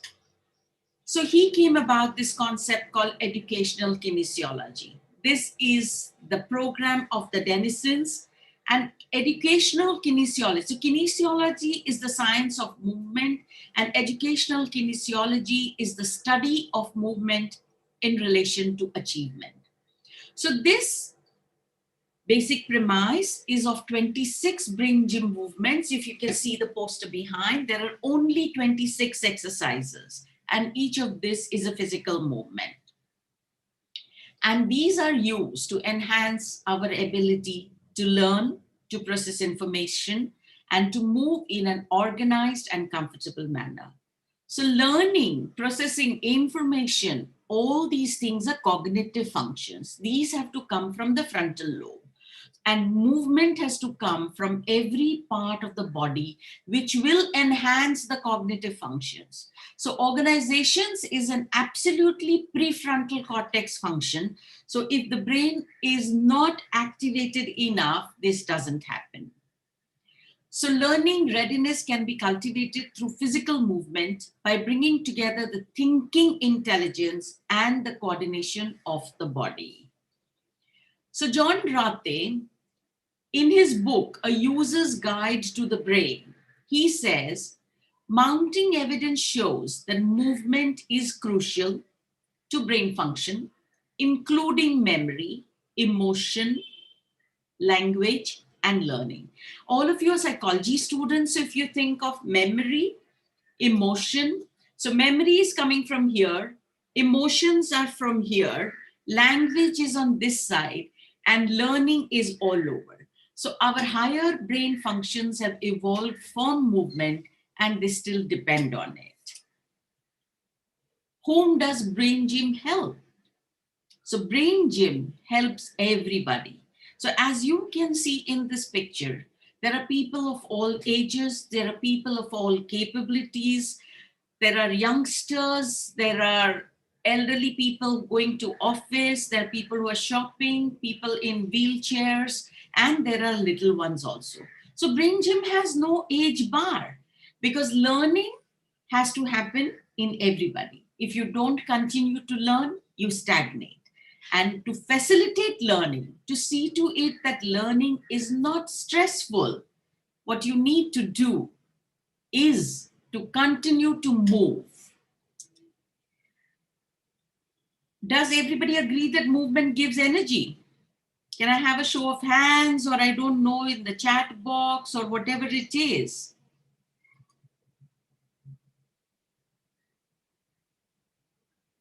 Yes, does everybody agree? Okay. Yes, ma'am, we are getting a lot of comments. They are absolutely agreeing with you. Okay. So what I want to tell you is that when a child is born, there are 700 synaptic connections in the brain, and these connections keep increasing all the time.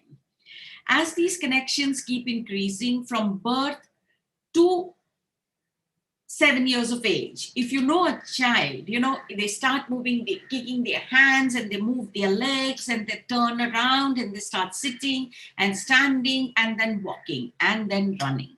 You need to keep your things away to safeguard yourself and the stuff at home. But 0 to 7 years of age is the age of maximum movement. And if you can look at this picture, the number of synaptic connections that develop in the brain are amazing.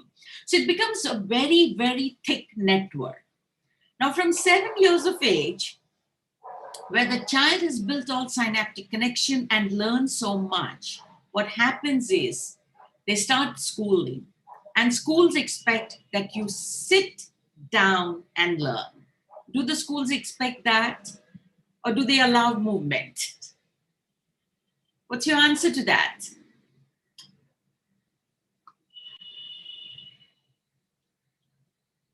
Are there responses? I'm not able to view. Okay. So when schooling starts and at 7 years of age, you are expected to sit down, your movement is curtailed. And if you will see the networking, the brain synaptic connection network at 15 years of age, there is a difference between 7 years of age and 15 years of age. Now, if you do not continue to move, you can move backward to what is happening at the birth. So that is what when old people do not move, they like to just sit. So as they grow older, the synaptic connections reduce. So there is pruning that is happening. And that again is a difficulty to continue to learn. So plasticity in the brain is the thing. Dr. Norman Deutsch in his book says the brain is plastic throughout your life. So if you can study at your age and I can study at my age, that means that your brain is plastic, but then so is mine.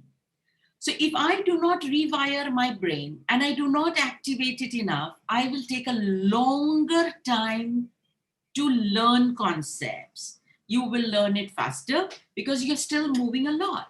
But the moment I start moving a lot and I keep my brain active also, I will also be able to rewire. So earlier the concept was that the brain is plastic only till 10 years of age. So there was this thing that you keep teaching, and let children learn everything. And after that, it is only polishing. But that is not the true thing. That is not the in thing. There's immense amount of research which goes to prove that the brain is plastic all your life. There is research that when in a war, somebody has been hit by a bullet and one part of the brain is damaged, okay? That part of the brain has been removed. One hemisphere has been removed. Now, one hemisphere is responsible for certain functions, but the plasticity of the brain is so beautiful that the other part, which was functioning, has slowly and softly, with the amount of physiotherapy and cognitive exercises, has taken over the functions of the missing part of the brain. So it is extremely important to keep changing a brain. And the best thing to do in this is to keep learning new things. The more you learn, whether you polish the old learning learned and you keep practicing on that, or you keep learning new things, you build more connections amongst the neurons. And of course, the number of neurons also increase. And what happens is that these connections, they help to stretch a part of the brain. They make it bigger because it is elastic so that it can hold more information and more ideas. So more you learn, more information, more ideas flow, more you practice, the more automaticity you achieve in that. If you wish to stop me at any point, you need to tell me, hosts, because I can't see participants, so you need to communicate with me. So the course that I'm talking about, or Brain Gym that I'm talking about, is by Paul and Gail Dennison. The company, for some technical purposes, has now been changed to Breakthroughs International. So if you're going to look up this information on the international website, you will find it on Breakthroughs International. Are you game to try it? Are you ready to try it? Can I have some responses? Because this has to be interactive. I cannot function if it's not going to be interactive. Yes, ma'am. Okay, I'm sorry about that. I need to go back. Okay. So before this, I want you to, I'm going to stop share for a moment. Is that okay?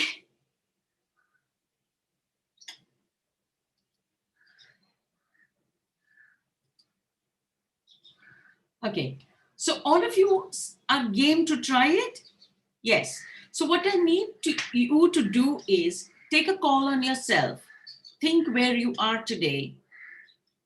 How are you feeling today? What are your emotions like? What I want you to do is notice yourself. Very good. Somebody says hungry, excited, good, inspired, great. Is there any ache, any pain, any fatigue in the body? Where in the body is it? Okay, there is fatigue, there is tiredness. Somebody saying leg, feeling anxious, joyful, slight headache. I also have a slight headache. Neck, yes, backache, tired, yeah. Okay, wonderful. So now, if I may ask you, if on a scale of 0 to 10, if you want to place yourself today, your moods, that's your emotions, and your physical being, on what number would you place yourself? Just put that number in the chat box, please. Great. So 1 is the lowest and 10 is the highest pain, okay? And 1 means very good. Great. Nauseous, lightheadedness, fatigue. Okay, wonderful. And now we're going to do some exercises. Does everyone have some water there? Okay, I'm going to demonstrate the exercise. I want all of you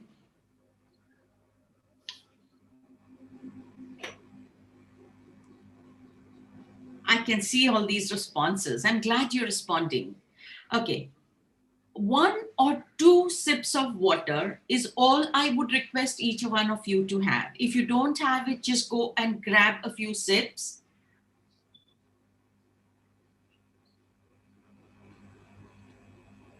Keep that water in your mouth for a fraction of a second, thinking about it, that you are drinking water. That is exactly being mindful that you're giving water to your body. And when you drink water, the water seeps down this body's length. You're drinking it here, but it seeps down and it crosses the vertical midline. It takes it all through your body. Wonderful. Now, the second thing I want you to do is, I want you that below these collar bones, below the sternum, there are 2 soft spots here. So I want each one of you to cup your fingers like this, 2 fingers and 1 thumb. Place this here. So if you have a difficulty in finding it, you find this bone, put 2 fingers like this, and this is the spot. So you do this here, and with the other hand, you put on your navel, okay? So I'm covering my navel, and I'm massaging these 2 points. These are called the K27 points on the body's meridian. These are also called the brain buttons. And my eyes have to look from left to right and right to left.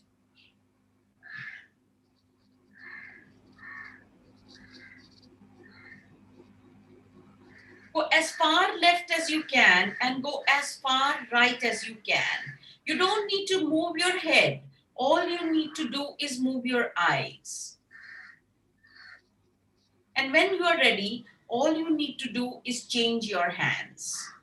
And do the same thing again. With this hand, cup it, the same spot, massage, and keep looking left to right.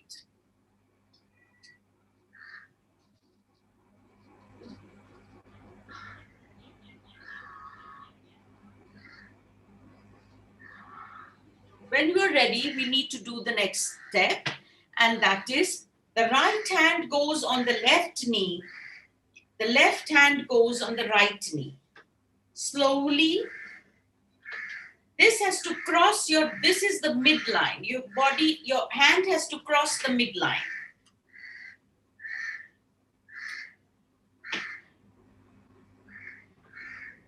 I cannot see anybody, so I cannot see the volunteers also, whether they are not doing, and they are doing it right, or it is not right. So if you have any queries, you can put in the chat box, but you can cross scroll.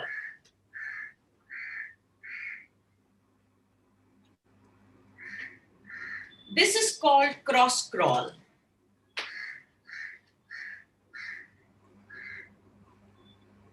Wonderful.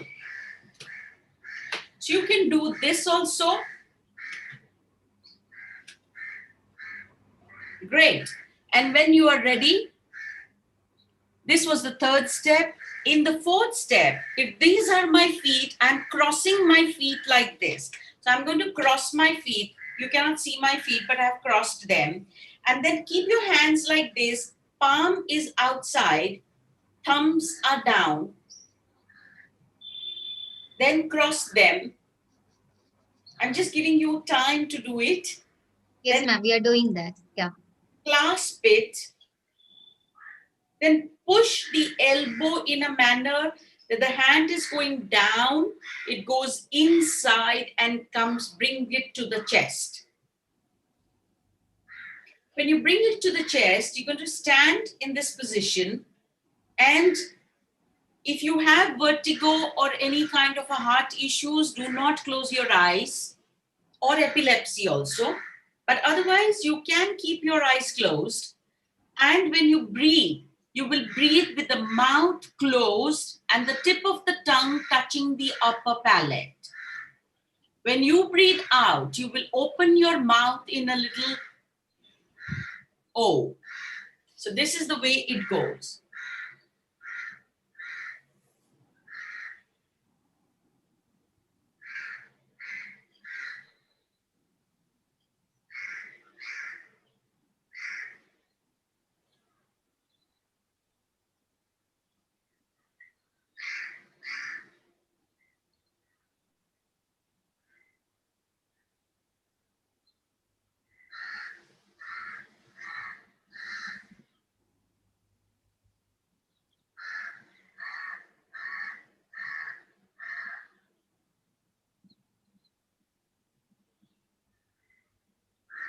When you're ready, you can unhook your legs. So your legs come straight, unhook your hands, and then join thumb to thumb, finger to finger. Each finger is joining like this and bring it to your chest.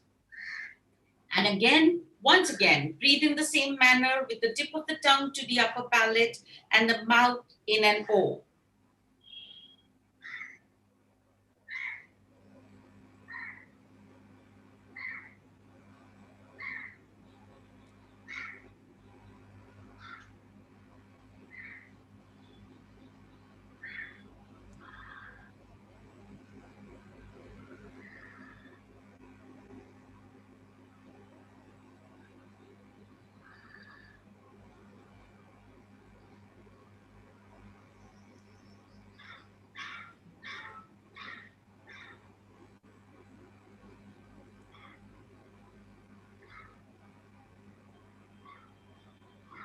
Ma'am, participants are asking about the breathing pattern. Yes, I will explain the breathing pattern once again. So the mouth has to be closed when you're breathing in, and the tongue, if this is my tongue, I need to roll my tongue and touch the upper palate. Okay. And when you breathe out, you open your mouth in an O.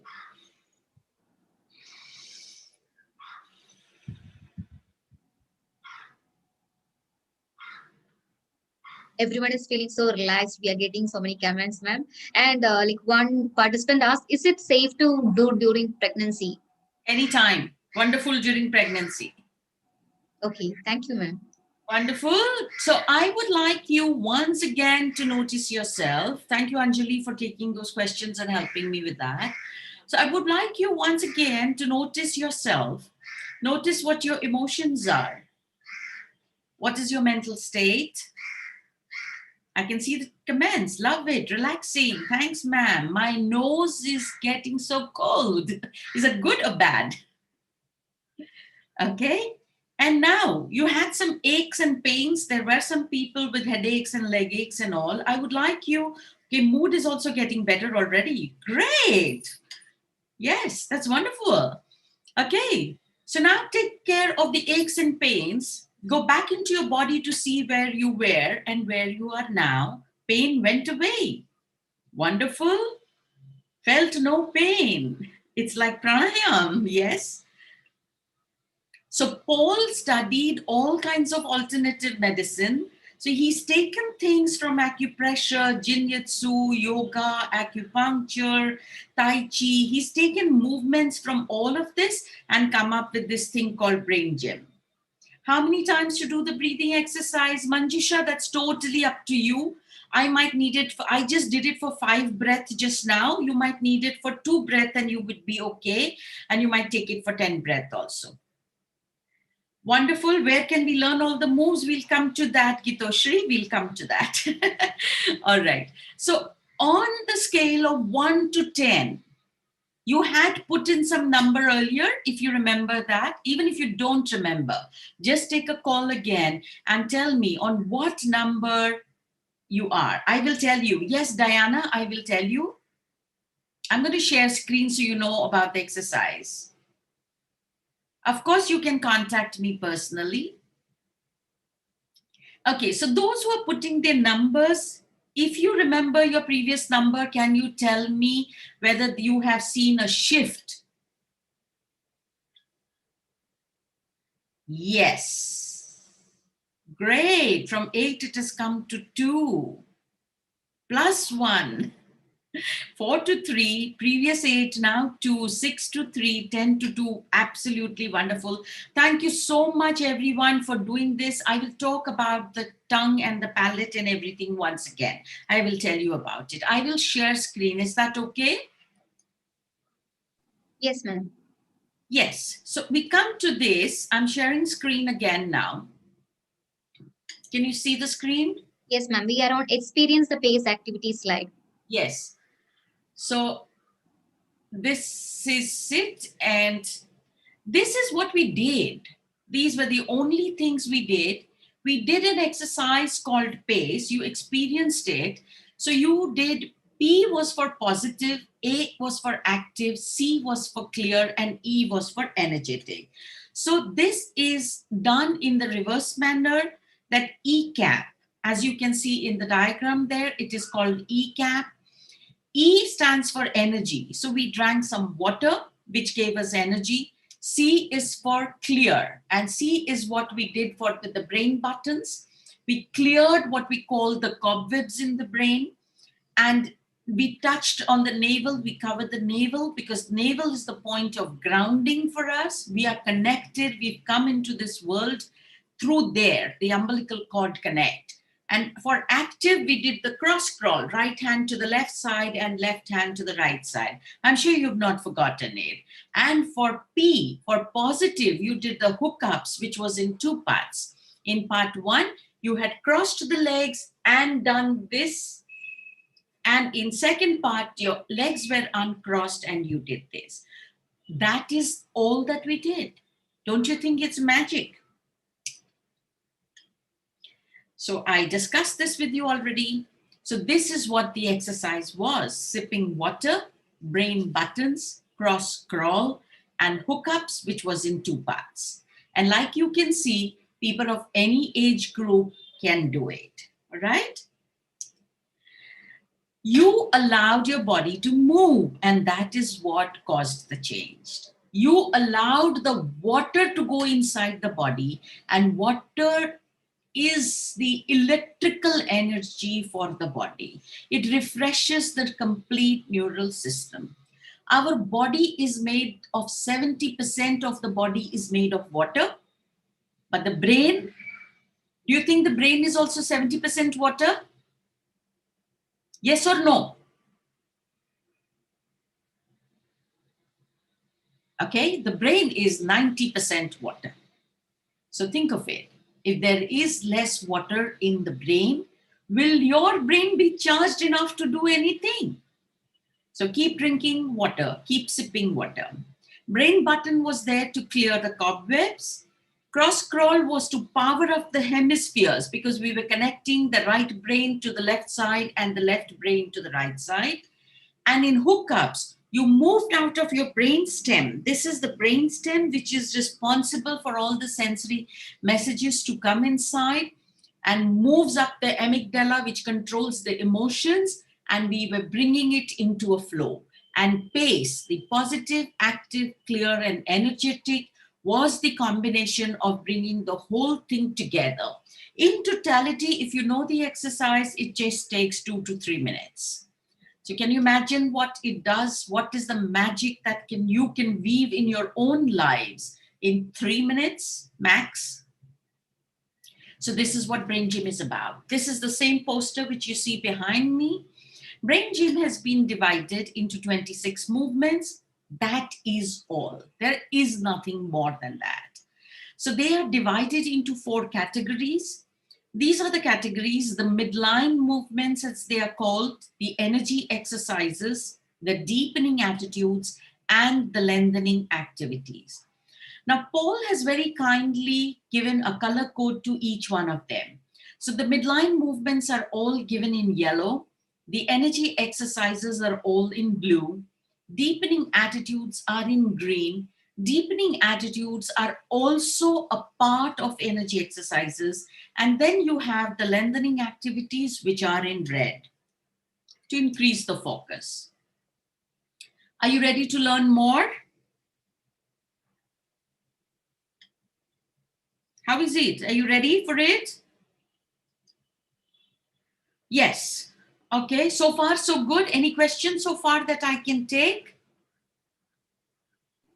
Yes, ma'am, we will take that. Okay, so since you have started the session, no, the message is bombarding, the chat box is bombarding with messages. So participants, if you have any questions, please put that in the chat box. Yes, this poster is there on, of course, this has come from Bringim International, from the company, but the small version of it, will find it on internet. So participants, it's our luck. We have this amazing personality here. So they're asking, ma'am, how to contact you personally. That's one I'll give question. you my number and email in the end. Thank God. Wait a bit. Okay. Are we good on time? Yes, ma'am. Yes, ma'am. We have time.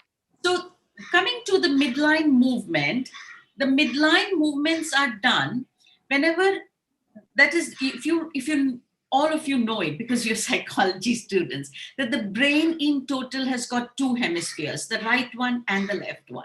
The right hemisphere is controlling the left side of the body, the left is controlling the right side of the body.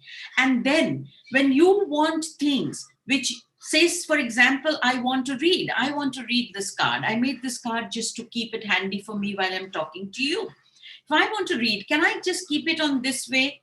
Try whatever you have, a paper on your hand, keep it on one side of your body and see if you can read it. Possible? Yes or no? Keep it on the other side and check it out. No. Yes. Wonderful. So those who can do it, but otherwise barely, because it strains the eyes. The eyes, we have two eyes, we have two ears, okay? And we have two hemispheres. We have two hands and we have two legs. So all those activities which requires two sides of the body, and these are the reading, the writing, the listening, and the speaking. These are all activities which need to cross our body's midline. So between the two hemispheres, there is this connect and it has to cross there. So even if you're writing, you cannot write, keep it on one side of the body and write. That's an uncomfortable position. You need to keep it in the center and put it at an angle and go from left to right. Or if you're writing Urdu or reading Urdu, you're going from the other direction, okay? So this midline activities help with that. I'm going to share screen again.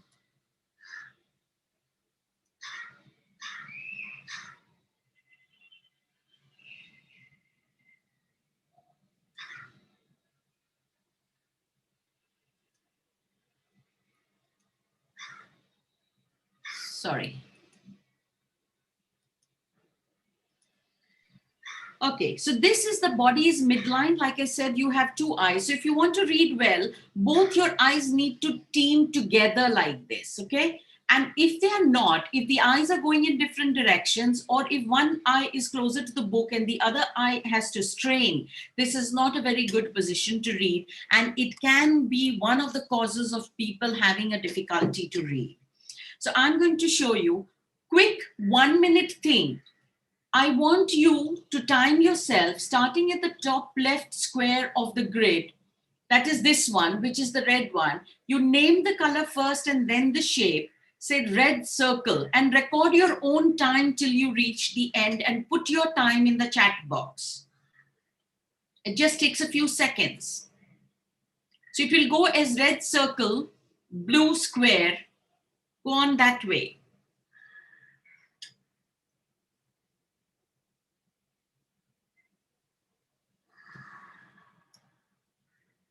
Once I have at least 5-6 people giving me the time, can you help me with that? Then I can move on.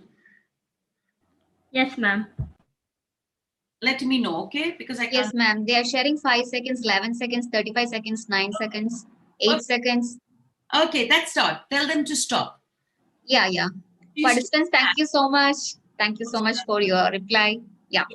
And now we do this exercise. This is called lazy 8. So you start at the center here of that 8. The 8 is tilted, as in it is the 8 which is written like this is in a slant position. This is the infinity symbol. So I want you to push your hands like this and the thumb up. Can you see me? And then you move upward one side, down, come back to the center. Ma'am, so sorry, like we were not able to see you since you were sharing the slide. Could you please repeat the exercise? Thank you. Can you see me now? Yes, ma'am. I just stopped your screen sharing. Yeah. Okay, I can't see myself. Okay, so okay, Yeah. I depend on you for your messages. Okay, so Sure, I ma'am. want you to keep your thumb in your nose level. Your thumb is up, and you're going to make this lazy 8 like you can. You move upward, go around, come down, come back to the center, then move upward on the other side, go around, come down, come to the center. And a second round in the same manner. It's like you're drawing an 8 which is sleeping. Okay, and go slowly. And the third one, we always start from the left side.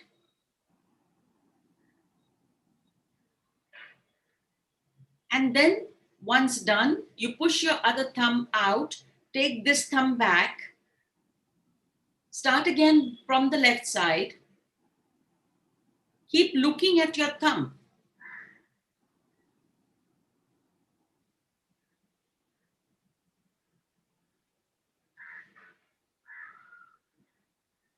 That's 2, and then there is 3.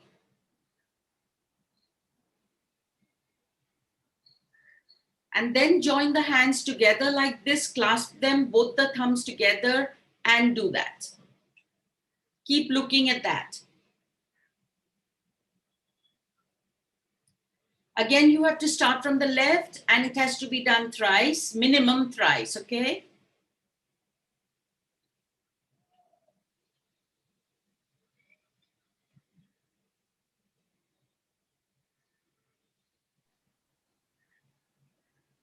Okay, that's done. Yes, ma'am. And if you can share screen again. So this facilitates eye teaming because both your eyes were looking at your thumb. It eliminates the confusion of the letters which go from the left I'm side. so sorry to interrupt. Ma'am, like, could you please try resharing the screen again? Okay. Yeah, sorry for that. No problem. And ma'am, like we have questions whether this will be beneficial for those people with disability in learning. Absolutely. Very much so. Can you see the screen now? Yes, ma'am. So we are on that red circle, blue color square. Yeah. Yeah. Name and the color shape. Yeah. So I want you to do this exercise once again. Again, time yourself, red circle, blue square, and just see your time. And put that in the chat box.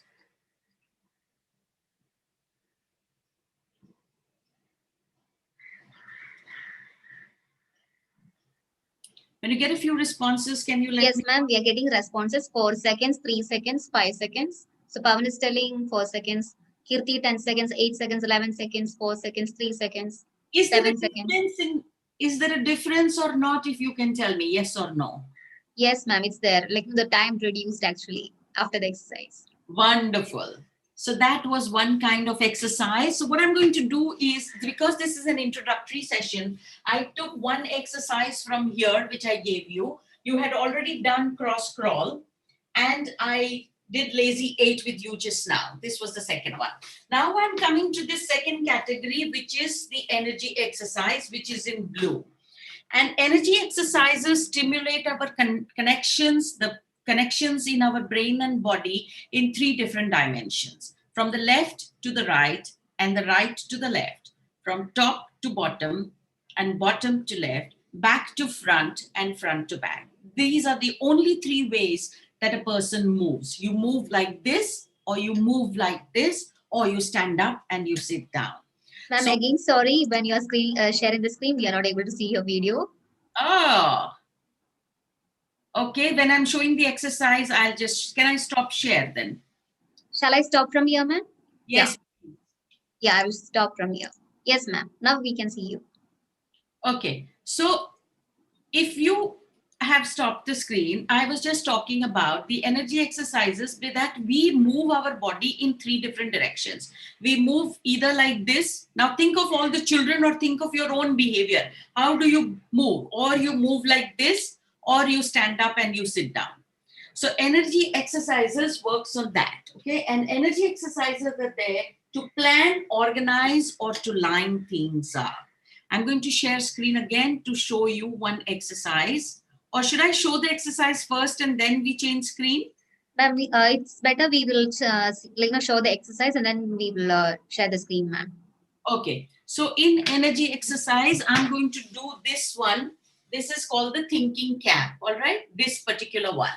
So if you can see me, I'm going to show you here at the joint of this ear, there is this part which is slightly folded. Everyone has this fold there. So what we need you to do is, you can do this on both the sides.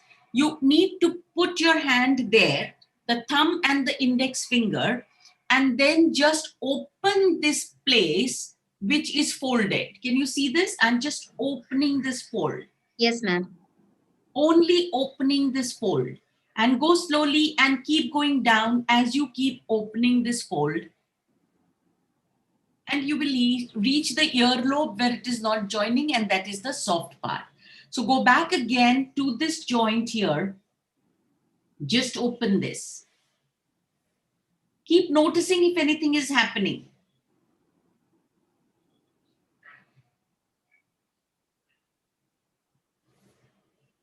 And the third time.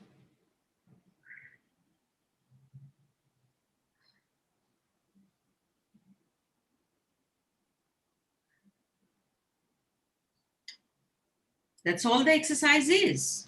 I'm going to share screen now. If all of you have done it, if you have noticed anything, you need to tell me. They are feeling relaxed, ma'am. They are feeling relaxed. A lot of blood circulation to their face. Absolutely true. What about the hearing? Are you able to hear better? Yes, ma'am. So this helps to hear our inner voice, because when you start hearing more, you are working on these inner ear, attention is increased. And when attention increases, memory is activated, you start thinking clearly. And when you are doing this, this relieves the stress and tension from the neck and the shoulders. So when the neck and the shoulders and the ears are all open, auditory processing, listening comprehension, and thinking skills are all affected. Wonderful, ma'am.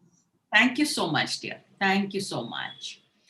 I can see the time. It's nearly 3 o'clock. We had started 10 minutes late. I hope you will give me that time. Is it okay? Yes, ma'am. You can conclude and wind up within a couple of minutes, ma'am. Yeah. So this is the one which is on deepening attitude.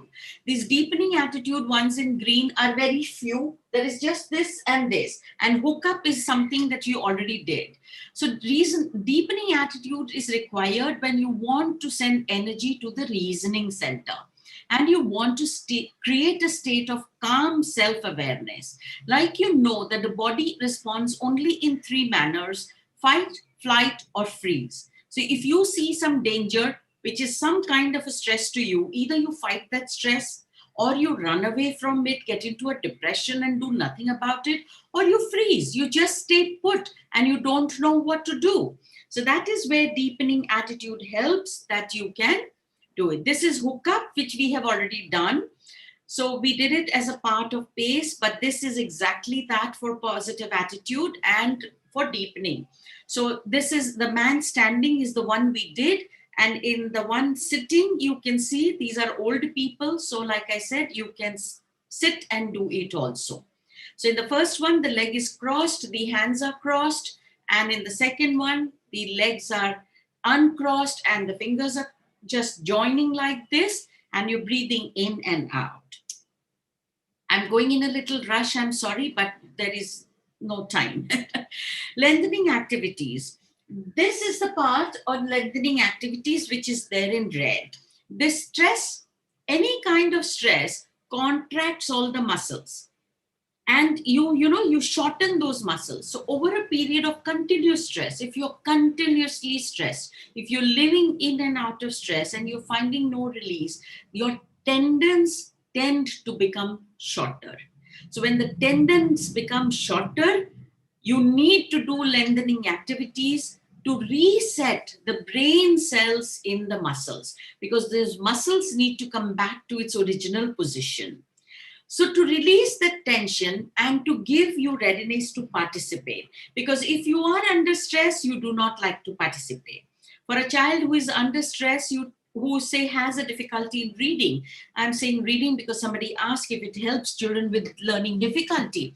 For that kind of a stress, if the teacher asks him to stand up and read, it is too much. So because his tendons and his muscles are getting shorter because of stress. So what you can do is a simple one.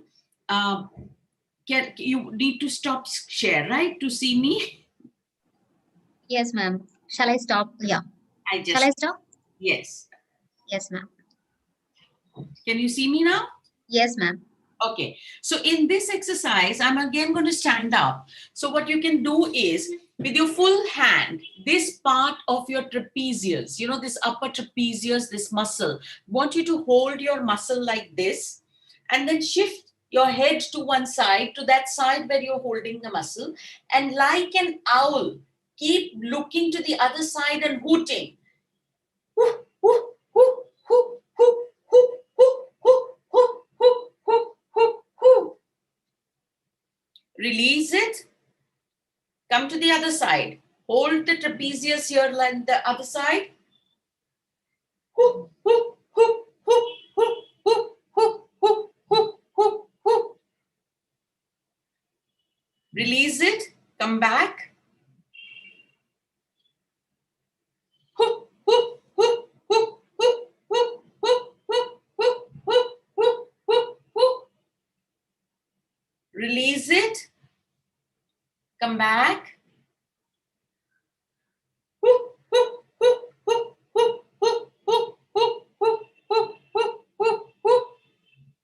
Come back.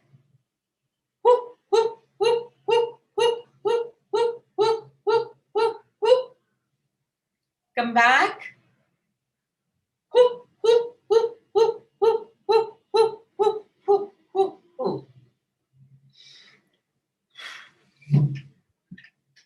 How does it feel? If I can have some comments in the chat box, please.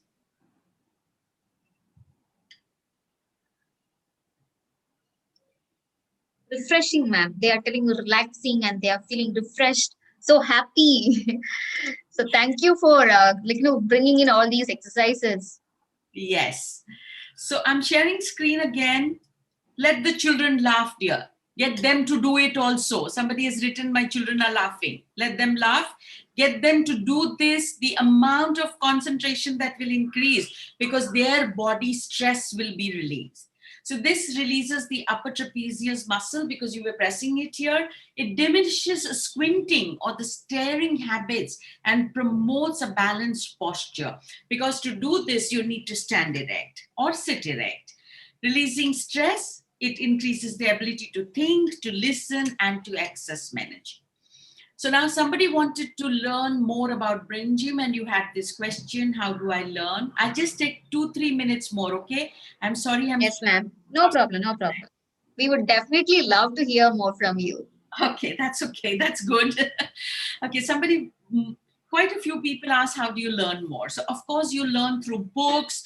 There are plenty of resources outside, but then this is a practical thing. To learn from a person who is a facilitator and trainer is the best way to do it. The first step to start with is a course called Brain Gym 101.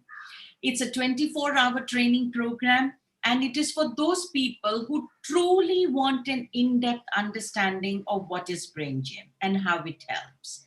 There is a course called Brain Gym 104, which is a 16-hour training program, and that you learn all the 26 movements and some theory of Brain Gym. But in Brain Gym 101, you definitely learn all the 26 movements and all the theories. And there are plenty of resources. One of the things that I love to read and refer to is Educate Your Brain by Katie Brown. She is one of my teachers, a very good mentor, and I just love Brain Gym. Like I said, I'm a licensed instructor and trainer. Now I'm ready to take any questions. We would definitely love to hear from you, but since our next speaker is waiting, we will be mailing. Can we mail these questions to you, ma'am? Will that be fine? You can with the email of the participants. So I thank you very much. So can you see this? Yes. All the participants, you can take a screenshot of the same and you can reach out to ma'am. Yes, you can take a screenshot. That will be okay. Ma'am, could you please? Yeah. Now it's visible, ma'am. Yeah. So for everyone, ma'am's number is 9821050449. 9821050449. So if you have any queries, if you want to know more, if you want to join the course, you can definitely contact her number. And her email ID is geetadalal@gmail.com. Geeta R Dalal. Okay, GEETARDALAL@gmail.com. Can I stop share? Yes, ma'am. Thank you. And I thank you very much. Name of the book. The name of the book is Educate Your Brain. And when you do brain gym courses, whether 101 or 104, you get a manual with it. The manual is couriered to you and the courses are available on Zoom. All right. Okay, Yes, so there's no time to take any questions. Anything else for me or do I log out, dear? Yes, ma'am. So thank you so much. I think from now we all are in love with brain gym, not only you. And thank you so much for bringing these exercises and to add value to our life. So everyone was feeling relaxed. That is what we want at the end of the day, not big money or something like that. We need to be stress-free. We need to be feeling relaxed and happy. Thank you so much for adding value to our life. And I now invite our event coordinator, Disha Sharma, who took the initiative to bring such a beautiful personality to our session. Over to you, Disha. You can thank our speaker. I'm seeing her for the first time. Thank you, Disha. Thank you, ma'am, for such a wonderful session. We truly enjoy your session, and it's our privilege to have you here. Thank you so much. Thank you so much for having And me. before you leave, we have a small token of love and to value your time as a token of honor. We have a e-certificate for you. Oh, that's lovely. So I request my technical team to display the e-certificate for such a wonderful personality, Ms. Geeta Dalal. So this will be mailed to you as well, ma'am. Please kindly accept it. Thank you so much. I really appreciate that. And I will also appreciate if you can send me the feedback of the participants. Sure, ma'am, we will do that. That will help me to improve my other sessions. Okay. Sure, ma'am. We would love to have more sessions from you. Thank you so much. Thank you for your time. Thank you very much. And thank you very much for all the participants. Thank you. Bye. Thank you, Geeta ma'am, and thank you, Disha. Thank you for joining in, and thank you, participants, for being so participative. I hope you all enjoyed the session, and if it added any value to your life, if you liked the session, please kindly share your feedbacks in the feedback form for all the speakers. And we are again announcing the giveaway. So, if you want to win the Amazon voucher worth 1,000 rupees, then if you want a premium Canva account, all you have to do is you have to log into our official 3G Instagram page, that is 3G School of Psychology, and tag 5 of your friends. So while you're tagging, don't forget to tag our CEO Irfana Izzat Sholil. And you can tag all our leaders, so we will get to know that you have tagged us, and we all can connect together. So we have many more interesting sessions and many more interesting speakers ahead. And to invite the next speaker, I invite my co-host MC Yukta. Over to you, Yukta.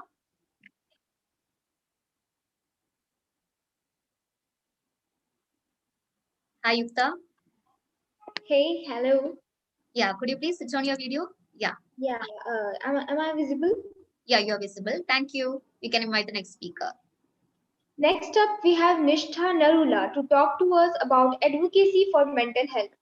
Nishtha Narula is currently working as lead counseling psychologist in the Department of Mental Health and Behavioral Sciences at Fortis Healthcare. She has completed her post-graduation in Psychology of Education from UK and her undergraduation in Psychology Honours from University of Delhi. She coordinates and supervises the health psychology program across the NCR Hospital of Fortis Healthcare. I request you to take over from here, ma'am. Thank you. Thank you for such a warm welcome. Greetings to everyone who's here. After such a wonderful session by Ms. Dalal, here I am to talk about something very, very important to mental health, which is mental health advocacy, right? First of all, I would like to congratulate 3G School of Psychology for this wonderful initiative. You guys are coming up with an international conference of this stature, along with releasing a course in Masters in Psychology. That's brilliant. I mean, I think we need more institutions, we need more faculties to churn out more psychologists. With the current status in the country, with a deficit of over 300%, it's too much, it's overwhelming, right? We need more psychologists, we need more mental health practitioners, and I think this initiative by this 3G School of Psychology is going to definitely help us in that direction. Fortis is very thankful to be the mental health partner for this conference. And moving forward, I want to actually touch upon what mental health advocacy really means for all of us. It's important that we talk about mental health. We understand the reality that we're living in at the moment. We have about 400 people here. I would just request everyone to put in the chat box of what they feel mental health is to them. The importance of mental health for you. So if I could just request people to put in the chat box, and let's make this a little more creative. So we have Mr. Dinesh saying it's balance of mind, Ms. Annie saying it's peace and acceptance, to be peace with yourself, the well-being of the mind. It is important. It's as similar to physical health, awareness towards self. Yes, so we have lots of answers coming in. Self-potential, centeredness, complete health, free from psychological distress, peace of mind. Yes, okay. So we have lots of people actually commenting about what mental health is to them. But the reality is, do we really understand mental health? Do we really understand the importance of mental health? Do we really know what are the barriers that we as people, as the youth, as adults, as children, at whatever population, what are the barriers that we experience? The reality is that there is lack of knowledge, there is lack of awareness, there is a shortage of mental health practitioners. And the biggest reality of all is that there is so much stigma. And as the youth of the country, as budding psychologists who would be watching this, as people with people with sensitivity to the subject and wanting to take up the field as a career, all of us share just one common motive: to spread awareness about mental health, which is advocacy, right? All of us here who have right now put in their comments and their understanding of mental health, do we know what and how a mental health problem really comes into place? Do we understand the causes? All of this is something that we can know only with, yes, somebody said living the good life. We need to have a balance between a healthy mind, a healthy body, and a healthy soul. How do we achieve that? So when we look at mental health, we look at something called the biopsychosocial model, right? We have components, 3 different components, one being biological, one being psychological, and one being social. The biological component obviously has certain chemical predispositions that we have in our body, because of which we can experience symptoms. The psychological aspect of it would be our personality, our coping, our stressors in life, our problem solving strategies, our decision making approach to life. Then our social support would be, the social component would be our social support, our immediate environment, our family, our school, the college, relatives around you, your friends, your relationships. All 3 come together and have an impact on our mental health, right? When all 3 are balanced is when we live a healthy a healthy life, both mentally, emotionally, and obviously physically as well. Right? Any time when an individual feels that they are perhaps not being able to carry out their day-to-day functioning with complete stability, they are not able to function well, is when they should definitely seek help. Most often than not, most people around us don't really understand the difference between stress or an illness. Most people don't understand the difference between sadness or depression, or just getting a little hyper or having an anxiety attack for that matter. Most illnesses are not understood. Most illnesses are misdiagnosed. There is so much misinformation around us, lack of knowledge, myths around mental health that we believe them and not give importance to the subject matter, not give importance to the career or to mental health practitioners. That is where mental health advocacy steps in. That is where we understand the importance of educating young minds, having a mental health curriculum in schools for teachers, for training purposes, for students to understand that this is the time when you actually recognize and identify these problems, right? If I ask, out of all the people here, what would be the difference between a psychiatrist or a psychologist? What would be the difference between therapy or just talking to a friend? What would be the difference between guidance and psychoanalysis or psychotherapy, right? Most of us wouldn't really understand the differences. And that exists only because somewhere we don't have complete knowledge, right? People who are from a mental health background would obviously have an edge. They would understand these things, they would have a complete holistic knowledge, but at the same time, they would also lack the ability to break the stigma because one voice is not enough. We, as a complete unit, a collective unit, need to fight this battle together. I'll give you an example of how we at Fortis have been doing this. So we have been running, which is something which is called the Fortis Young Mental Health Advocacy. And at the Fortis Young Mental Health Advocacy, we have been, this 2021 is the third year.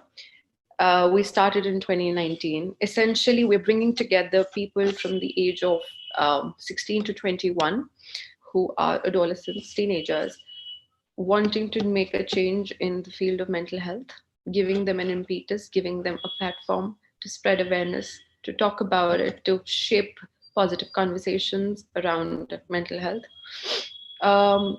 Last year, we touched somewhere around 40 million lives and 20 million lives. And this year, we touched 40 million lives. Now we're in 2021 with an absolutely new goal. All you listeners here, everybody who is listening to us, wanting to be a part of it, there are a lot of people who are saying that they would want to know how to do this. Yes, you can reach out to us at all times. We are open to helping you, give you a platform to spread awareness. But essentially, the Fortis Young Mental Health Advocacy is something which gives young minds a platform to spread positivity. Positivity is something that we need. Everybody who wants to be a part of this, I will be sharing our details shortly. But 3G School of Psychology has started this initiative of conducting a master's program. At the same time, it's also important for each student of psychology to help in creating conversation. How can you do that? When you see somebody around you struggling, you reach out to them, you give them help, you give them support, and you give them the understanding of what is going on. If you think that you would not be able to, or you're not qualified enough to help them with the clinical part of this, then you refer them to a professional. When you're sitting with your parents, when you're sitting with your friends, you're sitting with your relatives, talking about the importance of mental health, that's another way of creating advocacy. There is so much of negativity on social media. There are so many negative comments that we see. There are so many posts that are talking about sadness, talking about depression, talking about negativity, talking about breakups and loss. If you can step in and put one positive post on one day in a week, imagine if all of us do that, how much positivity we are going to spread online. It's almost like a cascading effect, right? Few people talk about something and then it just goes viral, and then all the people around them, because of the connections, because of this power of social media, we need to harness it. We need to create this cascading effect where people are talking about the positivity, talking about shaping positive conversations around mental health, right? Most often than not, there are so many places in our country where unscientific methods are used to relieve symptoms of distress, right? In that moment, we need to understand that scientific methods of treatment is something that we need to bring into light. That can only happen if we have more and more institutions, more organizations, more colleges, more schools talking about mental health. There is somebody who spoke about toxic positivity. Toxic positivity can happen, yes, but this is right now just about spreading awareness about mental health, giving support, giving strength to people to actually break the shackles of discrimination and open up. Not let stigma and stereotype hold them down, and being able to talk about their struggles, their problems. There are so many people who are perhaps going through something or the other, but they don't know that there is help available out there. They don't know that there may be some scientific method to help them treat this. They might not even know that this is an illness. So that is something that we need to tap into, reaching the far corners of the country to actually spread knowledge and information about this one particular aspect of our health, right? If anybody has questions, they can definitely put it in.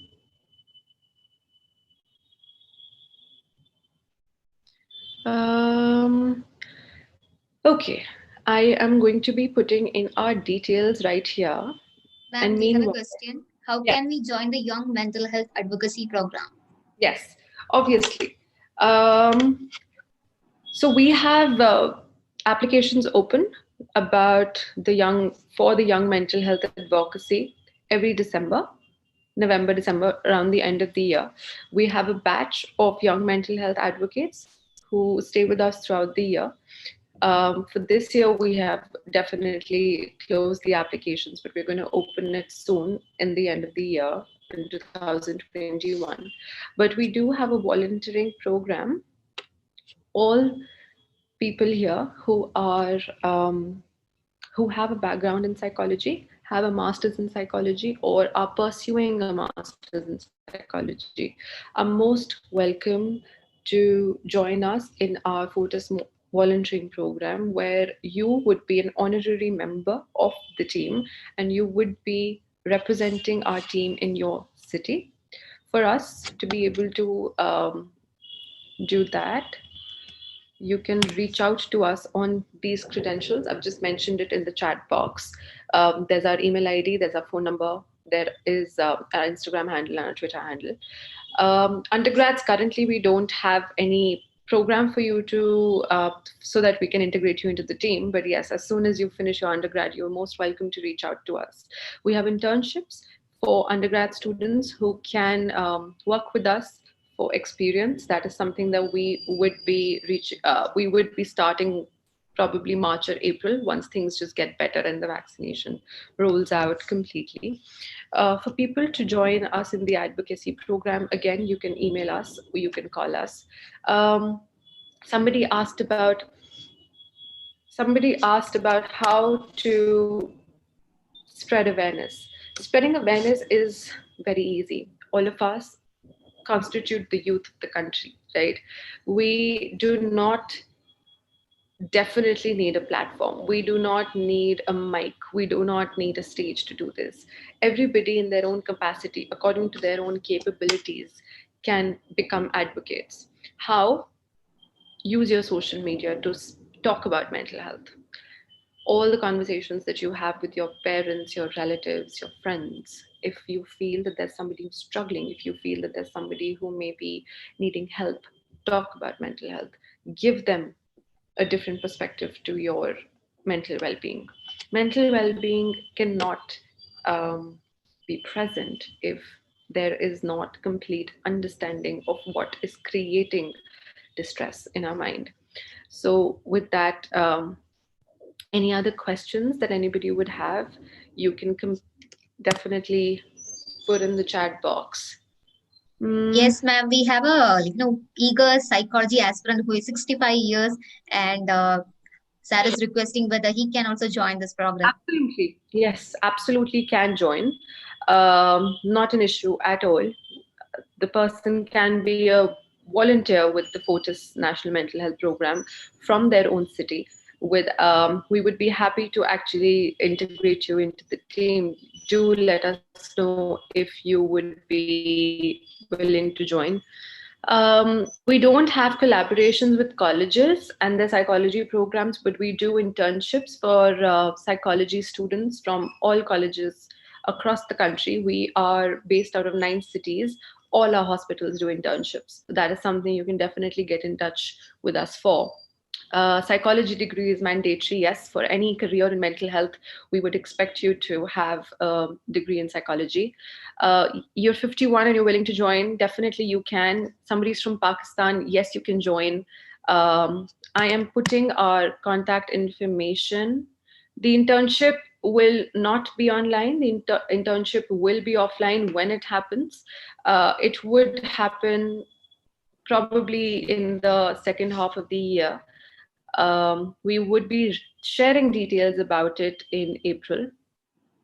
Okay, ma'am. So they're asking how to, how they can be a volunteer for the same. How can you be a volunteer of the same? Reach out to us and we will help you in understanding what the entire volunteering program looks like. And you would be representing Fortis in your city. Everybody can join as a volunteer as long as you have a master's in psychology. I am putting all the details right there. Our email ID is mentalhealth@fortishealthcare.com. Our phone number is 9811806117. Our Instagram profile is @Fortis Mental Health. You can find all updates here. Yes, this is free. The Fortis National Mental Health Program is absolutely free of cost. We don't charge for this. We believe that mental health is free of cost. Yes, ma'am. You can follow us on our Instagram profile, which is @Fortis Mental Health for any updates. Yes, special educators can definitely join as well. We have a remediation program and you can send in your interest on our email ID. The internship program is unfortunately not free for undergrads and master students. You can get more details on our email.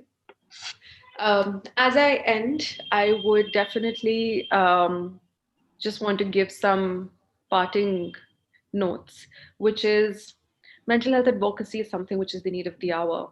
There are so many people around the country who want to be psychologists. They are enthusiasts currently who are studying to become psychologists and psychiatrists. And I think more and more people across the country who are realizing and understanding the importance of this field, the importance of mental well-being, it will just shape a society which is more altruistic, more collective, and more responsible.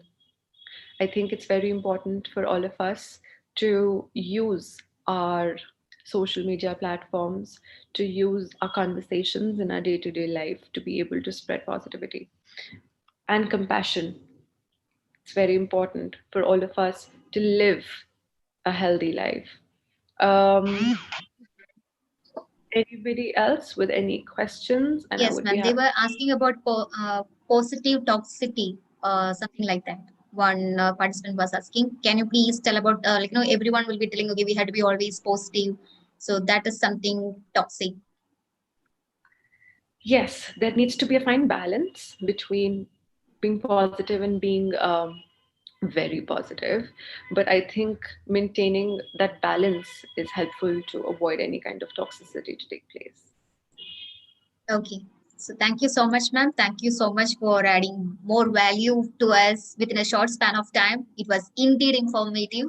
Thank you so much for joining us, and over to MC Yukta for the certifications and final thanking of the speaker. Thank you. Thank you so much, ma'am. As a token of love and appreciation, we would like to present you with an e-certificate. I request our technical team to display the same on the screen. So this is small token of love from our side to value your time, ma'am. Kindly accept it, and this will be also mailed to you, ma'am. Thank you. Thank you so much. Thank it was you. lovely being here. Fortis is very glad to be your mental health partner.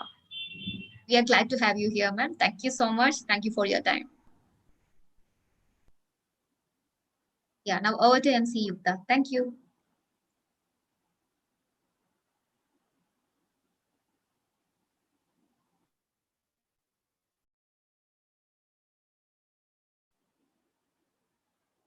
Yukta, you are on mute, Yukta.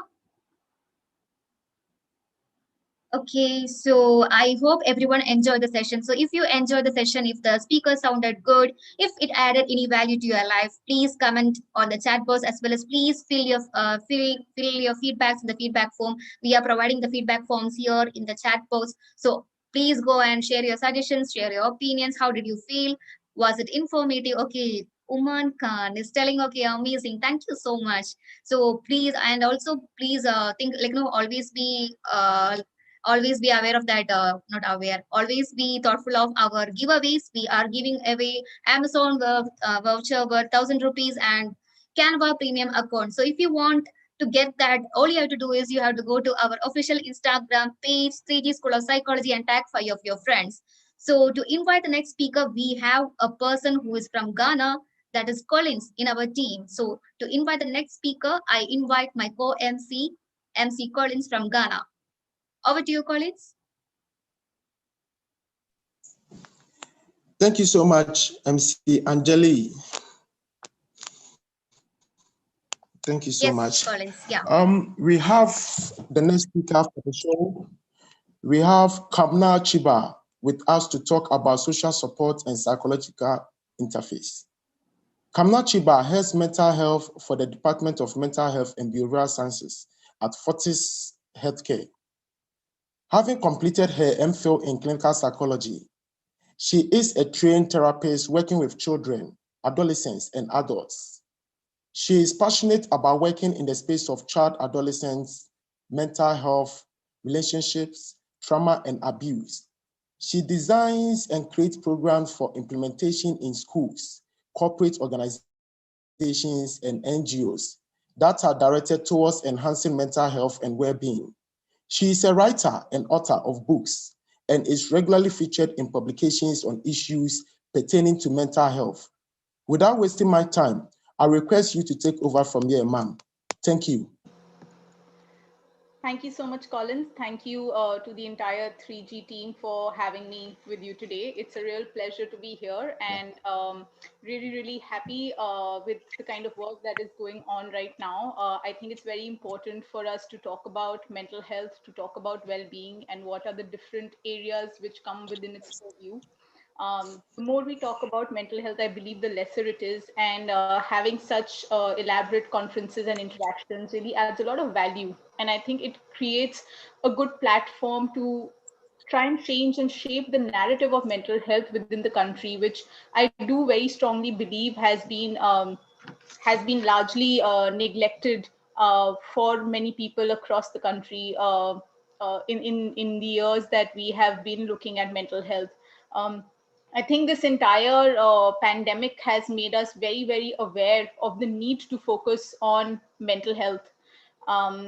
So one of the areas that I thought would be very relevant to talk about today is going to be about social support. something which is not necessarily given the kind of value and often gets relegated to just being about having friends and family members. We don't often realize the kind of impact having the right kind of social support can have upon us.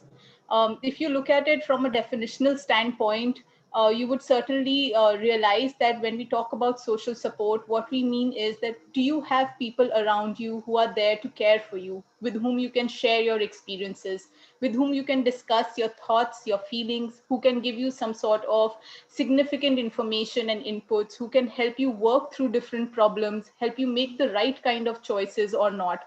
Because oftentimes we go through difficult situations, different scenarios, which can be really challenging for us. And sometimes we can feel very lost, very uncertain.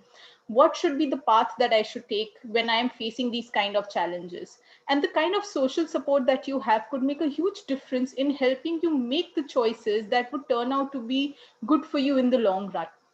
Even if those choices are not the best for you in the long run, having that social support system can often also allow you to be able to cope with the difficulties that come along with making the choices that you have, to be able to ensure that you do not get into a space where you're being extremely judgmental about your own self, to ensure that you are being able to take care of your mental health, of your well-being, because we know that when we face difficult circumstances, it can often impact the moods that we have, the ways in which we are thinking about things. It can cause us to feel extremely worried. It can impact our view of our own self.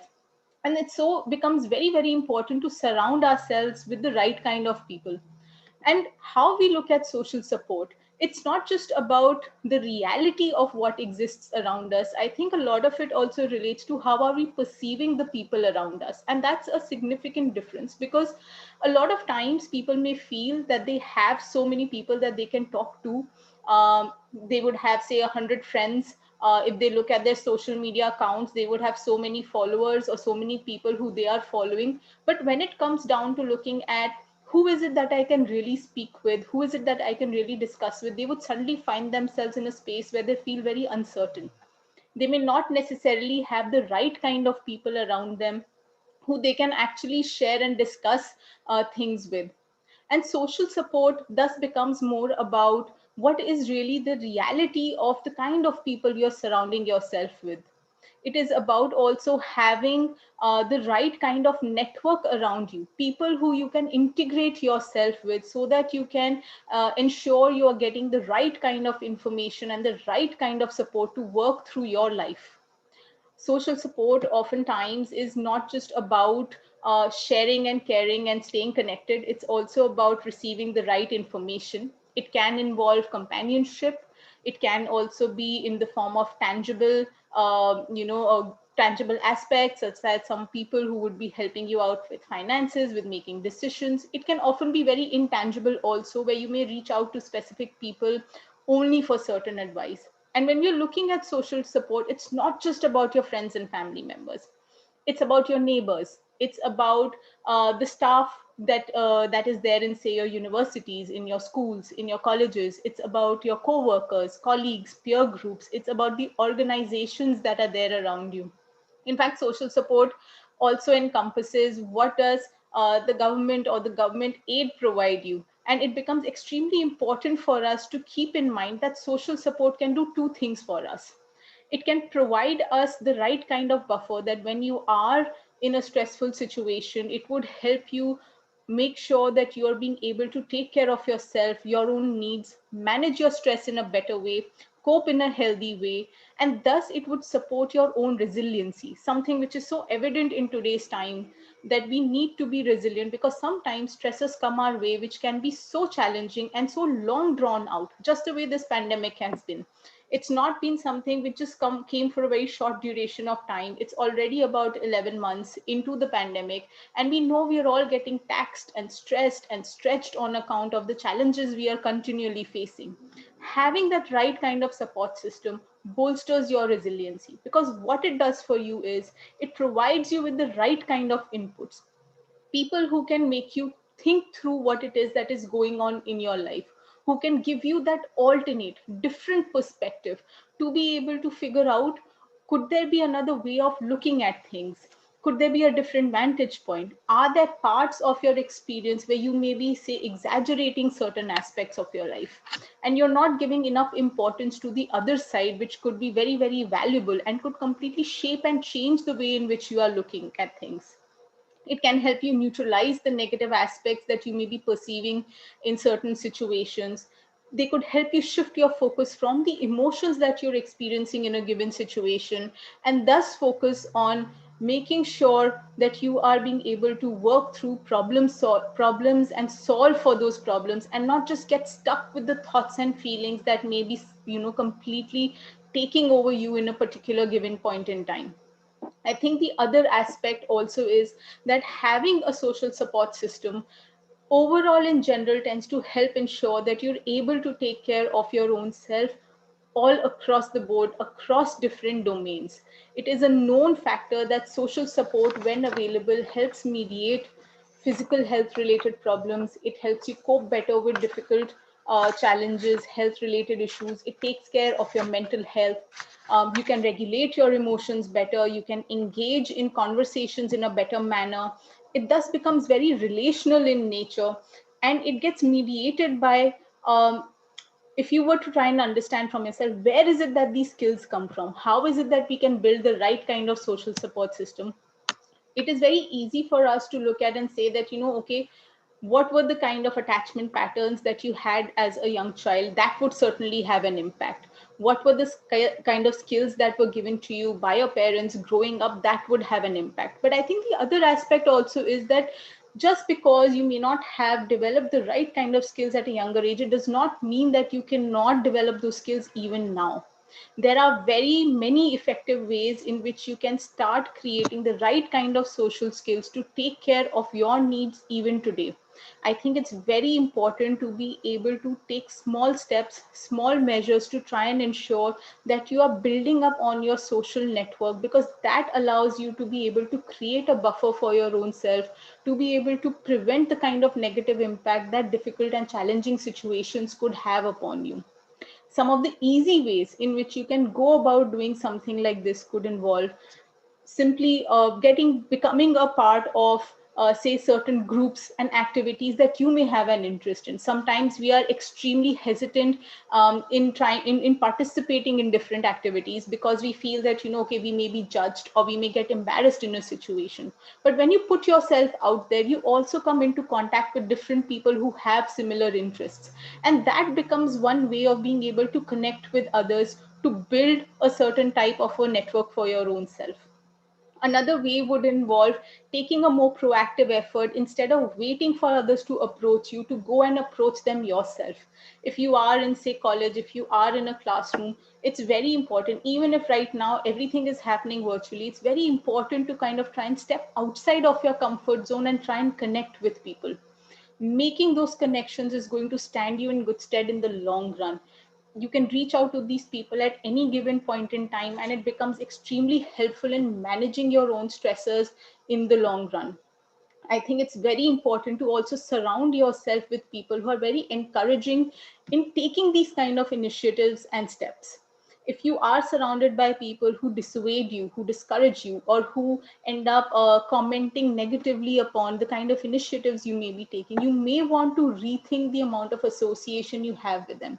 Or you may need to learn how to dismiss some of the commentary that comes towards you, because you need to try and prioritize what is it that works for you in the long run, and give more importance to the fact that you need to work towards building the right kind of support system for your own self. That is something which is very, very important, because at the end of the day, if you have the ability to be able to create the right kind of social support system for your own self, you will also realize that it tends to bolster your own confidence and your own belief system in how well you can manage things for yourself. It ensures that you're able to be more adaptive, be more accommodating. It ensures that you can communicate better, and it enhances your own understanding of emotions, of situations, of thought processes. It helps you in communicate with different people. Thus, overall, it leads to greater psychological well-being, reducing your mental distress. And it's something that is very, very critical in ensuring how productive you are. how you are able to work through the kind of tasks that are there in your own life. And that is something which is going to be very important. It is a known fact that those people who end up having low social support systems surrounding them, they often tend to experience difficulties in managing their moods. They can often have a lot of anxiety because they feel unsupported. They may not be able to come up with solutions to the kind of problems they may be encountering in their life. When they come across difficult, challenging life experiences and circumstances, they can often experience greater or higher degrees of traumatic stress related disorders. In fact, it is something which is also known that, for people who have low social supports around them, they often end up utilizing substances to kind of cope with the difficulties instead of taking more problem solving approaches. And there are often people who can end up getting bullied or are also bullies themselves a lot of times, and that can have a very, very negative impact on them in the long run. I think one of the other things which often happens is when you're looking at social support systems is that if you don't have the right kind of support system around you, you're more likely to judge your own self and engage in comparisons. What it does is that it can make you look at your own self in a more negative light, thus affecting your sense of well-being and impacting how you're seeing your own self. If it impacts your confidence, if it affects your belief system, your sense of self, self-esteem, it becomes very difficult to keep moving forward in doing the tasks that you need to do, because you start developing a very, very negative thought process around it. And like someone rightly has said in the chat box as well, that it affects our motivation too. That's absolutely correct. It can certainly affect our motivation. It can certainly take away from our drive, and it can make us feel that we are alone and isolated, and that loneliness can be very, very difficult to cope with. We can always feel that, even in the midst of a large group of people, we can feel very alone, completely disconnected, unsure about the kind of turns our life is taking. And in order to cope with it, it's very important for us to try and focus on building the right kind of support systems around us. I think one of the things which is happening currently is that everything has shifted online for us. A lot of our support is available to us only mostly through online platforms. Most of our friends are available to us on social media. We are not being able to step out and meet people face to face. And I think whoever has been able to make that transition currently from being able to understand that right now, if I can't meet people personally, and it is important for me to stay connected and to keep receiving that support and to keep giving that support to others also, have been people who have coped better with the prevailing circumstances, the impact that the pandemic has been having upon us as well. And that is something that we all need to learn from, that we need to be very adaptive. We can't get stuck with having a certain thought process of saying that it's only if I get to meet people would I be able to connect with them. I think what we have learned right now is that we have to be flexible in creating the right kind of platforms around us to ensure that we are being able to connect with people.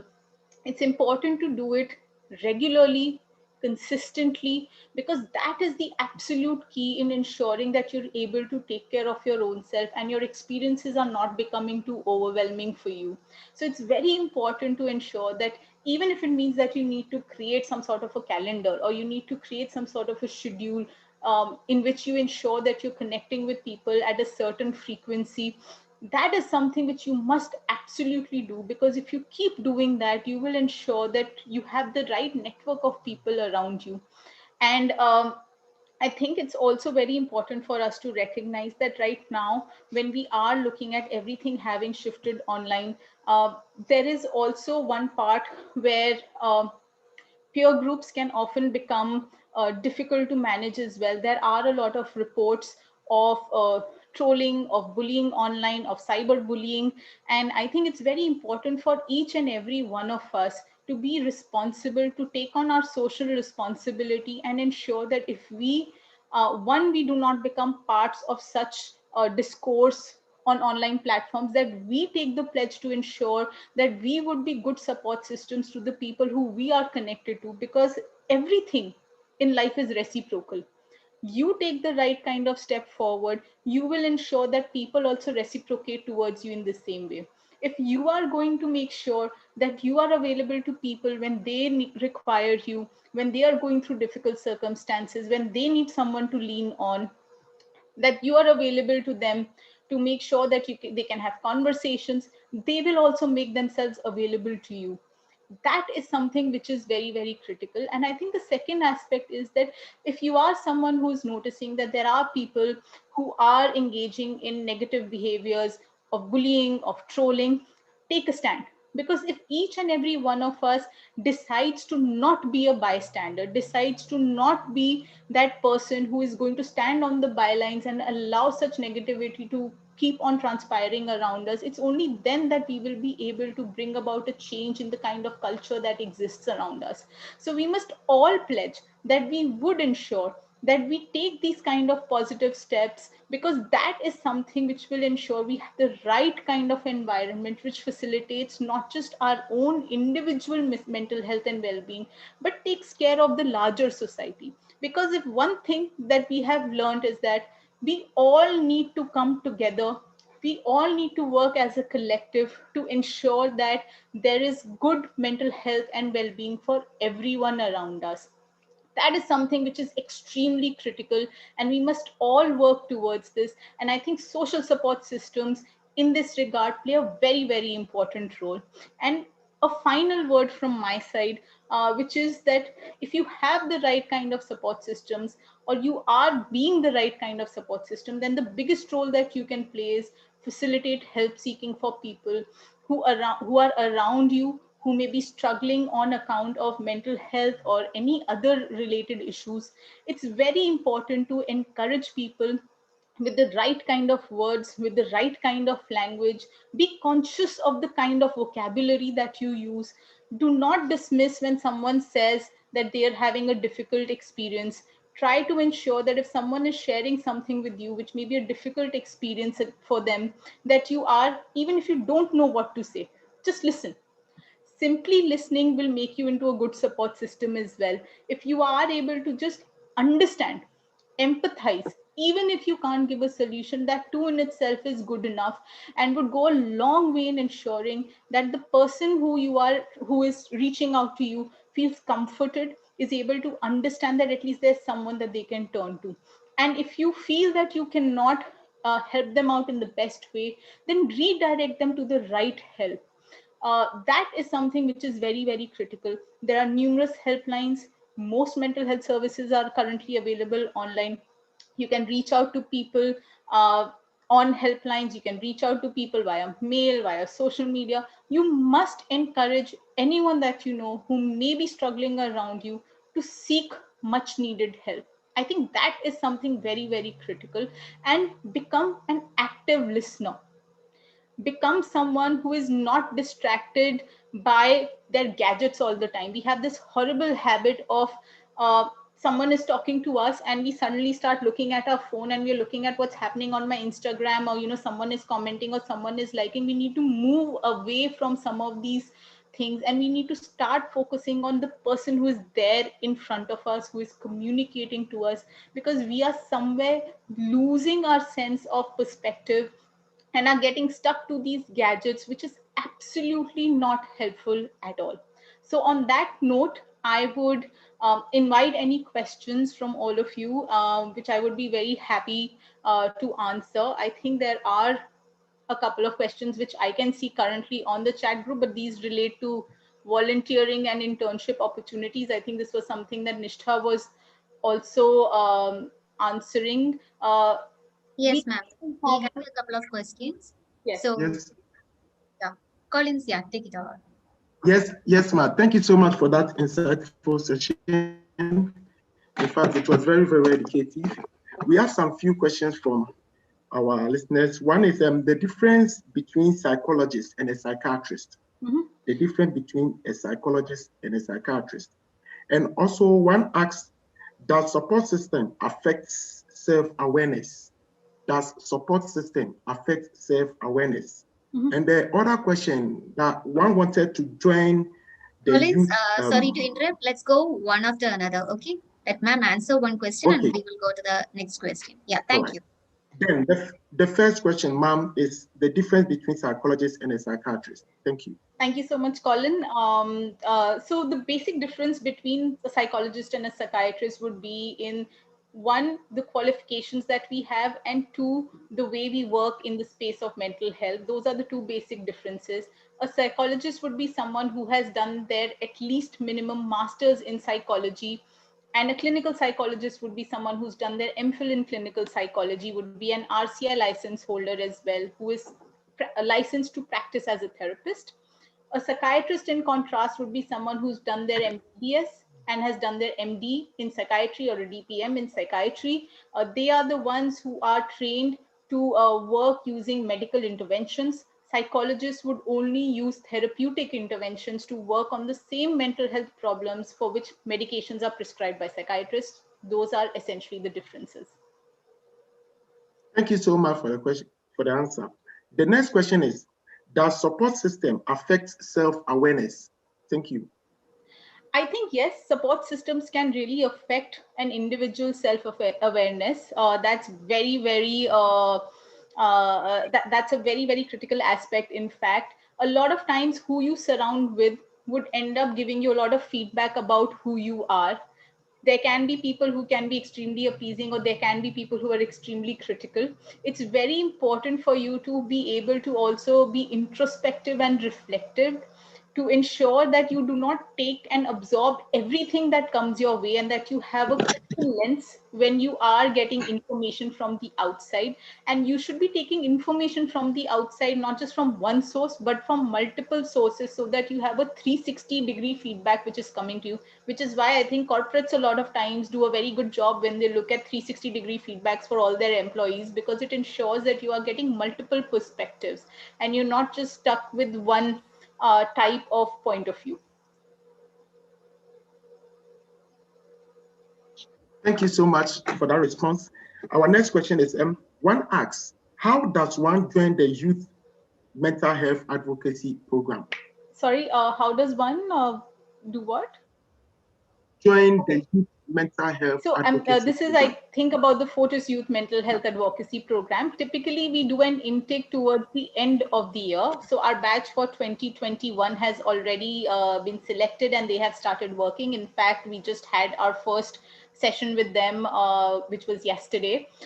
So for anyone who's interested, follow us on our Instagram handle, which is Fortis Mental Health, or on any of our other handles on Reddit, Quora, Pinterest, Twitter, LinkedIn, everywhere. We keep on posting out these kind of opportunities where we develop new programs for students, school students and college students. Follow us there, you will get the information. The youth advocacy program will now come towards the end of this year.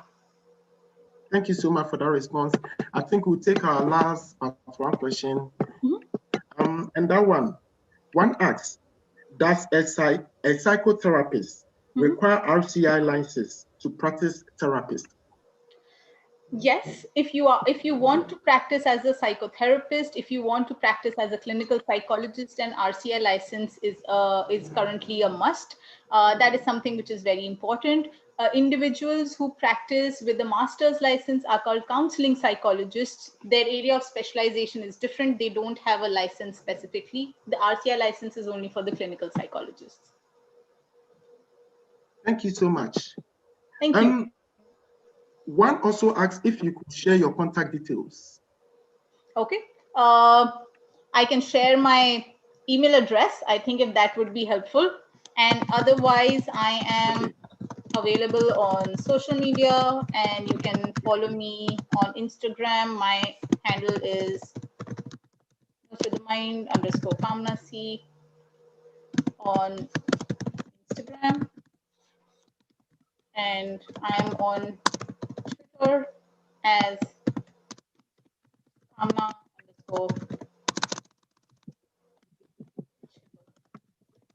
I have typed it out.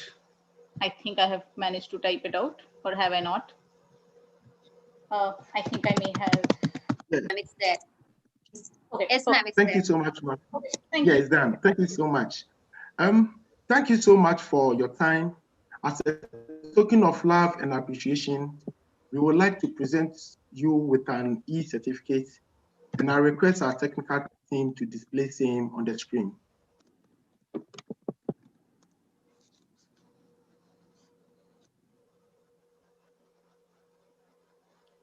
Technical team, please. I request my technical team to display e-certificate for Kamna ma'am. So this is a token of honor for your time, ma'am. So thank you so much for joining It us. was a real pleasure. Thank you for having me here. Okay, ma'am. So I think there is some technical glitch. Yeah, it's correct. So this will be mailed to you as well, ma'am. So thank you so much for your time. Kindly accept it. Thank you so much. Yeah. Thank you. Thank you so much, ma'am. Yeah.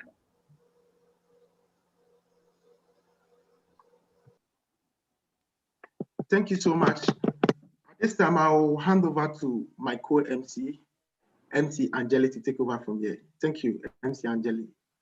Thank you so much, Collins. Thank you so much for joining our team, and thank you so much, Kamna ma'am. We had a very insightful session. So, guys, if you enjoyed the session, please comment on the chat box, as well as you can share your feedbacks. You can share your opinions, everything in the feedback form. And to invite the next speaker, I invite my co-MC, MC Priya. Over to you, Priya. Thank you, MC Anjali. Hello, everyone. We hope that everyone is having a knowledgeable Sunday. Next, we have Mrs. Alima Zehra with us to talk about special education. She is a psychologist and head of the Department of Psychology at in CTTE College for Women. She is also the founder of Civil Psychological Support Services. I request you to take over from here, ma'am.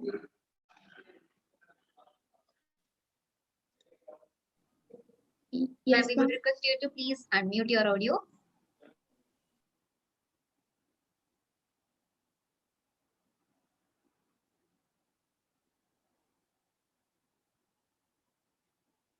Alima ma'am, we request you to please unmute your audio. Yes. Yeah. So, ma'am, are you sharing your PPT? Yes, yes, ma'am. Okay, ma'am. So, yeah.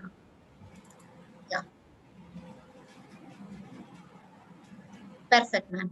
Thank you. Is it visible? Yes, it's visible. We are on the first slide. Okay, yeah. A very good evening, everyone. Very happy to see more than 400 participants here. I feel very happy to be a speaker. Before I start, I want to thank the entire team of 3G School of Psychology, especially Irfana, Miss Nishi Priya for giving me this opportunity. The entire team behind this 3G School of Psychology for giving me this opportunity as a speaker for this international conference 2021. Yeah. My topic is special education. So when a person approached me, I immediately said that I want to focus something on special education, which is the need of the hour. So without boring you all, I would like to begin with a small story. Are you all with me? Are you all with me? Just anything, hi-fi or Yes, ma'am. Yes, ma'am. We are getting a lot of comments. Comments, okay. Yeah. Here, I'm going to share a story. It's a real story. It's a story of my own student, okay? I joined CTT College in 2016 as a lecturer and assistant professor. Then after a year, I became the HOD of psychology department. The very first year, you know, usually the first batch, usually very, very precious batch, you know, where, you know, this is one batch which we feel that they're very, very close to us. You know, one of my students joined, you know, she had a lot of problems. You know, I want to share that problem here. You know, a student joined, my own student, the very first batch student, one of the most responsible student, I would say. Most responsible, most obedient student. As the days passed on, I noticed something different in her. You know, I noticed something different in her. She was a very responsible student, very obedient student. Whatever is assigned to her, everything she will do it on time. She will submit things on time. But something I noticed in her. When I started asking questions, I know what was the difference. The difference was she had reversals in handwriting. She had reversals in the sense B and D confusion, P and B confusion. And after probing, after asking a lot of questions, I found out that she used to spend more than 4 hours just to spend time in Hindi subject. With Hindi subject, she used to spend more than 4 hours. Then I also found out that she used to spend like, just because of Hindi, she was not able to give attention to all the subjects. Then immediately after talking to her parents, after talking to her, immediately we recommended her to go for an IQ assessment. Okay, immediately we recommend her to go for an IQ assessment as well as learning disability assessment. Then after few days, after 10 to 15 days of time, we found, we got the certificate saying that she has borderline IQ with learning disability. She has two things. Number one was borderline IQ, that is below average IQ level she had. The second thing was she had not mild, average learning disability. I was thinking, what is the next step? Because we have seen students with learning disability. We have seen small kids with learning disability. I have screened children with learning disability. This is something, coming into adolescent period, adolescent time. I was thinking, what is the next step? The next step was getting an approval for learning disability from University of Madras, because she's a college student. She needs to have a letter, learning disability letter, to go for the next step. Then she went to the university and she was told that learning disability certificate will not be issued. Okay, I'll repeat once again. She was told that learning disability certificate will not be issued. Just because she was not identified in school, she will not get a certificate in college. That was very disheartening. The reason was just because she did not get a certificate in school, university refused to provide a certificate in college. Now, I'm asking a question to all the psychology students here. I'm asking a question to the general public here, general audience. Is it her fault? Is it the student's fault? Is it the teacher's fault? Is it the parents' fault? Whose fault is it? We cannot blame anyone, right? A lot of things, whose fault is it? A lot of private schools as well as in government schools, I'm telling you, many students nowadays, if you go to any class, you go to any section, definitely you will find students with neurodevelopmental disorders. There are a lot of children with neurodevelopmental disorders which are not recognized, which are not identified in school days. Sometimes, there is a lot of neglection from the parents' side. Sometimes there is a neglection from the teacher's side. Nowadays, what is happening in many schools is these students, some children, 4 to 5 children having learning disability, so 4 to 5 children with ADHD or mental retardation, they've been locked inside the room. They are not given any special attention. Special attention is being given only for advanced learners. Why there is a lot of partial, why there is a lot of difference happening in from that day onwards, from that time onwards, I started thinking, let me do something for this adolescent learning disability alone separately. Then I was thinking, and what is the reason? The main reason behind this is there is a lack of awareness. There is a lack of awareness on special education. So we psychology students, as a psychologist, what we are supposed to do is not only focus on academics, but do a lot of programs for parents, do conduct a lot of programs for teachers on special education, create them the awareness on autism. It's a pervasive developmental disorder. Create awareness on learning disability, create awareness on different other neurodevelopmental disorders, on conduct disorder, oppositional defense disorder, different disorders which is coming up, which is the need of the hour. So from our side, the one thing which we always need to focus on is conducting programs, conducting awareness sessions for parents and teachers, which is very, very, very important. Who are the ones who are getting learning disability certificate? Only those who get a certificate in school are getting certificate in college. Others are not getting it. And coming back to this girl's story, after so much of struggle and after, going on so many rounds to university, finally CTT College, my college, CTT brought in a revolution in the University of Madras. From 2016 and onwards, there was a rule in the university, even if you have not been identified in school, it's okay, no problem. You can get a certificate in college. And from 2016 onwards in Chennai, in Madras, a lot of students were benefited. It's still now they are benefiting out of it. It is not the students' fault because they are not being identified. This is the only problem. But now after 2016, university has come up with a rule that LD certificate will be provided. How to go for the LD certificate? Definitely, I will mention, I have included in my PPT. And this is the story which I wanted to start with. So one message I want to give to all the students here is, we should always accept and respect student diversity in the classroom. As a psychologist, your duty is not only to go for counseling. No, you should do a lot of sessions for primary school children. You should do a lot of sessions for elementary as well as for middle school students. The sessions on student diverse in the classroom. Actually, you should always tell students to accept, to respect diversity. There are different types of diversity. We all know we have cultural, racial, religious, we have gender, disability. Focusing more on the disability is my main focus here, students. So the types are different. That we have to give importance to all the learners. We have slow learners, we have average learners, we have advanced learners. What I'm trying to tell here is each and every student should be given importance. In the class of 40 students, as a teacher, as a psychologist, what you can do is you can go and have an individualized education plan for all the students. Ma'am, sorry to interrupt. Yes, ma'am. Ma'am, in case you're changing your PPT, now we are on its story time. No. It's the same. Same, right? Okay, thank you. So this is very, very important. Your role is not only giving counseling. Your role is you have to all special educators, and you should also play the role of a special educator. As a psychology student, you should also play the role of a special educator by having an individualized education plan for all the students. Okay, moving on to the next one. Learning disability exemption. These are the exemptions which was given by the university.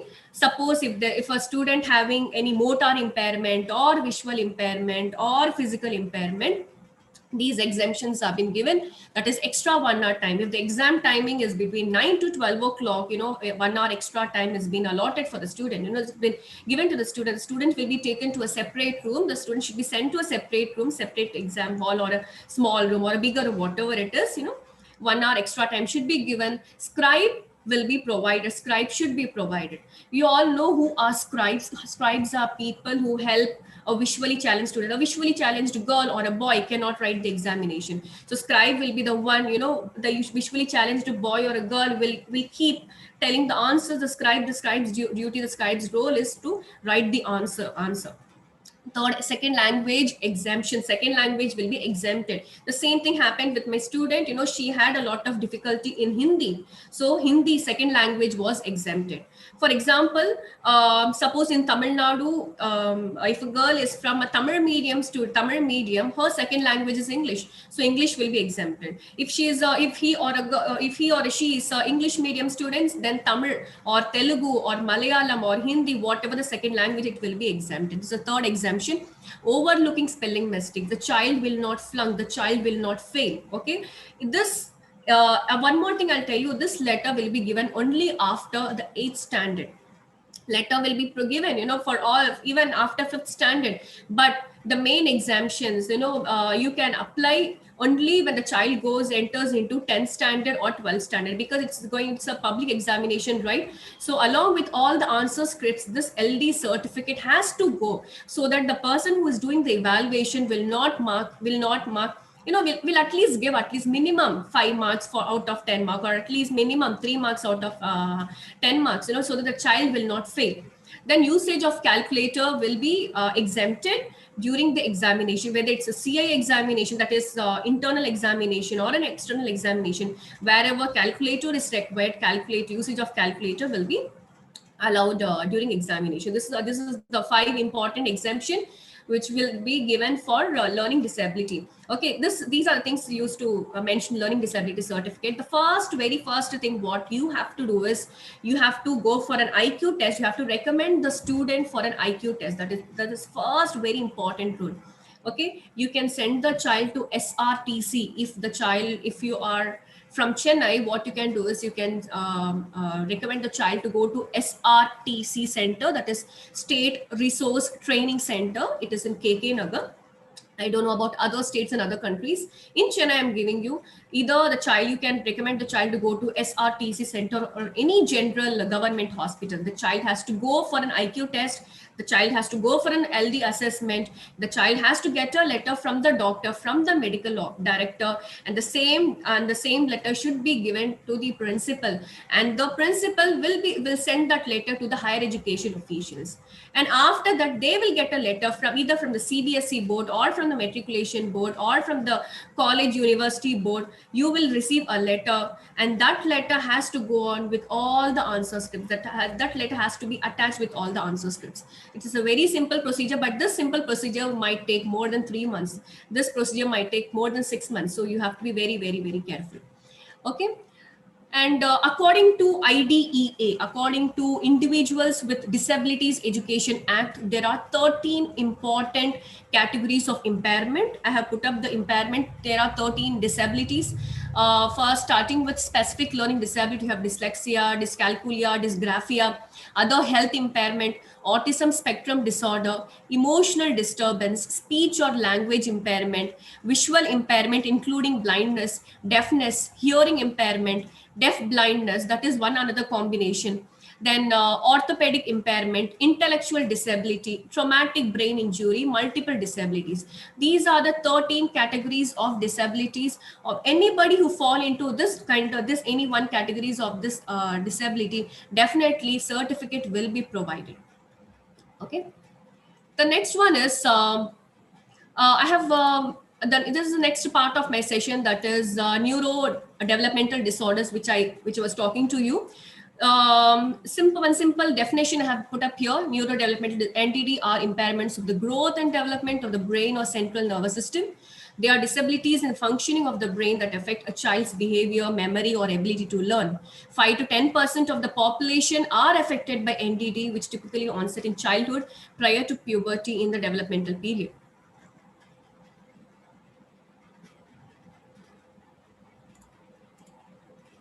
Okay, few of the examples of NDDs, which is very, very, very common in school days. Now in school days is attention deficit hyperactive disorder, autism spectrum disorder, and learning disorders, that is learning disability. And what exactly the child undergoes is the child undergoes a neurodevelopmental examination, provides information about how your child is learning, growing, and developing over time.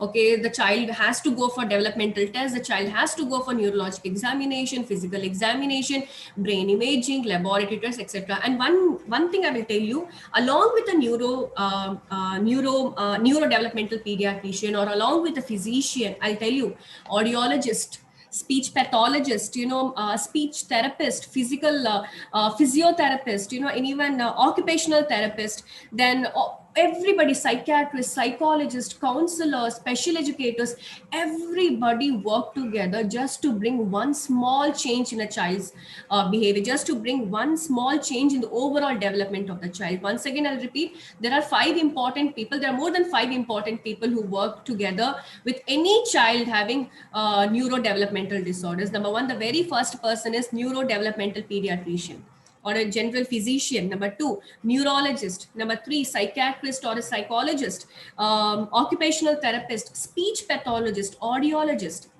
audiologist, then occupational therapist. These are the 7 important professions, 7 important fields of people who work together to make a difference, to make an overall development in the child's behavior. Then these are the general signs and symptoms which we usually see in children with any neurodevelopmental disorder. They have lack of sociability. If you take any child with autism, that is pervasive developmental disorder, lack of communication, there will be no social interaction. The child will not maintain eye contact. That is the very, very important sign, I would say. All these symptoms are seen before the age of 3, especially children with autism developmental disorders. They have issues, they lack emotion. So this is something which is very, very important. All of you know, right? So psychologist, if you're a psychology student, or if you're a psychologist, I'll tell you one thing, do a lot of sessions on emotional intelligence. This is something very, very important. You all know what is meant by emotional intelligence. Emotional intelligence is nothing but you understand your own emotions and you understand others' emotion. Okay, very beautiful definition which was given by Daniel Goleman. Understanding your own emotion, understanding others' emotion. Always try to. And Daniel Goleman, this is something out of the topic I'm telling you. There are 5 important components, which is beautifully explained by Daniel Goleman. The person says that try to understand your own emotion, try to first identify your own emotion, try to understand your own emotion, try to motivate yourself, try to understand others' emotion. And the last component, handling relationship. If you find time, please Google search it and read a lot on emotional intelligence given by Daniel Goleman. And coming back here, they lack emotion, they have problems in performing even simple math, difficulty understanding a question, they come under dyslexia category. You have to find out, inability to properly plan things, to manage time or focus, even in, completing a small task is a very, very big challenge for them. And sometimes they even have movement and they have impulse control. And these children, they have deficits in general mental ability, they have problems in reasoning, they have problems in solving a problem, they have problems in planning, abstract thinking, judgment, academic learning, or anything learning from experience. Even if I ask them about their learning experience, even if you ask them about their childhood experience, they won't be able to tell you. They will take a lot of time, just to tell you, just to, describe you one incident, something very, very common incident, even if it is, they won't be able to do it. And how is NDD diagnosed? Very simple is, suppose, for example, if you are a clinical psychologist, or if you are a general psychologist, or a psychiatrist, very first thing is usually take the case history of the child. You have to collect the case history from the parent, from the caregiver, or from the relatives, whoever is very, very close, whoever is the caretaker of the child. You have to collect all the information. The very first thing is the family history, consanguinity, whether are they both relatives, are they both related to each other, is mom and dad related to each other, any kind of disability in the family, what is the birth order of the child. Sometimes the birth order is 6, sometimes the birth order is 7 in few families. Because of that also, one of the child will be affected with NDD. Second thing is medical history, prenatal, perinatal, and postnatal. These 3 things separately have given in the next slide, prenatal, peri, and postnatal. I will show you that. Then third one is developmental milestones. Did the child cry? Did the child walk properly? Did the child utter a word? Did the child, was a child able to maintain eye contact? Is the child able to play with others? Is social play there? Is individual play there? Is the child able to pinpoint on different objects? All these things will come under developmental history. Each and every aspect of the child, each and everything should be noted by the counselor. So these are the 3 things, important things. Okay, what I'll do is I will forward this PPT to the MC or whoever the person who is in charge with. I will forward, so you can take notes from the PPT as well. Sure, ma'am. Okay. Thank you. Prenatal, perinatal, and postnatal. Prenatal is the mother's age, any kind of malnutrition or any kind of infection. Prenatal is when the mom is pregnant. When the mom was pregnant, was there any problems during pregnancy? Okay, between 1st month until 9th month, was there any problem during pregnancy? All these things covers under prenatal. Perinatal is during delivery, when the delivery, I'll tell you one by one. Mother's age, malnutrition, any kind of trauma, physical trauma, emotional trauma, or abortions, even miscarriages happen during pregnancy will come under prenatal history. Then perinatal. Perinatal is nature of delivery, whether the delivery was normal delivery or cesarean C-section delivery or a forceps delivery, duration of pregnancy, did the child cry, birth cry? See, this is something very important. Okay, was the child, you have to ask questions, you have to ask 2 important questions if you are coming across a special child. The first question is, was the child blue in color? When the child was born, was the child blue in color when the child was born? Number 1, first question, if the child was blue in color, definitely the child will have Down syndrome or any kind of NDD, any one types of NDD, definitely the child will have. Number 1. Number 2, did the child cry? Did the child cry? If the child did not cry, definitely the child will have some kind of problems. Okay, after pregnancy. After the post-delivery. birth cry, birth weight and head circumference, oxygen deprivation during delivery. All these things comes under. These are important things alone I have mentioned in the PPT. Perinatal, postnatal is respiratory illness, immunization, age when disability was noticed. Sometimes what happens is, due to lack of awareness, the child doesn't get identified when the child was very young. After 8 years or after 9 years or after the child goes to college, the child has been identified having different problems. So age when the disability was noticed is very important. Causes, few important causes I have mentioned here: genetic, immune, infectious diseases, nutrition, low birth weight, environmental contaminants, fetal exposure to smoking, alcohol, or any kind of drugs or medication during pregnancy, premature birth. Can NDD be cured? One thing I'll tell you, you have to tell the parents or the caregivers, whatever, if the child comes, whether the child comes under autism or Down syndrome or any kind of learning disability, you can only, this is like a lifelong problem. Okay, the only thing is you can give proper remediation. You can give with proper intervention, with proper remediation, you can at least bring some changes in the child's behavior. Here, something very, very, very important is knowing the child's self-esteem. Okay, you all know what is meant by self-esteem. Self-esteem is nothing but you are making positive and negative evaluation about yourself. You're making, once again I'll repeat something very important, you're making positive and negative evaluation about yourself. I'm good in this, I'm not good in that. I'm good in sports, I'm not good in academics. I'm good in drawing, I'm not good in I'm good in drawing, I'm not good in dancing. Okay, I am good in academics, I'm not good in archery. So you're knowing your strengths and you're knowing your weaknesses. In the same way, if you have a special child, if you are handling a special child, you should write down the strengths and weaknesses of the child.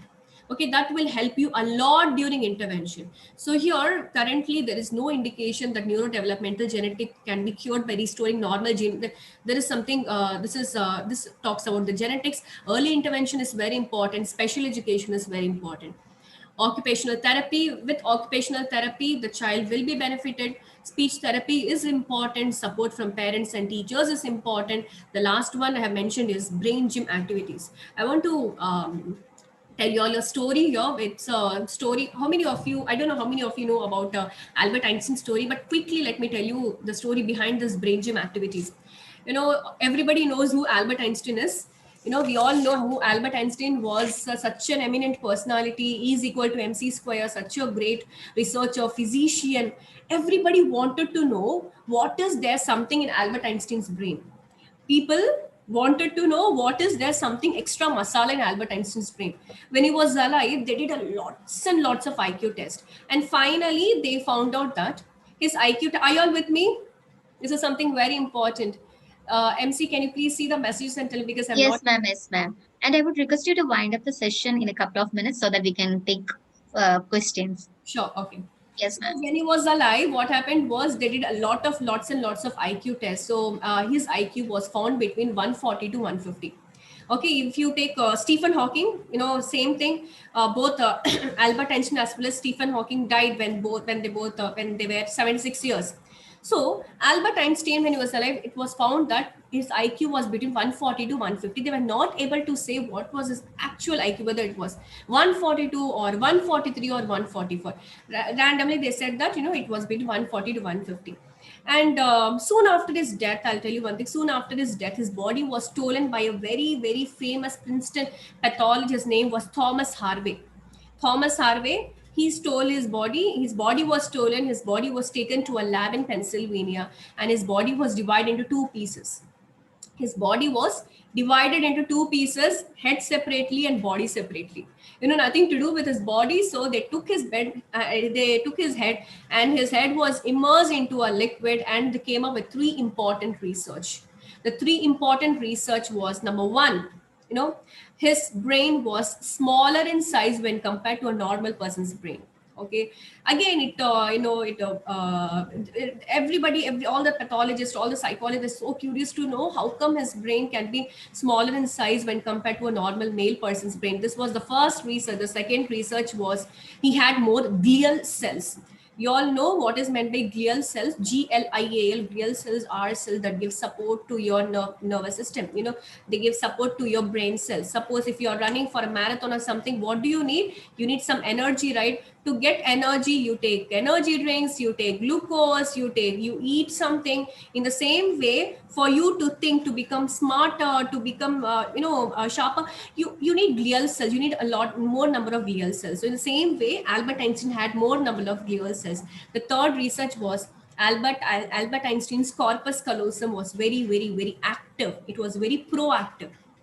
Okay, first one, his brain was smaller in size. Number two, he had more glial cells. Number two, his corpus callosum was super active. Okay, you all should know what is the main important role of corpus callosum. What is corpus callosum? You have right hemisphere, you have left hemisphere.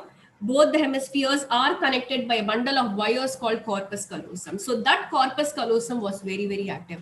If you want to be active in the classroom, if you want to pay more attention in the class, if you want to become smarter and a sharper person, if you want to improve your self-esteem or your confidence level, if you want to increase your creativity, or if you want to improve your eyesight, your corpus callosum should be super active. Okay, so by God's grace, automatically it was a magic. It was a magic in Einstein's life. His corpus callosum was super active. So these are three important reasons. And here I'm connecting here with NDD, brain gym activities, or you should conduct a lot of brain gym or brain synchronizing activities. What are these activities? These are very simple activities, that actually connects both the hemispheres. It actually triggers your corpus callosum. You cannot do something with your head. You cannot put your hand inside your head. Instead, what you can do is you should do a lot of brain gym activities to activate your corpus callosum. This is very important. So if you do such activities with special kids, they will be more attentive. They will at least pay some attention in the classroom. Their attention span will be very less than 5 minutes. Even a normal person's attention span is maximum 10 minutes. If the lecture is really good, it will go more than 15 to 20 minutes, or else it will be it's very less. It's actually 5 to 10 minutes, I would say. So conducting a lot of brain gym activities inside the class will definitely help a child. It will actually help a child with special attention.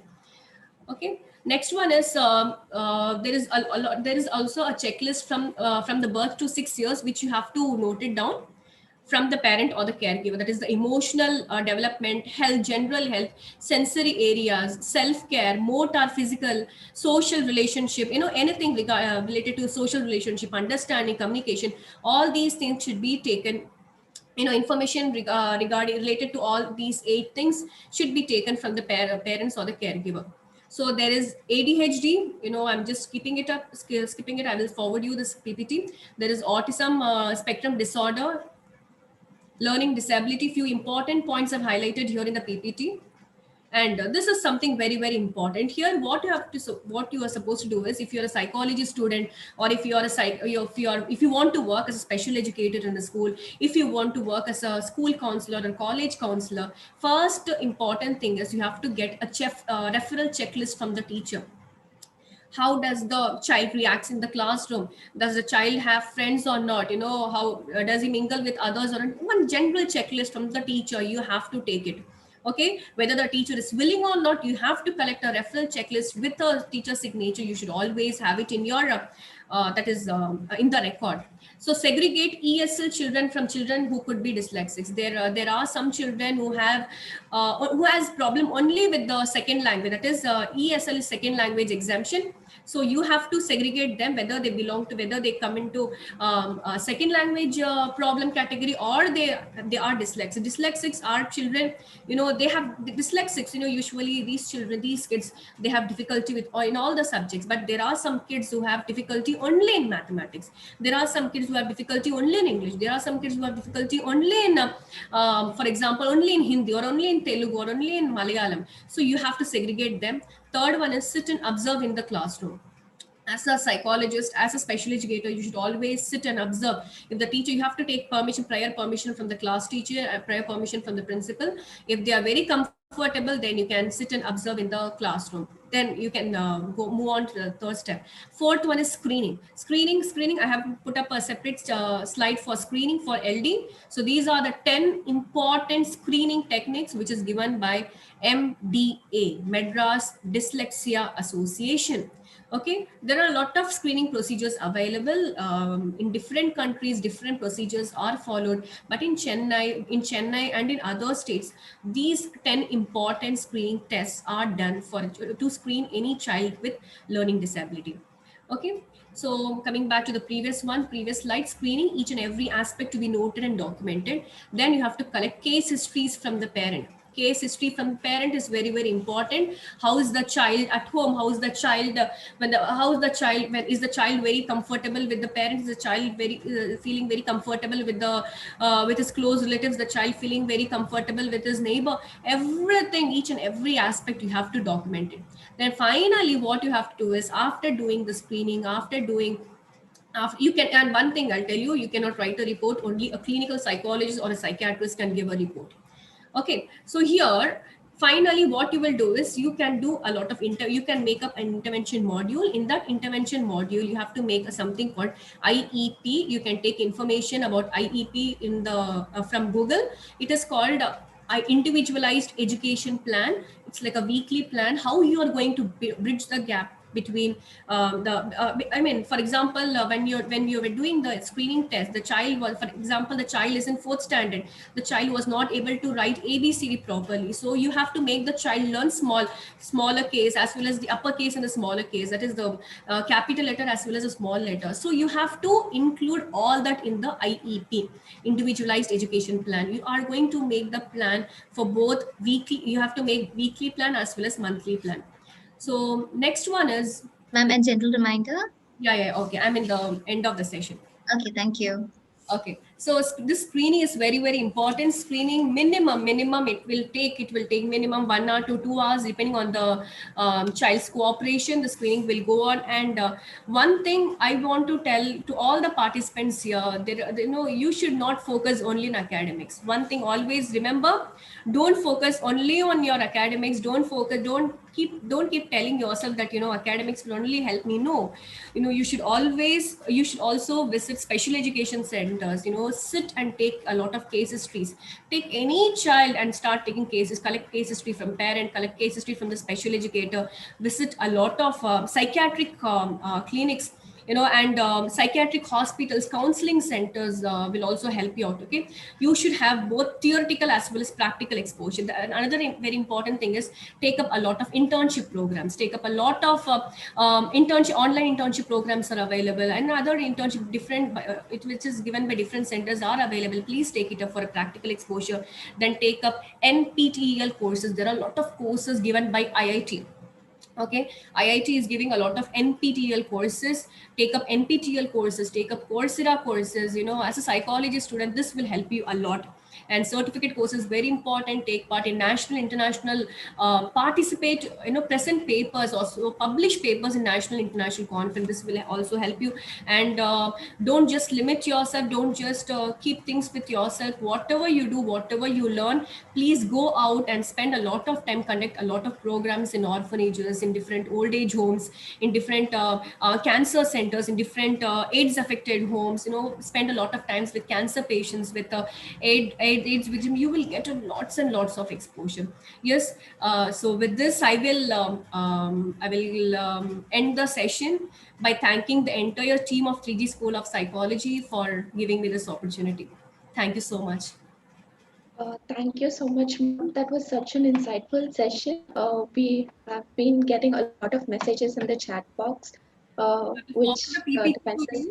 PPT, I have given my personal phone number as well as my email ID is there. In case if they want to get in touch with me, they can contact me. They can leave a message to me. If they have any queries or something, they can directly leave messages to me. I will answer. Sure. Thank you. Ma'am, as a token of love and appreciation, we would like to present you with an e-certificate. I request our technical team to display. Okay. Thank you, ma'am. Thank you so much for your valuable time with us.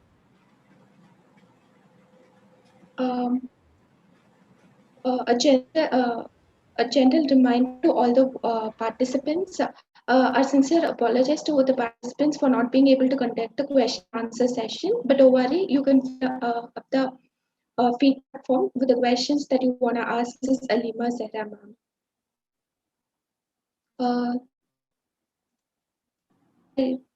I next call upon MC Ishita to introduce our next speaker. Thank you, MC Priya, for inviting me. Now, moving on, next up, we have our last speaker for the day, Madhvi K. Gohil. Madhvi is a clinical psychologist by profession. She is also a career coach, school counselor, and cyber psychology expert. She is here with us today to introduce us to the world of cyber psychology. Now, I request you to take over from here, ma'am. I welcome you. Thank you so much for the introduction, Ishita. And I'm really glad to be here. Thanks 3G team again to invite me. I'm here sharing my PPT.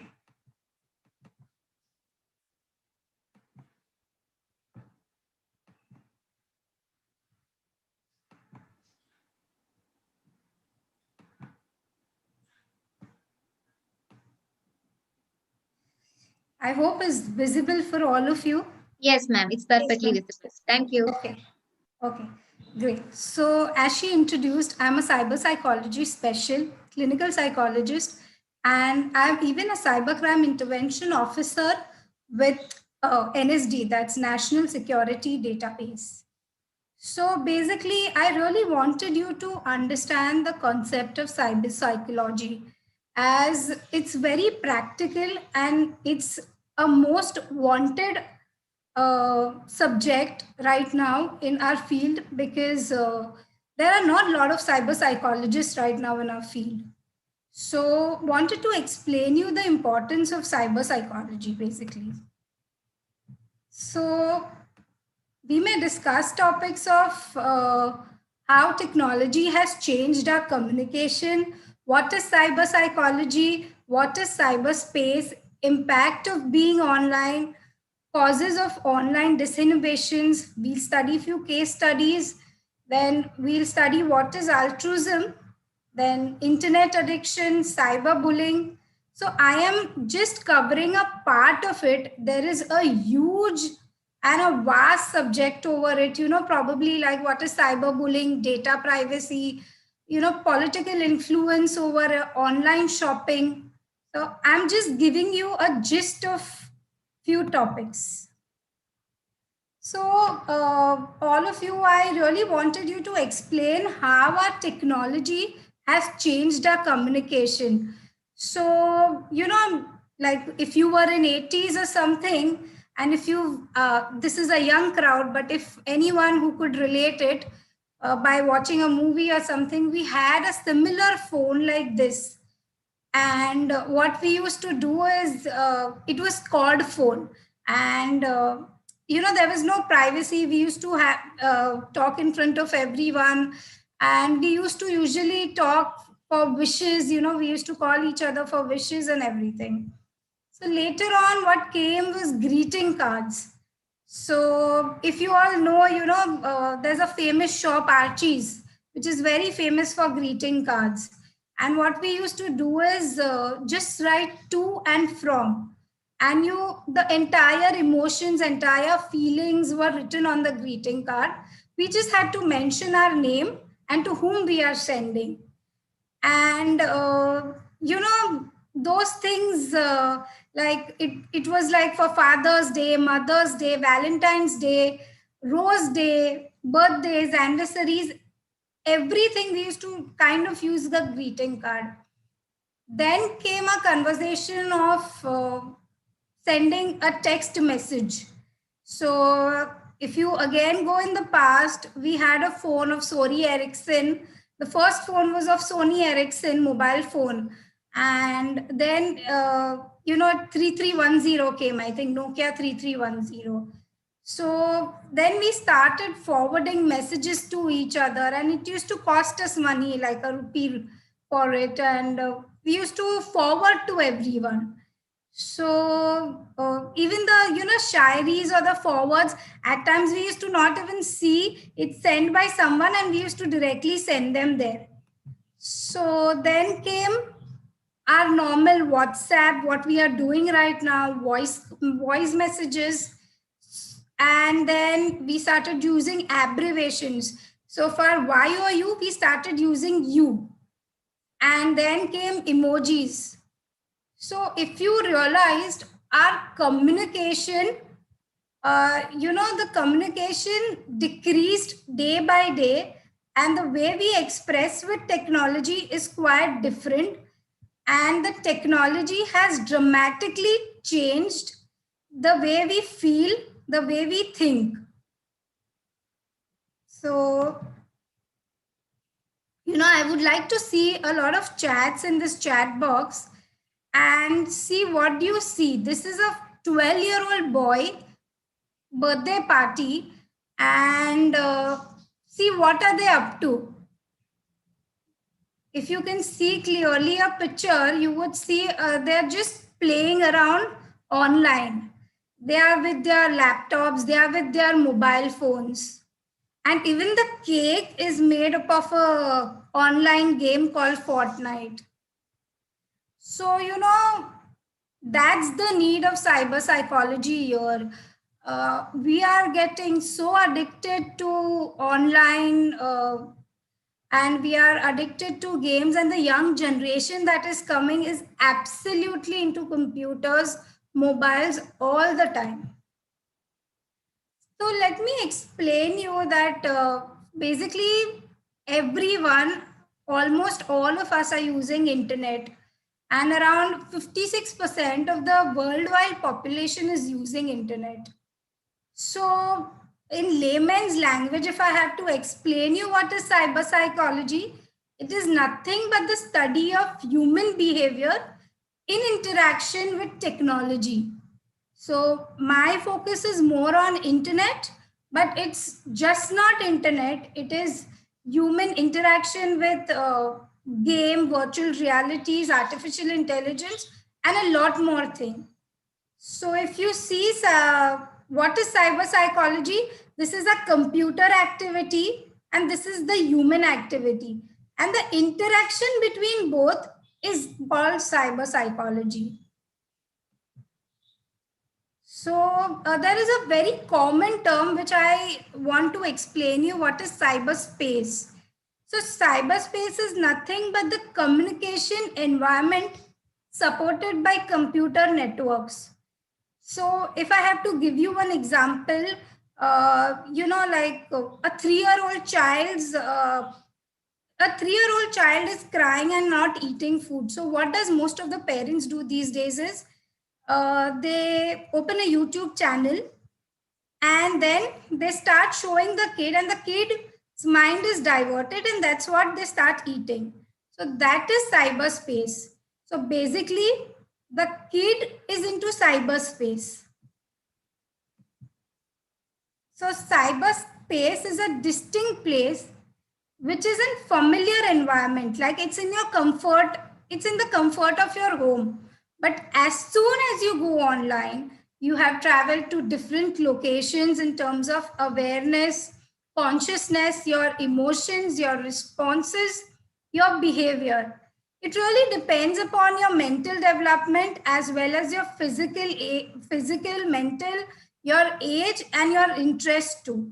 So probably if I give the same YouTube channel video to your grandfather would really not be interested in that. So it depends upon all the environmental factors also. So now, impact of being online. So anonymity plays an important and high role in online disinhibitions. So basically, you may ask me, what is online disinhibitions? So in layman's language, I would again say it's nothing but your behavior in virtual place and face-to-face are quite different. So that's called online disinhibitions, because you usually loosen up, you become less restrained, and you are not scared of anything. So if I had to give you an example for this, if I asked you to give me a review on a chat box about me, since we are face to face, you would give me a better review. But again, if I tell you that give me a review on an Google form where your name is not mentioned, you could really open up and give a true review. So that's basically online disinhibitions. So the causes is because of your invisibility, your anonymity, your minimization of authority. So as we are online, we all are equal, you know, there's nothing about black and white or rich or poor or anything as such. So, you know, there was a case study done by Stanford University, and there were few females who participated. Few were given hoods to cover their face, and few were given tags to mention their names. And they had to give electric shock to these women. And it was really found that people were giving double the shocks to the people who are wearing hoods. So basically, scientists found out that you behave or act rudely when you are not visible or you are anonymous. So as you all are young and most of your youth icon is Ranvijay, could you, if you would have seen this, could you just share in the chat box saying yes? So I can just see.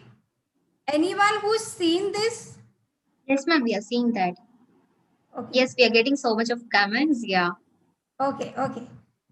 So if you all have seen this, this was called Troll Police, where Ranvijay used to anchor a series of this thing so that, you know, the actresses were getting trolled, the actors were getting trolled, and when they were invisible, they used to comment anything and everything. But when they physically met, they were quite conscious about their behavior.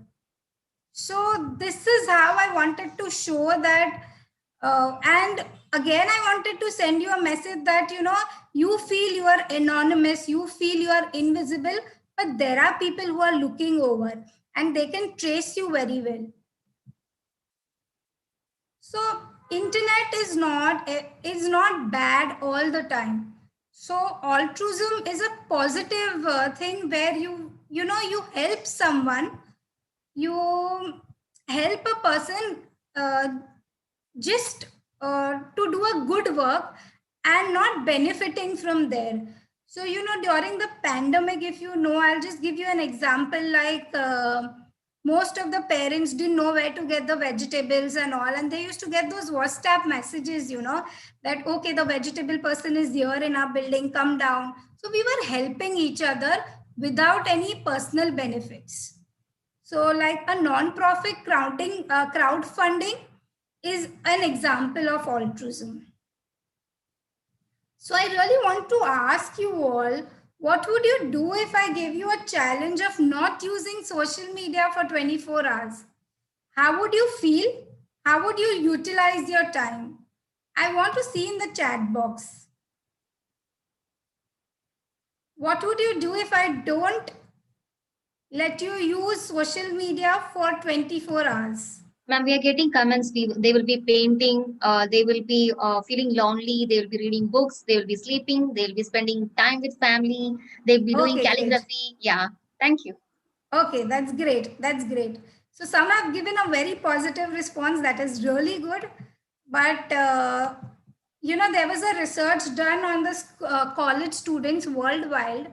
And it was found that these are the comments what it came out to be like, I'm going crazy. I felt dead. I felt like I was missing something. I felt I was paralyzed. The anxiety continued for the rest of the day. So I just want to tell you that we all are so addicted to social media these days that, you know, 10 minutes, you keep your phone away. The first thing what you want to see is your WhatsApp.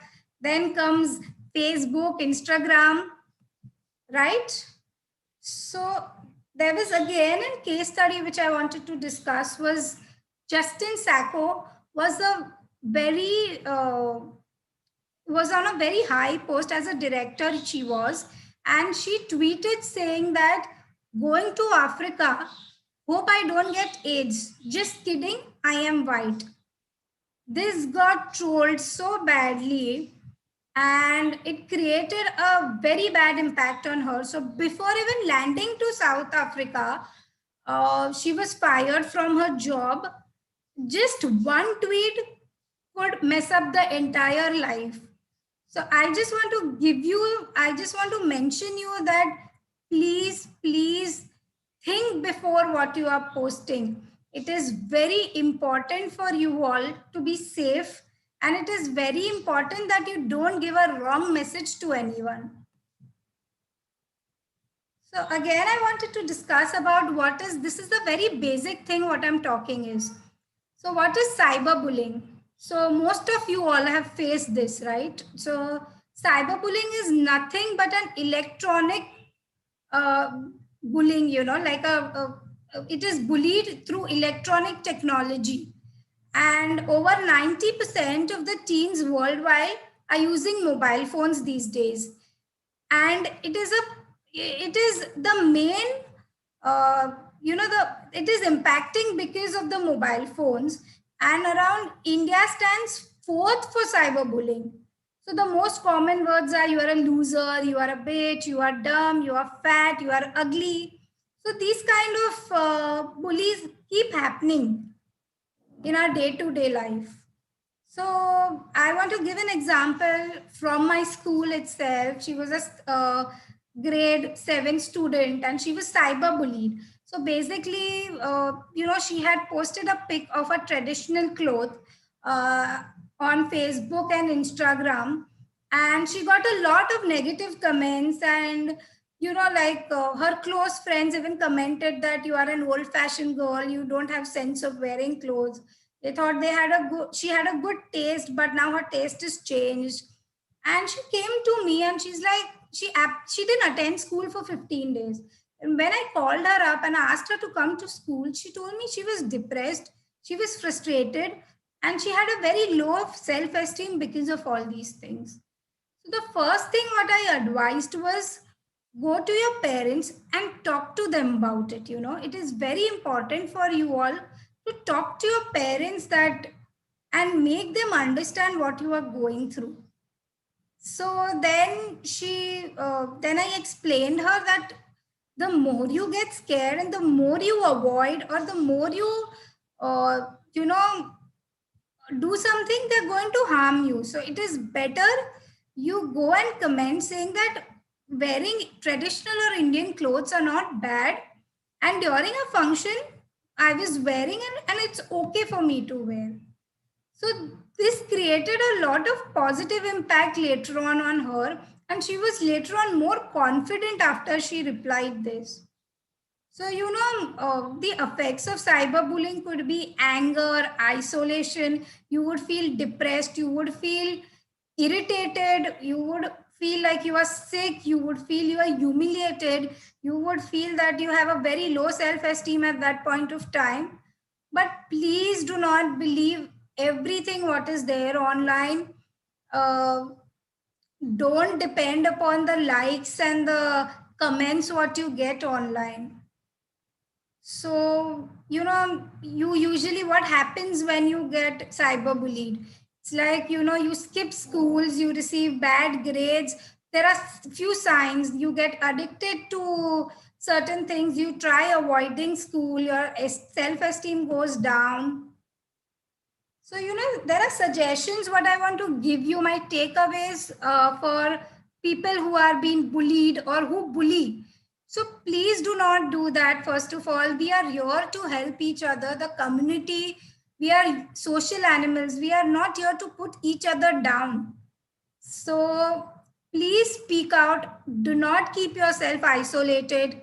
Talk to your adults whom you trust. Maybe if you don't want to share with your parents, share with your elder brother, sister, anyone. Inform your internet, instant messaging, or mobile phone service providers. So basically, you feel you are bullied or something, you can always block them on your Facebook or something, but do not delete those evidences. Evidences are extremely important if you want to complain or if you want to show as a proof. So inform your local police if it's out of control. Don't reply to the messages of cyber bullies. You know, they may put you down if you show that you are low. They like to do that. So save cyber bullies messages and protect yourself. So never arrange to meet with someone you met online, you know, unless your parents know about it or something. It is very important. And one more thing what I wanted to do was I am putting I wanted to put something on the chat box. I wanted to put something on the chat box. I hope you all can. Sure, ma'am. Yeah, I will help you out. You'll be seeing a tab, ma'am. You can see the green color, and to the Okay. right end, you'll be seeing 3 dots. So if you click on that, you can see chat. Okay, or else I'll just mention you the website. You can go and check the website. That's www.haveibeenpwed.com. I want you all to go on the website and please check. Can you do that? Sure, ma'am. Could you please repeat that, ma'am? Your website address? www. Have I, HAVE. Okay. I, been, BEEN.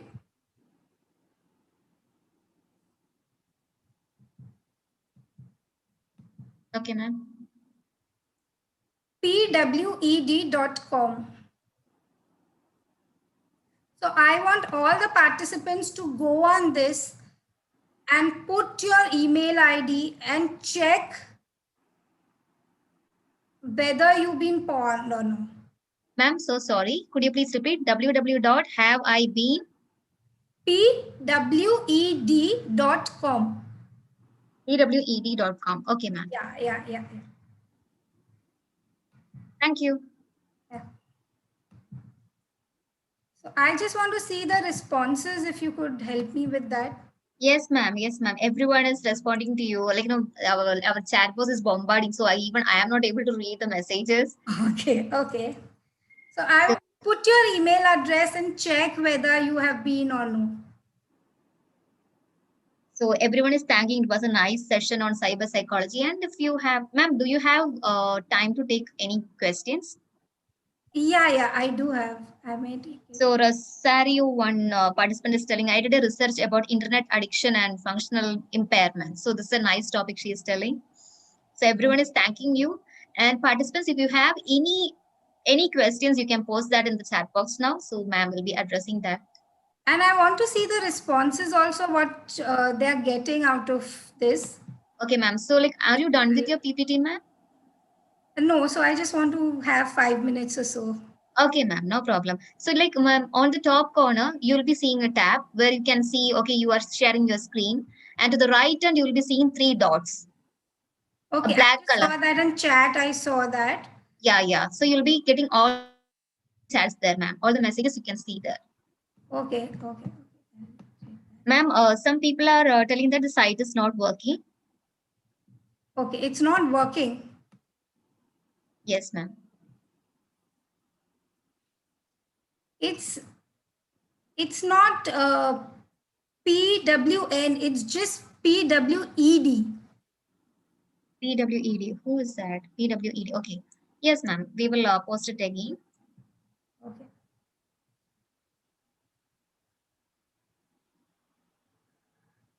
I think everyone took that responsibility and they started because of curiosity. Yes, ma'am. So basically, I'm getting some few responses from Naman Sheth. Okay, great, you are not being breached. That's a great thing. Yes, ma'am. We got the website www.ihavebeenpwed.com. Yeah. Okay, so most of them are not breached. That's really good. So basically, what I wanted to show you is that if you go on this website, put your mail ID, you would come to know whether you've been breached or not. Basically, you've been hacked by some, by some social media account or no. So just please keep all your social media accounts with different passwords. Don't use the same passwords for everything. Do not use same passwords for everything. Be safe.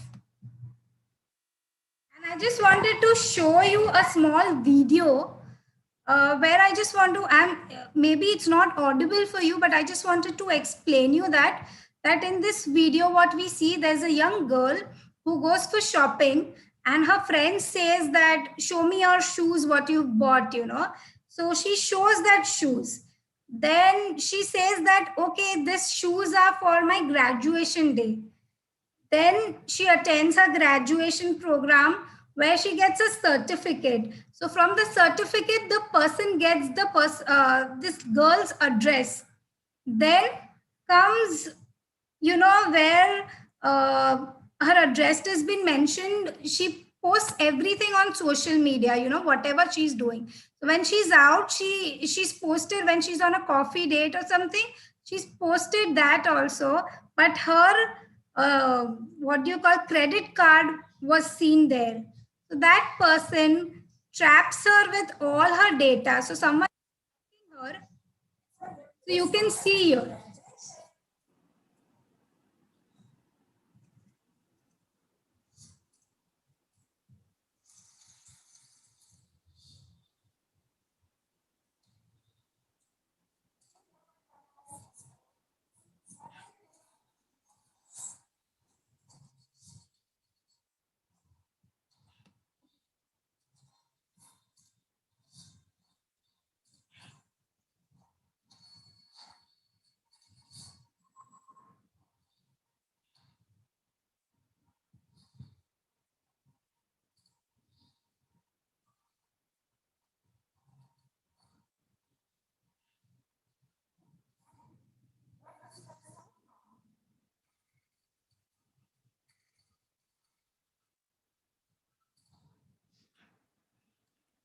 So hope you got the video and you understood what I was trying to say was.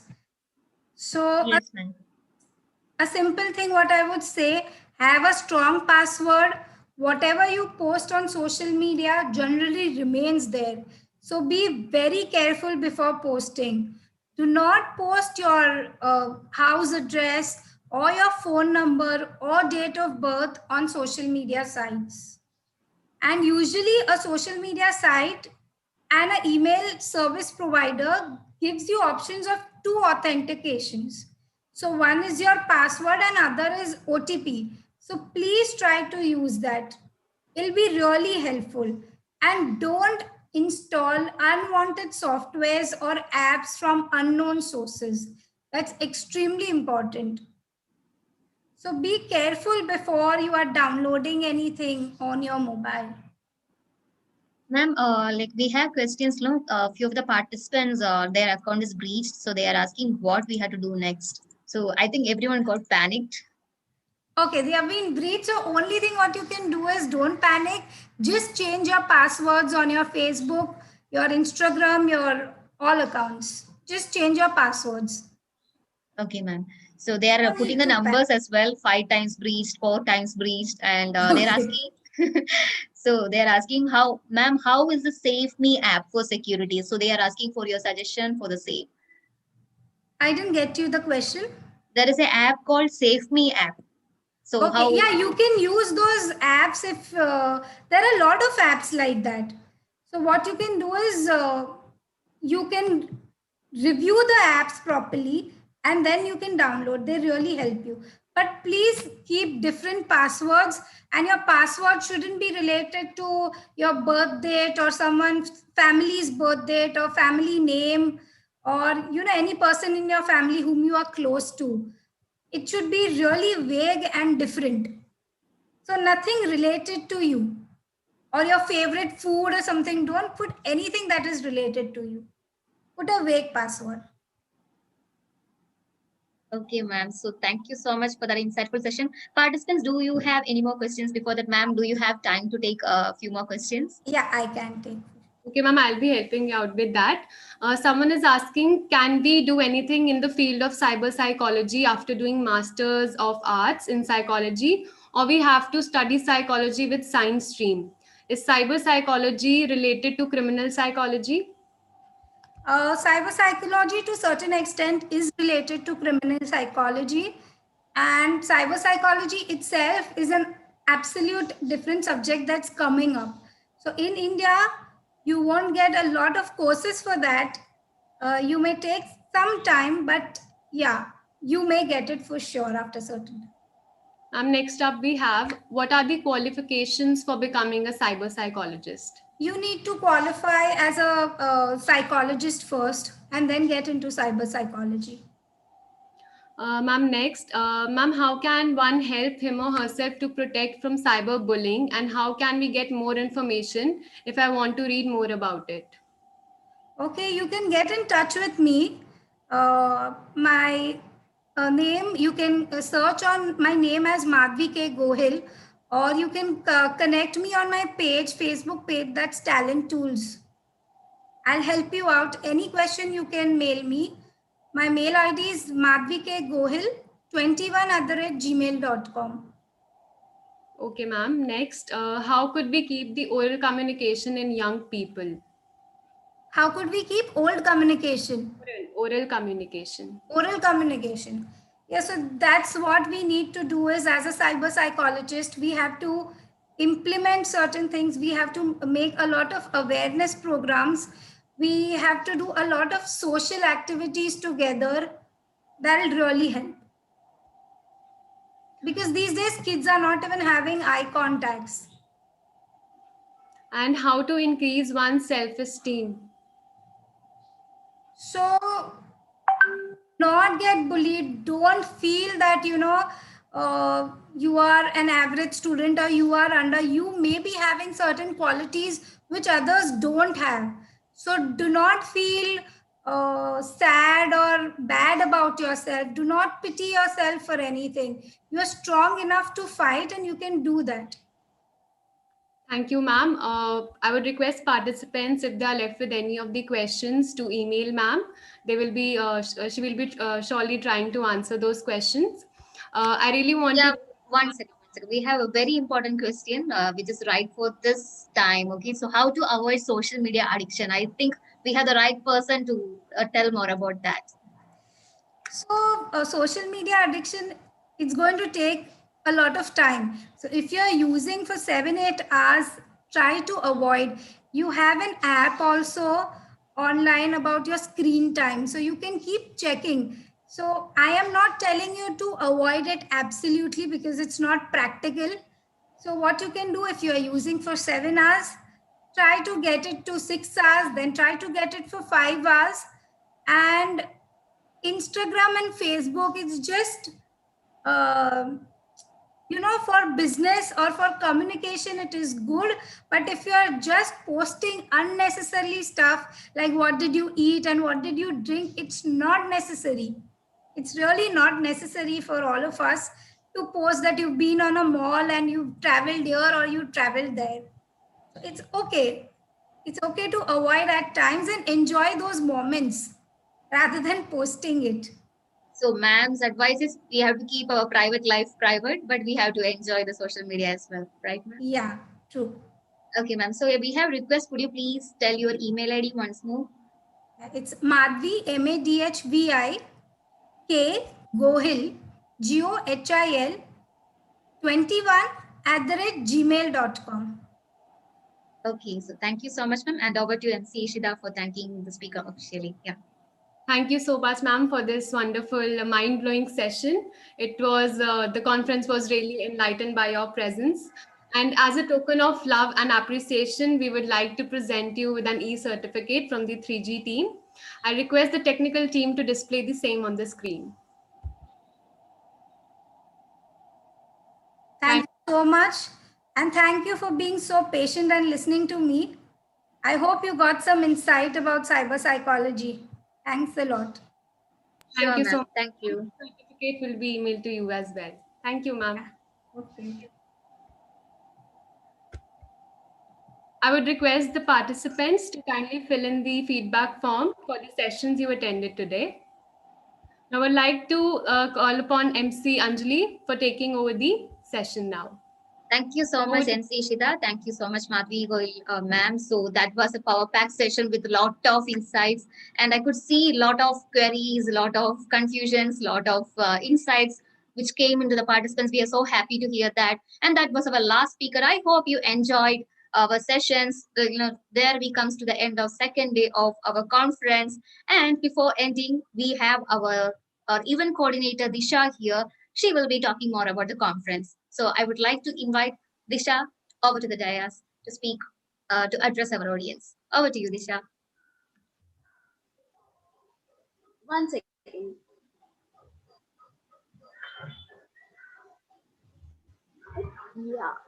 Yeah, it's perfect now. Yes, Disha, carry on. Yeah. So, hey all, this is Disha, Event Head Coordinator at 3G School of Psychology, Psychology Enthusiast, Intern, State Leader, and Event Coordinator at 3G School of Psychology. I'm pursuing Masters and I have completed my graduation in 2020. I would like to share a couple of things with you all. I request you all to spare just 5 minutes for my talk, which will be beneficial for you all in making the right choice for your career. As you all know that 3G School of Psychology is coming up with a new concept and a new revolution in psychology, which is the integration of psychology and artificial intelligence.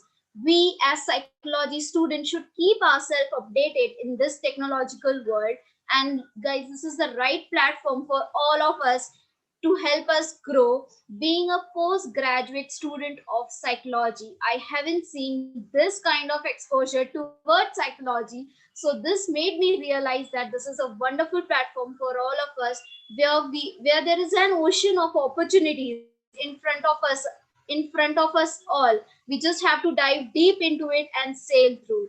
As you know that the word psychology for us is such an interesting word, but really 3G Masters program is a cherry on the cake for all of us, which is not only makes this subject interesting, but also fun-filled, enjoyable, exciting. In a nutshell, I will only say that being an individual as a psychology student wants to explore or grow, imbibe knowledge beyond academic, you are at the right place.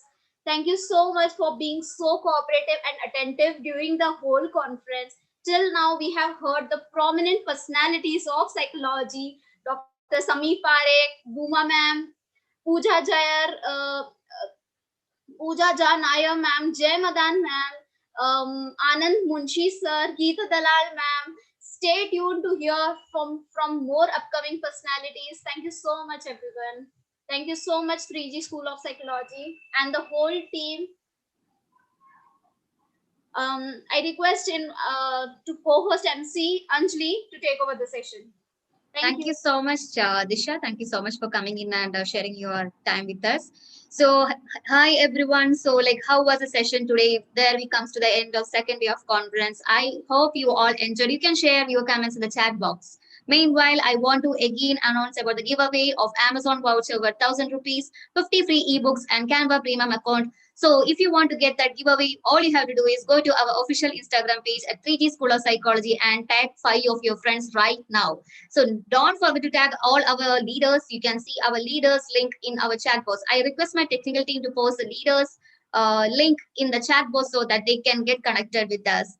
And if you want to apply for the World Book of Records e-certificate, this is for the first 700 participants. Go to the website and you will be seeing a button called Apply Now. So what you're waiting for, you are getting a chance to get participation certificate for World Book of Records e-certificate. So please go and register soon and grab yours fast. So that will be an e-certificate. It will be reflecting on your dashboard within next 25 business days. So you will be also getting a participation certificate. That will be a free certificate that will be also reflecting on your dashboard. from February 2nd. So I had many queries about the certificate. I had many queries about the World Book of Records certificate. Even I had queries about the new, our master's program, the revolutionary master's program. So if you want to join the program, I will just guide you through the same. So you can log into our website.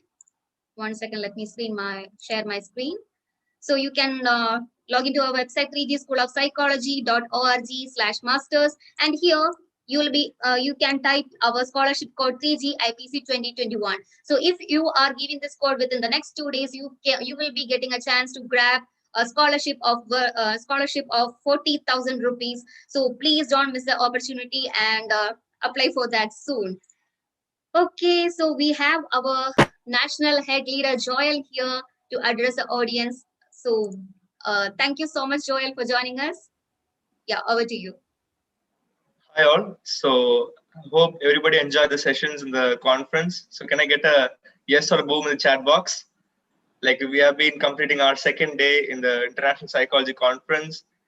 And yeah, and we have been getting a lot of feedbacks, amazing feedbacks regarding various sessions, and many of them, like, a lot of speakers here, like, they were introduced to a different kinds of in a wide spectrum of psychology. We were able to understand and know a lot of new people here.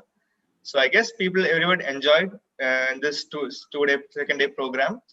So tomorrow we'll be having a lot of focusing on the emotional intelligence mainly. So how emotional intelligence is related to children, how we can empower them, because right now in this time, in this period, like, emotions, like, people are controlling others, like manipulative behavior is mainly focusing on how we can try to get in touch with people in the form of emotion, showing them true emotion. So let's know more about emotional intelligence tomorrow, like with children, and how to use emotional intelligence in day-to-day life. And it's not about theory that we're going to talk about tomorrow's session. We're going to teach you how practically we can think and train ourselves and use emotional intelligence in a most practical way. And then we'll move on to how to use the words, the power of the words that make you feel, how to be free and all. So how to stay calm and how your words impact yourself. Because whatever you say to ourselves or to others, our subconscious is silently hearing what we are actually saying. And also, by ending tomorrow's last session will be to know about the psychology perspectives. A lot of people, what we're doing is, if a person is creating something in psychology, they have their own perspective. So when somebody is learning from their perspective, they try to bring out their own perspective. So they are trying to, spread on to different kind of perspective. Like, it's been unique to each and every one. They create it on their own, and that creates followers. And Freud, like, people create like Freudism or Neo-Freudism. So these kind of things, studies occur thereby, following others. So we'll be knowing more about the perspectives of psychology tomorrow. So I guess we had an amazing day today. And even I didn't feel like time was, just like that, it went off. The second day is also over. And tomorrow also we'll be having our last final day of this International Psychology Conference. So don't forget to tag us in your Instagram, social media, or any kind of platform, and we'll be resharing them. And it'll be great to us if you guys had given us any valuable feedback or suggestions to make our next event, if it's there, to make it an amazing thing. So thank you, everyone. So thank you for being here to give your constant support. Thank you once again. Want to add on something, if that's okay? Shall I? Yes. Hey everyone, my name is Nishi and I'm the head national leader.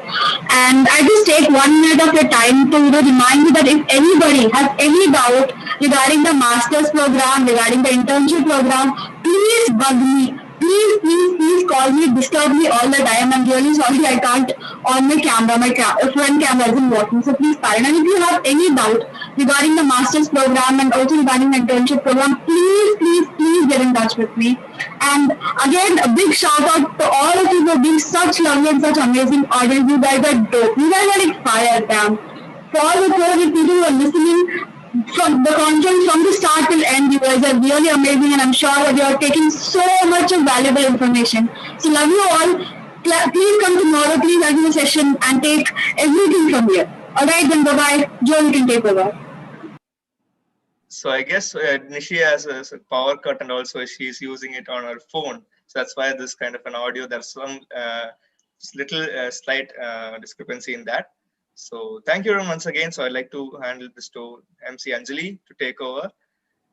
That's so kind of our national leaders to join and share the agenda for the day 3. And thank you so much, Joel, and thank you so much, Nishi. And thank you so much, participants from day, we started by 9:45, and now it is like 5:22, and you all are here with us. So it's so sweet of you. It's Sunday. You could have spent that with going for a movie, or you could have spent with your family, but you came in and you have spent time with us. Thank you so much for that. And we had many queries about our advanced program. Okay, so if you want to become a futuristic and new age career coach, you can join our 3G advanced program. 3G will be providing all tools required for career coaching, including branding kit, psychometric tools, learning resources, presentations, and website. You will be fully equipped to begin your career coaching journey right after 3G advanced program. So I would request my technical team to please post the link for registering for 3G advanced program as well. And you can use our scholarship code, coupon code 3G IPC 2021 for the same. And we had many queries. Would you please share the PPT? Can we get the recordings? Don't worry, our recording is completely there in our YouTube channel, 3G School of Psychology YouTube channel. I repeat, these sessions are recorded and it's available in our YouTube channel, 3G School of Psychology YouTube channel. So is it online or offline? That is completely online, and you can, if you have any queries about the courses, you can always reach out to our support number. Even our technical team will be putting that in the chat box. I request my technical team to put our support team number as well as in the chat box. So advanced program, master's program, or any queries, you can always contact our support number. And the recordings will be available in YouTube, in our YouTube channel, 3D School of Psychology YouTube channel. And one more, yeah. So all the queries, all the updates, everything will be shared in our WhatsApp group. So I request everyone, please don't leave the WhatsApp group. All the things will be shared in the WhatsApp group. All the updates, all the agenda, everything. All your queries will be solved by the admins in the WhatsApp group. So please don't leave the WhatsApp group. And yeah, tomorrow's timing, we will be starting tomorrow by 1 p.m. That is Indian Standard Time, 1 p.m. We'll be starting by 1 p.m. So I request everyone to come with the same level of energy and enjoy our session for day 3 tomorrow. So here we comes to the end of second day of conference, and I would like to thank Irfana ma'am, who is the CEO of 3D School of Psychology, and he is the one who gave me opportunity. I would also like to thank our leaders like Joel, Nishi, Deepak, Soham, Disha, and Disha. So everyone who was very cooperative. I would also like to thank my mentors, MC Tamarasan, MC Nandini Aravindan, Dr. Maharaja Shivasubramaniam, because for those people I am here as the lead MC now. I just joined this group as an MC, and now I am leading the team as an MC, and I am also coordinating the team. Thanks to my mentors for giving me this opportunity and for guiding me from the beginning to till the date.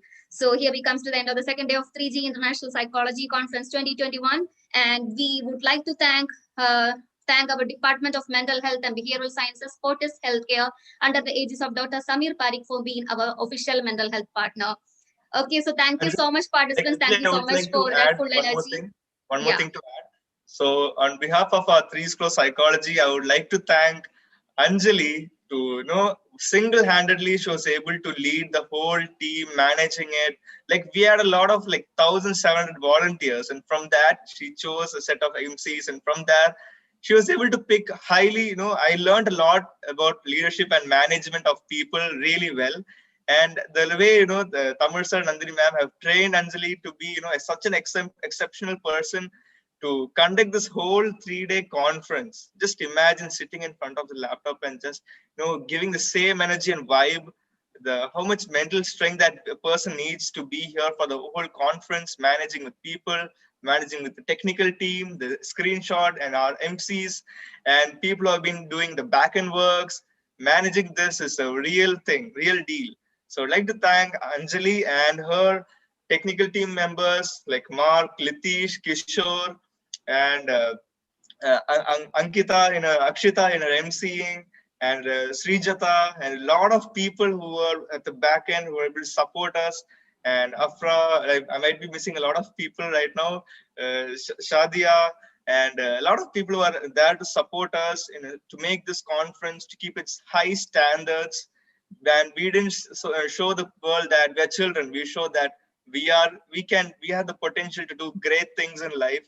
And I thank Anjali to join every aspect of this conference towards one single common factor and making this a huge success.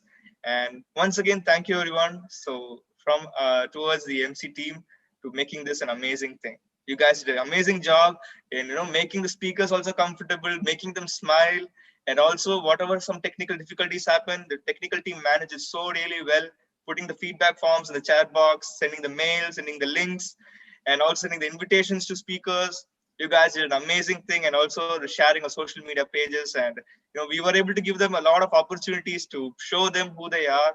We believed that they are also valuable and they can create impact in an amazing way.